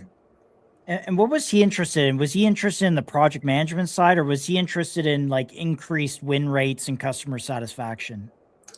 It was more, I think, of a cultural problem and the translation. So asking questions wasn't really a big thing in his team. Got it. Could we also touch on funding? Are you guys seeking funding right now? Are you planning around? What's going on with that? Yeah. So currently we are bootstrapped and we're backed by EasyA with a grant. We are going to be looking at fundraising in the near future, I think. Yeah. Amazing. Could you retouch on the tokenomics? I know you had the slideshow up and you went over them really quickly. Could you really just run us through, I guess, maybe the idea to launch a token, if you're going to go down that route, if you have gone down that route, and what maybe the usage and use case for that token will be and what the holders kind of get back from this? Yeah. I think we're still at the very early stages of thinking about our token. So at the hackathon, it was part of the idea to have a token, but now we've stepped back slightly from that to build this knowledge base. So collecting the information from agencies, how everything works on the inside, how founders and real visions work. And then second half of this year is when we're going to really deep dive into token economics and tokens and how it can actually fit into packs properly. So we're not really rushing the process on that front. Got you. We got two questions from Phil and Dom that they left us with at the start of the show. Phil asks, he wants a story. He wants people to really sell a story here. So tell us, why is this important? And what's really the story, the selling point that you guys have here for the people? So yeah, we had this narrative in the pitch that we think with AI replacement in the world, there will be much more founders in the future. And because if you can't be employed, you'll capture value from the economy independently. And we want to really make sure that there's infrastructure for these founders, because we're personally very passionate about helping founders. We both built products in the past. We have founders in the family, friends. So since that hackathon, our mission was really, how can we help founders and make sure that they can focus on the problem that they have discovered and outsource the technical part of that confidently so that they can entirely focus on what they do best, which is the expertise that they often have in a domain or something. So, 99% of the world are non-technical people. And with AI replacement, a lot of those people will build their own thing. They will have the deep domain expertise. They understand a problem very well, which is only increasing in value because they've lived through years of experience. So that's something that AI can't replace. So they have that deep domain expertise, and now they want to outsource the technical burden. We really want to make sure that they can entirely focus on that and don't have to be distracted by verifying code that they don't understand, or just being confident in outsourcing. That has been the mission from the beginning, and that's what has guided us through all of the pivots that we've made. Amazing. And then Dom's question, how big can this get? Give me the grand vision here. Yeah, so as I said, with AI replacement, we really are convinced that in the future, a lot of founders and very exponentially increased demand for outsourcing, with the vast majority of the economy of the world population being non-technical. They will have to outsource to people. Even though AI coding tools are becoming much better, there will always be the demand for technical people who deeply understand, who think just completely differently and understand how to build things. So we believe that that's going to be the future, and we're building infrastructure so that can scale so exponentially into not only into software agencies. It's really just any industry where the execution and the human intent that defines what gets built are separated. And in any industry where those two are separated, those two execute and those who say what to execute, there will be need, like those industries will need our infrastructure. So there's really no limit in industries, even though now we are very focused on software agencies to really get our foothold there. There's no limit. We have to wrap here. You know GSD. I would definitely go search GSD. There, Lex there, who founded it, has a token, and he's kind of bootstrapped a Salesforce and attention using this token. Has been quite successful doing that. I think it's a great case study for kind of the type of product that you're building today. But thank you guys so much, and good luck to what you're building. Can you leave us with a quick call to action? Where can people find you, keep up with you, and make sure they keep all the info in their system? Yeah, so we've got a website up, createwithpact.com, and we are on X, createwithpact. That's the best way to get to us. Yeah, and we will be uploading a demo in a week. So, yeah. Awesome. Good luck and good evening. Thank you so much, guys. Thank you. See you. Bye. See you guys. There you go. That was Pact, guys. Obviously, you know, they're directionally correct in terms of building the infrastructure. You know, and that's early stage. Gotta keep going. Keep going. Find that. Get that first customer. Get that first customer. Absolutely. Next up. Yeah, go for it. Oh. What's up? Nice. I don't know if one of us was like, go ahead, Dom. Introduce the next one. All right. Last one of the day. Exciting stuff going on. We got Cupid TV. Dudes, are you even looking at the chat? Darth, did you just join the chat? We've been looking at the chat all day. Notebook Darth. LM. I do not know, but if you tweet at them, maybe they'll respond with a specific question. I did see it, but we do have to wrap it up. And yeah, I'm sure they'll find a specific moat. Darth, you can go ahead and start a show up and ask the questions. If Darth, if you want to start MCG, Darth, let us know. Happy to support that. Not going to support it, but happy to get you going. Nonetheless, guys, Cupid TV, without further ado, Param and Lucas, we got both of you. I thought it was going to be one or the other, but you graced us. How are you guys? We're doing good, man. It's been a fun demo day, and you guys are wrapping us off. So, and low key, we actually have some mutual contacts, by the way, that reached out to us after they saw that you were coming on here. So yeah, that's awesome. Yeah, won't name names. We won't dox anyone, but happy to know that.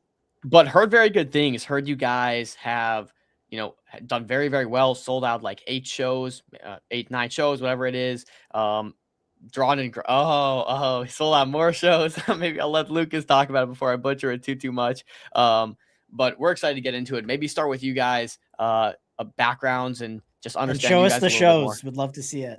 Yeah, we can do that. So a little background on me is I've designed regulatory frameworks around online gaming content for the last few years.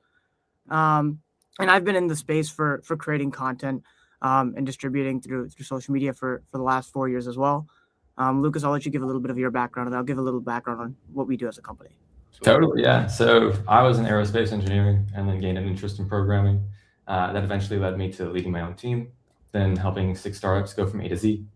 Before meeting Prom and Evan, where I fell in love with both the product vision and them. Dang.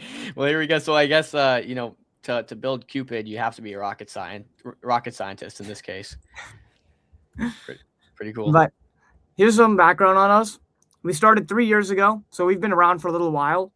We haven't been building a prediction market for 3 years, obviously. So here's how we kind of started.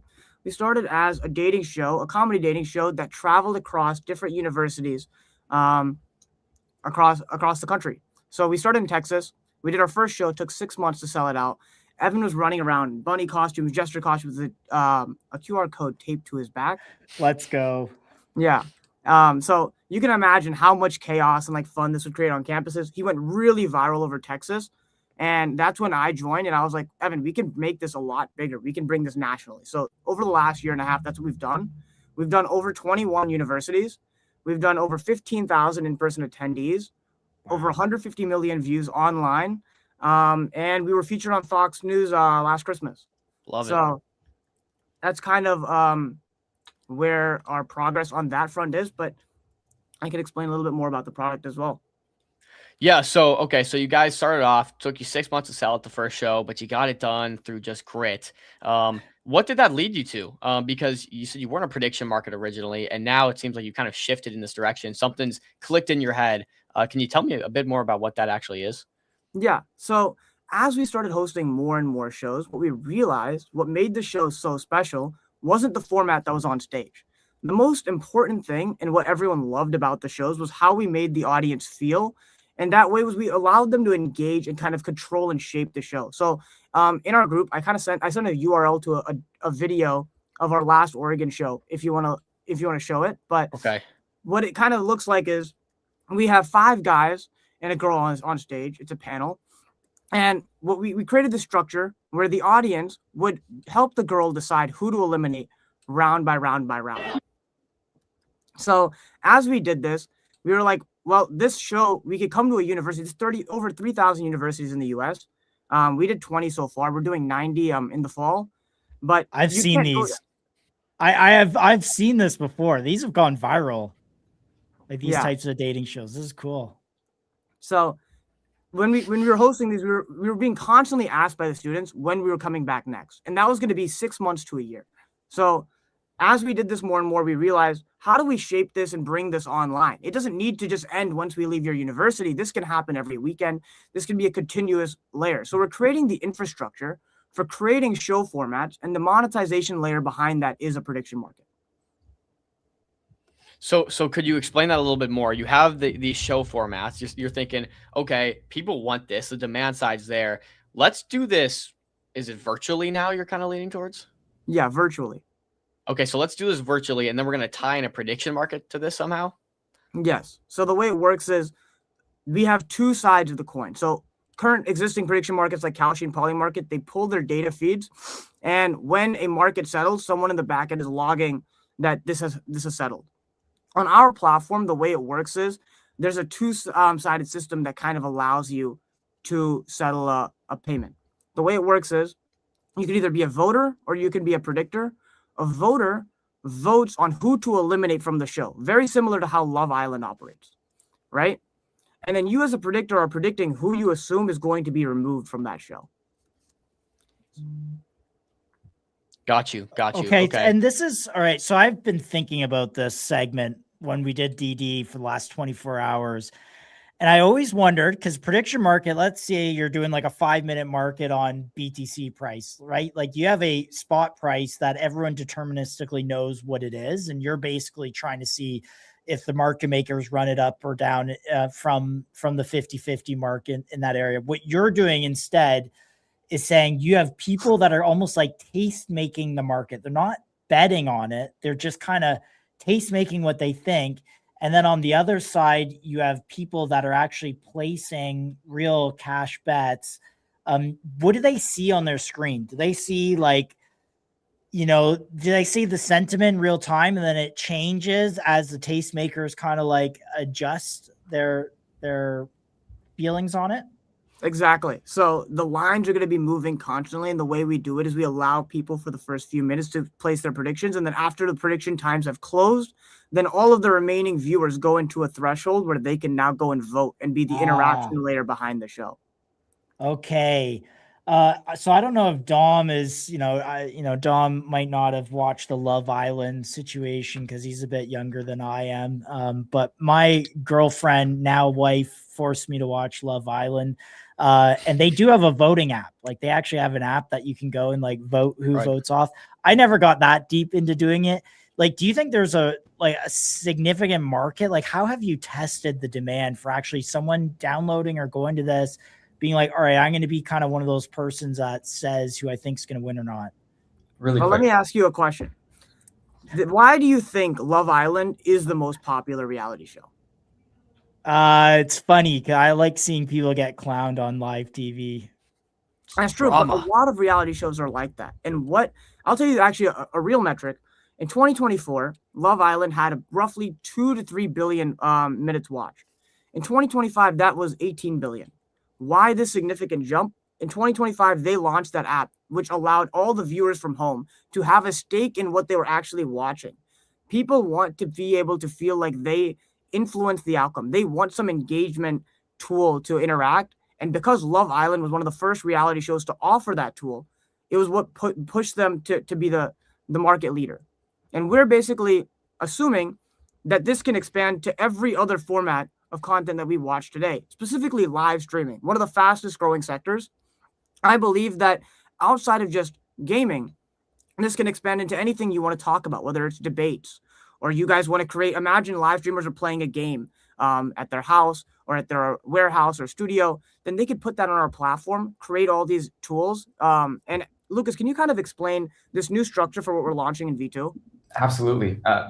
Really quick before I go into that, I wanted to do a kind of practice with the viewers right now. Imagine we're Dom, Josh, me, and Param are all in this kind of show format right now. Yeah, sure, you can vote, but if that was it, that would be kind of sleepy still. There's going to be more interaction layers. You will really get to feel like you're influencing the state of this conversation right now. You're not just consuming, you're influencing it, you're shaping the outcome of the show. But going into the channels and deliberation, let me go ahead and share my screen if that works for everyone. Please do. I'll pop you up there as soon as it goes through. Yeah. I mean, but you guys are absolutely right. Like watching a live stream, in a sense, is vicariously watching or living through somebody else. Ask the questions, do the things you want to see, you want to do. And so to have these different levels to where you can actually interact or, control the outcomes of things, like absolutely there's a one for that. And going from broadcast to streaming was big for Love Island too, I think. It was on Netflix and all these other things, Paramount TV. All right, go for it. Let's see this. All right, so this is a very early stage. You're actually the first people to see this. Yeah, exclusive on MCG. Let's go. Yeah, the first people to see this, really early stage stuff. But we want to allow creators to create their own show. As let's say you've got the followers, you've got the idea, you've got the next Love Island idea cracked in your head right now. Right now, we're currently thinking about how to make this more user-friendly. But right now, the focus is on making it as robust and flexible as possible. You can dictate what the user, viewers, and contestants are all seeing at such a granular level, if you please. So you've got the different stages. You've got lobby to role assignment to when the round starts.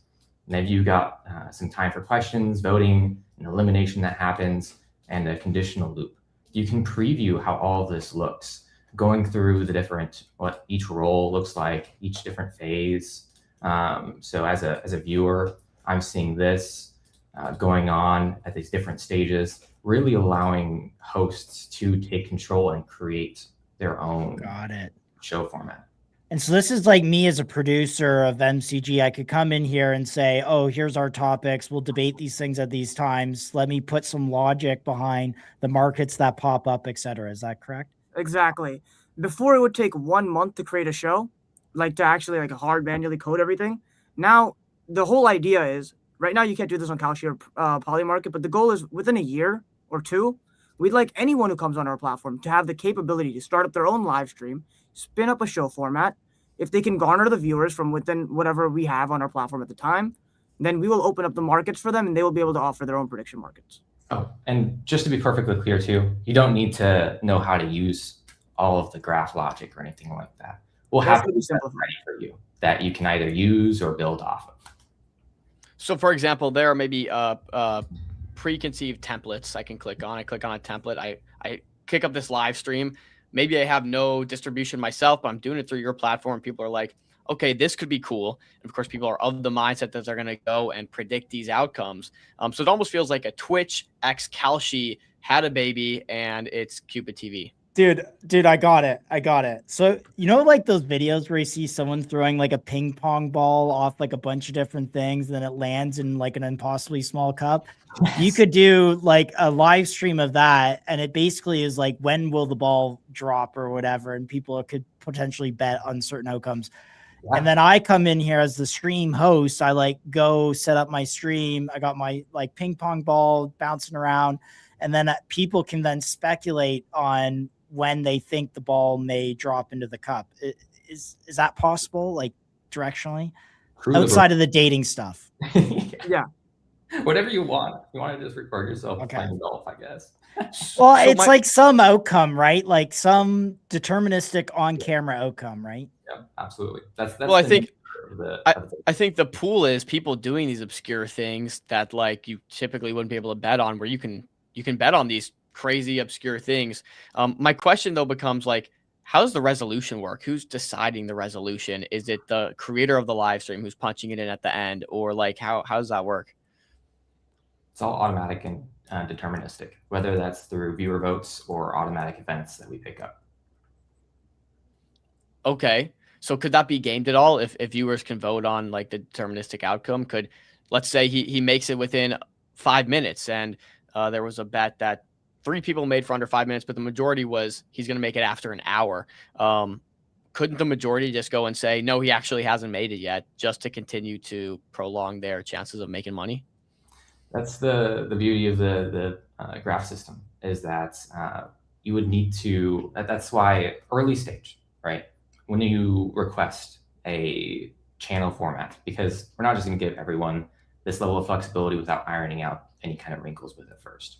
So in that kind of circumstance, if you have, will he make it in under 5 minutes or over an hour, whatever your condition is, it wouldn't make sense to leave that to a vote, right? That wouldn't be the automatic resolution strategy for that kind of show. That's why early stage we'll need to review and approve of some of these formats to make sure that they make sense. Yeah, Lucas, you also made a comment here. Anyone think waiting a month plus for most markets to resolve is sleepy? Maybe walk me through the process and the flaws that you see in the current, I guess, landscape of prediction markets. Yeah, I mean, okay, so I place a prediction on Kalshi that ex-politician is going to mention Bitcoin to the moon or something, right? By June or April or August, whatever it is. I place it, and then I have to wait months. That's boring. But with this, you are instead you're saying, okay, yeah, Alex, I think he's got the motion, he's got the personality. So I think that Josh is kind of sleepy. Not you, Josh. You're great. Other Josh, imaginary Josh, is sleepy. And I just don't think he's going to make it. So I'm going to predict that Josh will be eliminated. And then within 5 to 10 minutes, you get that outcome. And while that's happening, you're getting that insight. You're seeing them collaborate and talk. And all of a sudden, Josh becomes a gigachad. He's risen her up. Everything's going great. And you're like, shit, you're participating in this. You're seeing things live. I don't know. And the most important reason why live streaming has to come to prediction markets, the way prediction market monetizes is on volume. So you want as much transaction volume as possible in your marketing. You make a percentage of the revenue on the take rate.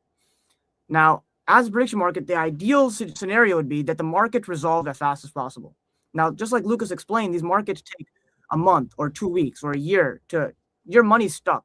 Once you've put your money down, you can't take it out for a while or until you're ready to leave that market. But on our platform, these markets are going to be settling very, very quickly, under 10 minutes, 5 minutes, depending on the show you create. It can be anywhere from a minute settlement to a couple hours. But the idea here is that our markets are constantly closing. By the time the live stream's over, it's been resolved. No, I'm totally seeing the stickiness and the nature of this business here. Are you guys planning on integrating this into other platforms like on TikTok or on Twitch? Or is this going to be, hey, you got to come through our website to play? So we're B2B2C, meaning any of the other providers or licensed operators that want to take our platform's streams and allow their players to predict, we'll allow them to do it as long as they have the same certifications. Got you. And what about acquisitions? Like, what if Kalshi or Polymarket sees this and they're like, Cupid TV is doing something we would love to offer exclusively on our platform, and we think there's a sticky nature to it. Are you guys open for acquisitions? Do you think that comes? I mean, I think it's for when we have the discussion, we'd have to think about it then. Got you. So you're just fully building to become a unicorn here. Yeah. What's the go to market? Because you guys have done very, very well in bringing in crowds and like building up an audience for yourself, going viral. I would love to see you continue doing that into this new product and kind of line of thinking. What's your strategy going forward? Well, what's so beautiful about what we've already done with the shows is a lot of companies don't kind of have this ability to take over a university in 24 hours. Meaning, like right now, the reason Evan's not on this call, he's flying to Minnesota. We've sold out a show for tonight. Over 300 people are coming to this show. Wow. So by the end of the day, these 300 people will have had a good experience in person with Cupid TV. We'll know what our show is like. We'll know what the platform online is going to feel like because we explain it at the shows too. So when we inevitably launch on April 17th, all these players are going to come back ready to play, and all their friends are going to know about it too. We have this network effect. And the reason why when we go to any university, we're able to sell it out is because people have already heard about us on their campus before we even arrive. You know what? This reminds me of like the Facebook story, right? Where it kind of started off on the Harvard campus and a few students got a hold of it. And then like overnight it spread like wildfire and everyone was commenting on their classmates and like it just grew really, really quickly. I don't know. Is that something you kind of foresee happening here? Yeah, I see the same network effects happening. That's why we're expanding the tour to 90 universities for that fall. Love it. Love it. Love it. Talk to me a little about the TAM here, right? Everyone wants to know. Also, sorry, the model for hosts, what is the business model? If I'm a creator on your platform and I create one of these shows at my campus and I get, $1,000 worth of volume of people betting on what's going on screen, what's the incentive for me to like, do I take a rake on that or how does the business model work? We're going to give you a percentage of the take rate. And this is actually one of the great things that we're able to offer. Because we're not heavily reliant on ads or other things, I feel like our CPMs that we're going to be able to pay these viewers are going to be much higher than Snapchat, Instagram, TikTok, all of them combined even potentially. And that's just due to the nature of the business. That's a great business model. Like if I get a popular show like you guys do, and then I'm doing this, like potentially, other than ads and selling tickets, there's not many monetization opportunities. This is a good one. Yeah. I want to talk more on monetization, but like before we do that, we have to understand the market like in the first place. What is the total addressable market here? Who are you, I guess, targeting and how big could this get in sense of that? So the TAM is 8.4 billion and is based on global annual revenue addressed by the live social formats that are out there today. This will continuously grow. Prediction markets were officially legalized a little over 2 years ago or a year and a half ago-ish. So the market's already booming. Right now, Kalshi and Polymarket are doing well over $1 billion in transaction volume every few weeks. And we foresee that happening on a platform like ours as well. Got you. Okay, now back to the economics of the business here. So yeah, walk me through a little bit about how you guys are going to be able to capitalize some of your strategies that you're looking at to actually pull a profit here. Maybe we get more in detail. So what it's going to kind of look like is on that day of launch, we are going to have our 20,000 people who have already visited our shows in person. We're going to give them access to an account and they'll be able to play on the platform. All 11,000 accounts already created on the platform will have access. And then we're going to kind of do it like a clubhouse system where you'll have like some golden tickets. You can invite your friends and you'll have exclusive access. Now, the way we're going to generate volume instantly on the second of launch for the platform, we're going to be hosting a live show at UT Austin that day of. And we're expecting about 1,000 attendees. We've been creeping up over 500, 700 each time we've been doing them. The goal is that all 1,000 of these people at the live event are going to sign up at the exact moment that the show opens up. And we're going to be planning to have Zach Justice hosting that show. If you've ever heard of him, he's a rather large creator and influencer for dating comedy content. And he's who is that? Sorry, can you put their social handle, and I'll add them. Zach Justice. I think I can find this. I've seen this guy on YouTube, I think. Brown hair, white dude. This is important for the show notes. Gotta make sure I get it accurate. Zach Justice. Let's see. Sorry, keep going with yeah, continue.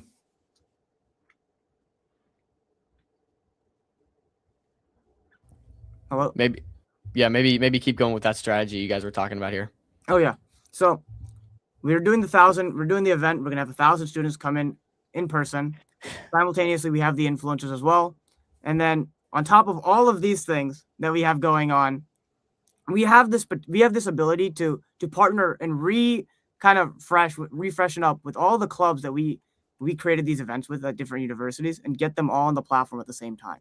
And they will essentially be the network effect that we need to be able to grow on over 20 universities on that day of launch. Do you guys have projections at all for revenues or numbers like that? No, it's not public at the moment. Not public. Okay. So are you guys then raising? Do you guys have like are you seeking funding then? We're going to close our round this Friday. Sweet. Anything you can disclose in terms of raise amount, raise valuation, anything there? We've raised $300,000 so far from execs at Goldman Sachs, Tinder, Open Systems Communications, A16Z Scout, Knight Capital, and a few others. Oh, nice. Little scout check from A16Z. Love to see that. Tinder, the Tinder one's an interesting angle. I didn't even think about that. This live streams on the dating apps of people doing this kind of stuff is actually a super funny angle I didn't think about. Could you talk me through a bit more on the roadmap? What comes next? You close this raise off. You guys have the funding secured. Where's that money going towards? What are you guys doing to build out the platform, etc.? We're going to be bringing on an additional engineer so that we can get our app on the App Store pretty soon. What else we're working on is getting launched for April 17th. After April 17th, the idea here is that we're going to continue to add more and more shows on the platform until May 29th. And May 29th, we're going to do a global rollout. And you know what? You have these relationships with people like, say, Zach Justice. Would you have a rollout of maybe high tier streamers or people you know that kind of have this audience to come and stream on this platform? Like, do you guys have a lineup there? We're working on it at the moment. Gotcha. And onto that, like clips are everything. Zach Justice is big because of vertical format video, to be honest, because he gets into everyone's algorithms. How does this data, like prediction market, manifests itself into clips? Like, will I see it as an overlay to a clip, or how do you foresee this getting out into clips? Because that's your big top of funnel. We're partnered with live frame. So every single live stream that happens on our platform is going to be analyzed by AI for every minute. And they're going to analyze what clips can go viral. And after that, it'll go to our in-house clipping team, who are going to make sure everything's edited properly for our branding and everything, and it'll go out. Can you walk me through the tokenization angle here? Are you guys planning to launch a token? Obviously, this is an EasyA live stream. Have you guys won any grants from EasyA, or what's the relationship there? We've gotten a grant from EasyA. Gotten a grant from EasyA. Okay. And so what's the thinking behind tokenizing? Are you guys planning one? Yeah, so while we don't have a token now, we're exploring having one in the future. We're working with Street on how to best make the token actually hold value instead of being completely disconnected from the business. To clarify, Street is not our launchpad. Got you. But Street is offering an ERCS standard, which is like an SPV holding equity, and then essentially you buy into the SPV. Maybe I don't want to get into get them in trouble for the SEC and legal clarity, but I think that's like the general idea of Street for those that are unaware. What do those conversations look like? How did you get in contact with Maya? Just curious. It's very early conversations. I was friends with Avi for a long time, and he made the introduction for me. You're not Avi's brother by chance, are you? I'm not. Dude, okay, I was gonna say Avi first showed up on the show when his token showed up on Believe back in like June, July. So big fan. His test case has been incredible. Yeah. To see him go from like just token launch to raising hundreds of at 100 mil, hundreds of mil has been impressive. Actually, in fact, on our shirts, Cled, where's Cled? Right there. There he is. There he is. He just said, "I keep it." Let's go, man. Sponsored us for one of the events. Nonetheless, I got to get to these questions that Phil and Dom wanted to ask. Right, these are the two questions they gave us at the start of the show that they said they want to hear these from all the founders coming through. Okay, so Phil asks, he goes, you need a story. Everything's a story these days. You have to sell a story. So why is this important? Kind of what's the story behind this being successful? I think the story we're selling here is that the internet has gotten lonely over the last decade, And we're trying to fix that by allowing people to allowing influencers, creators, and any of the sort who would like to create content to have a new way to engage and interact with their fans. And then Dom's question was, how big can this get? We need the ultimate vision here. Like, do you see this being bigger than Kalshi and Poly Market? Do you see this being bigger than we can even imagine? What's like, just give me the moon math here. How big could this thing get? I think the future is quite bright for live stream prediction markets. I think that what we've been missing is faster volumes and faster settlement times. And what we're bringing with Cupid TV is the infrastructure to allow anyone to create their own live stream. And the bigger long-term goal of prediction markets is to allow anyone to create their own prediction market. And that's what we're allowing. That's what our end goal is. And that's where we're seeing this inevitably being in the future, the Twitch for prediction markets. Nice. Do you have a relationship with Jonah at LiveFrame by chance? Yeah, we do. He's the founder of LiveFrame. Okay, I'm an investor in LiveFrame, just so I love that you're doing this. Okay. And Lucas, you unmuted there when you were commenting on like that grand vision. Is there anything you wanted to add to that? Yeah, I was just gonna say, you know, Kalshi and Polymarket are cool, but it's not exciting. It's not fun, and you might be a little bit invested in it, sure, but mostly fiscally, maybe a little bit of excitement behind it. But with these shows, you feel like you're a part of it. Yeah. With social media, it's so much consumption. Maybe you feel a little bit of a tie to those who are making the content. But with this, you're really collaborating and influencing the show. You feel like you're a part of it. And that is just so much more powerful than any other prediction market right now. It's really fascinating. Like the social proof for this is kind of here. People are already going on Twitch and Kick and donating to streamers just purely to do it, just for the love of the game. You see TikTok, I mean, what they're tapping the screen and just sending them like I don't know, sending them doing the like weird things. yeah. So like if people are doing this, bro, surely people are they can be betting on convinced. like the front line changing in like conflict zones. Like it's gotten crazy. So I definitely see value in this. I think it's a natural vertical. Yeah. Love it. Love it. All right, guys. Call to action. Anything you want to leave the people with? What should they be looking for? What do you guys have cooking up? Just drop it on us. I do want to mention April 17th is going to be limited access. Those who have created an account, you know, you join now on our website, you get immediate access. You get your seat at the table reserved for when you want to participate. With being limited access, if we go live and you don't have an account, you're going to be put on a wait list. So I would say those who are interested in trying this out, create an account. Go to cupidtv.com. Any last messages, Prom? For me, it's just that launch is going to be very, very fun to watch. You're going to not want to miss it. Be there on April 17th. Yeah, you've convinced me I want to tune into this. So yeah, and to confirm, no Cupid TV token on EasyA yet. Not yet. Okay. All right, there we go, boys. This is an exciting one. We'll keep eyes peeled for this. So Lucas, Param, we appreciate you guys coming on. Yeah, you guys are great, by the way. Good luck, and I think this has legs. Absolutely. Have a good day, guys. See y'all. Peace. See ya. Peace. Very cool. Yeah, I'll just start by saying we've seen this team has gotten high praise from friends of the show. And the kids are sharp, clearly. I mean, they have a knack for what's viral, what's this guy dropped the old "Are you Avi's brother?" His last name's Patel, man. Had to ask. He said he knew Avi. His last name's Patel. Good question. Bro, Good I question. almost died. I was like, "Yo, that's a great question." Low key, I didn't notice that. Imagine Avi had a brother that no one knows about, and he's just pitching. I'd be slamming if I knew Avi was gonna be working with I'd these be guys. slamming just knowing that Avi is brother. True. What's the CA you guys look at? No CA for Cupid TV. It's not launched yet. I did think I saw one on the platform, but don't even say that. There's no CA. It's not. Yeah, there is no CA, and that was definitely not an official one. So do not buy it until it is official.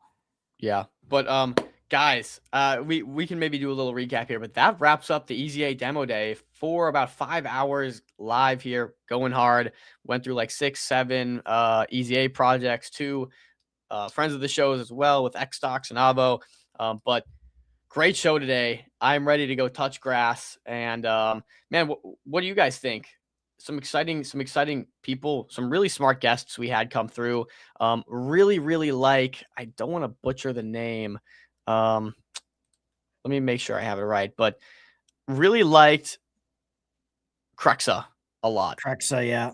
Really like Crexa. Cupid TV is pretty cool. It'll be interesting to see how that works. I think they have a pretty interesting initial launch planned. Like I think that'll actually be a good Kickstarter. So I like Crexa and Cupid TV. I definitely think Crexa is probably would be my number one. I think that's like something that is high demand. Yeah. Cupid TV is a very close, maybe tied for number one, just because they have the distribution, right? The hardest problem to solve is distribution. And if you already have it, like boom, you got 90% of the problem fixed. So yeah. Really no, good. I would agree. I think Crexa, yeah, I mean, that team was sharp. That team was sharp, Dude, real that sharp. team was, yeah. So you got to watch for exposure on that. If you get a chance to, I don't know, if you get a chance to be an angel in that company or whatever it is, I would probably take them up on that offer. Pact was interesting. I think, I think that was a pretty interesting one as well. It just comes down to how can we deliver the best product? And there's a lot that gets lost in communication. So I think it is like infrastructure that's needed. But they were all cool. Like not even to sit here and put them in like a first, second, third order. All very cool. So all very cool. Look, guys, we want to find the next, the next big company, the next big startup. And we want to thank EasyA for supporting the episode today. Shout out Meteora for making this stream even possible. And yeah, guys, we'll see you guys on the next demo day. Thanks for tuning in for see you guys 4 or 5 hours. Appreciate tomorrow you. is Trader Radio. We're just gonna go tomorrow over some charts. is MCG Trader Radio, charts and macro, Laid back like day. John mentioned. Yeah. All right. See you guys.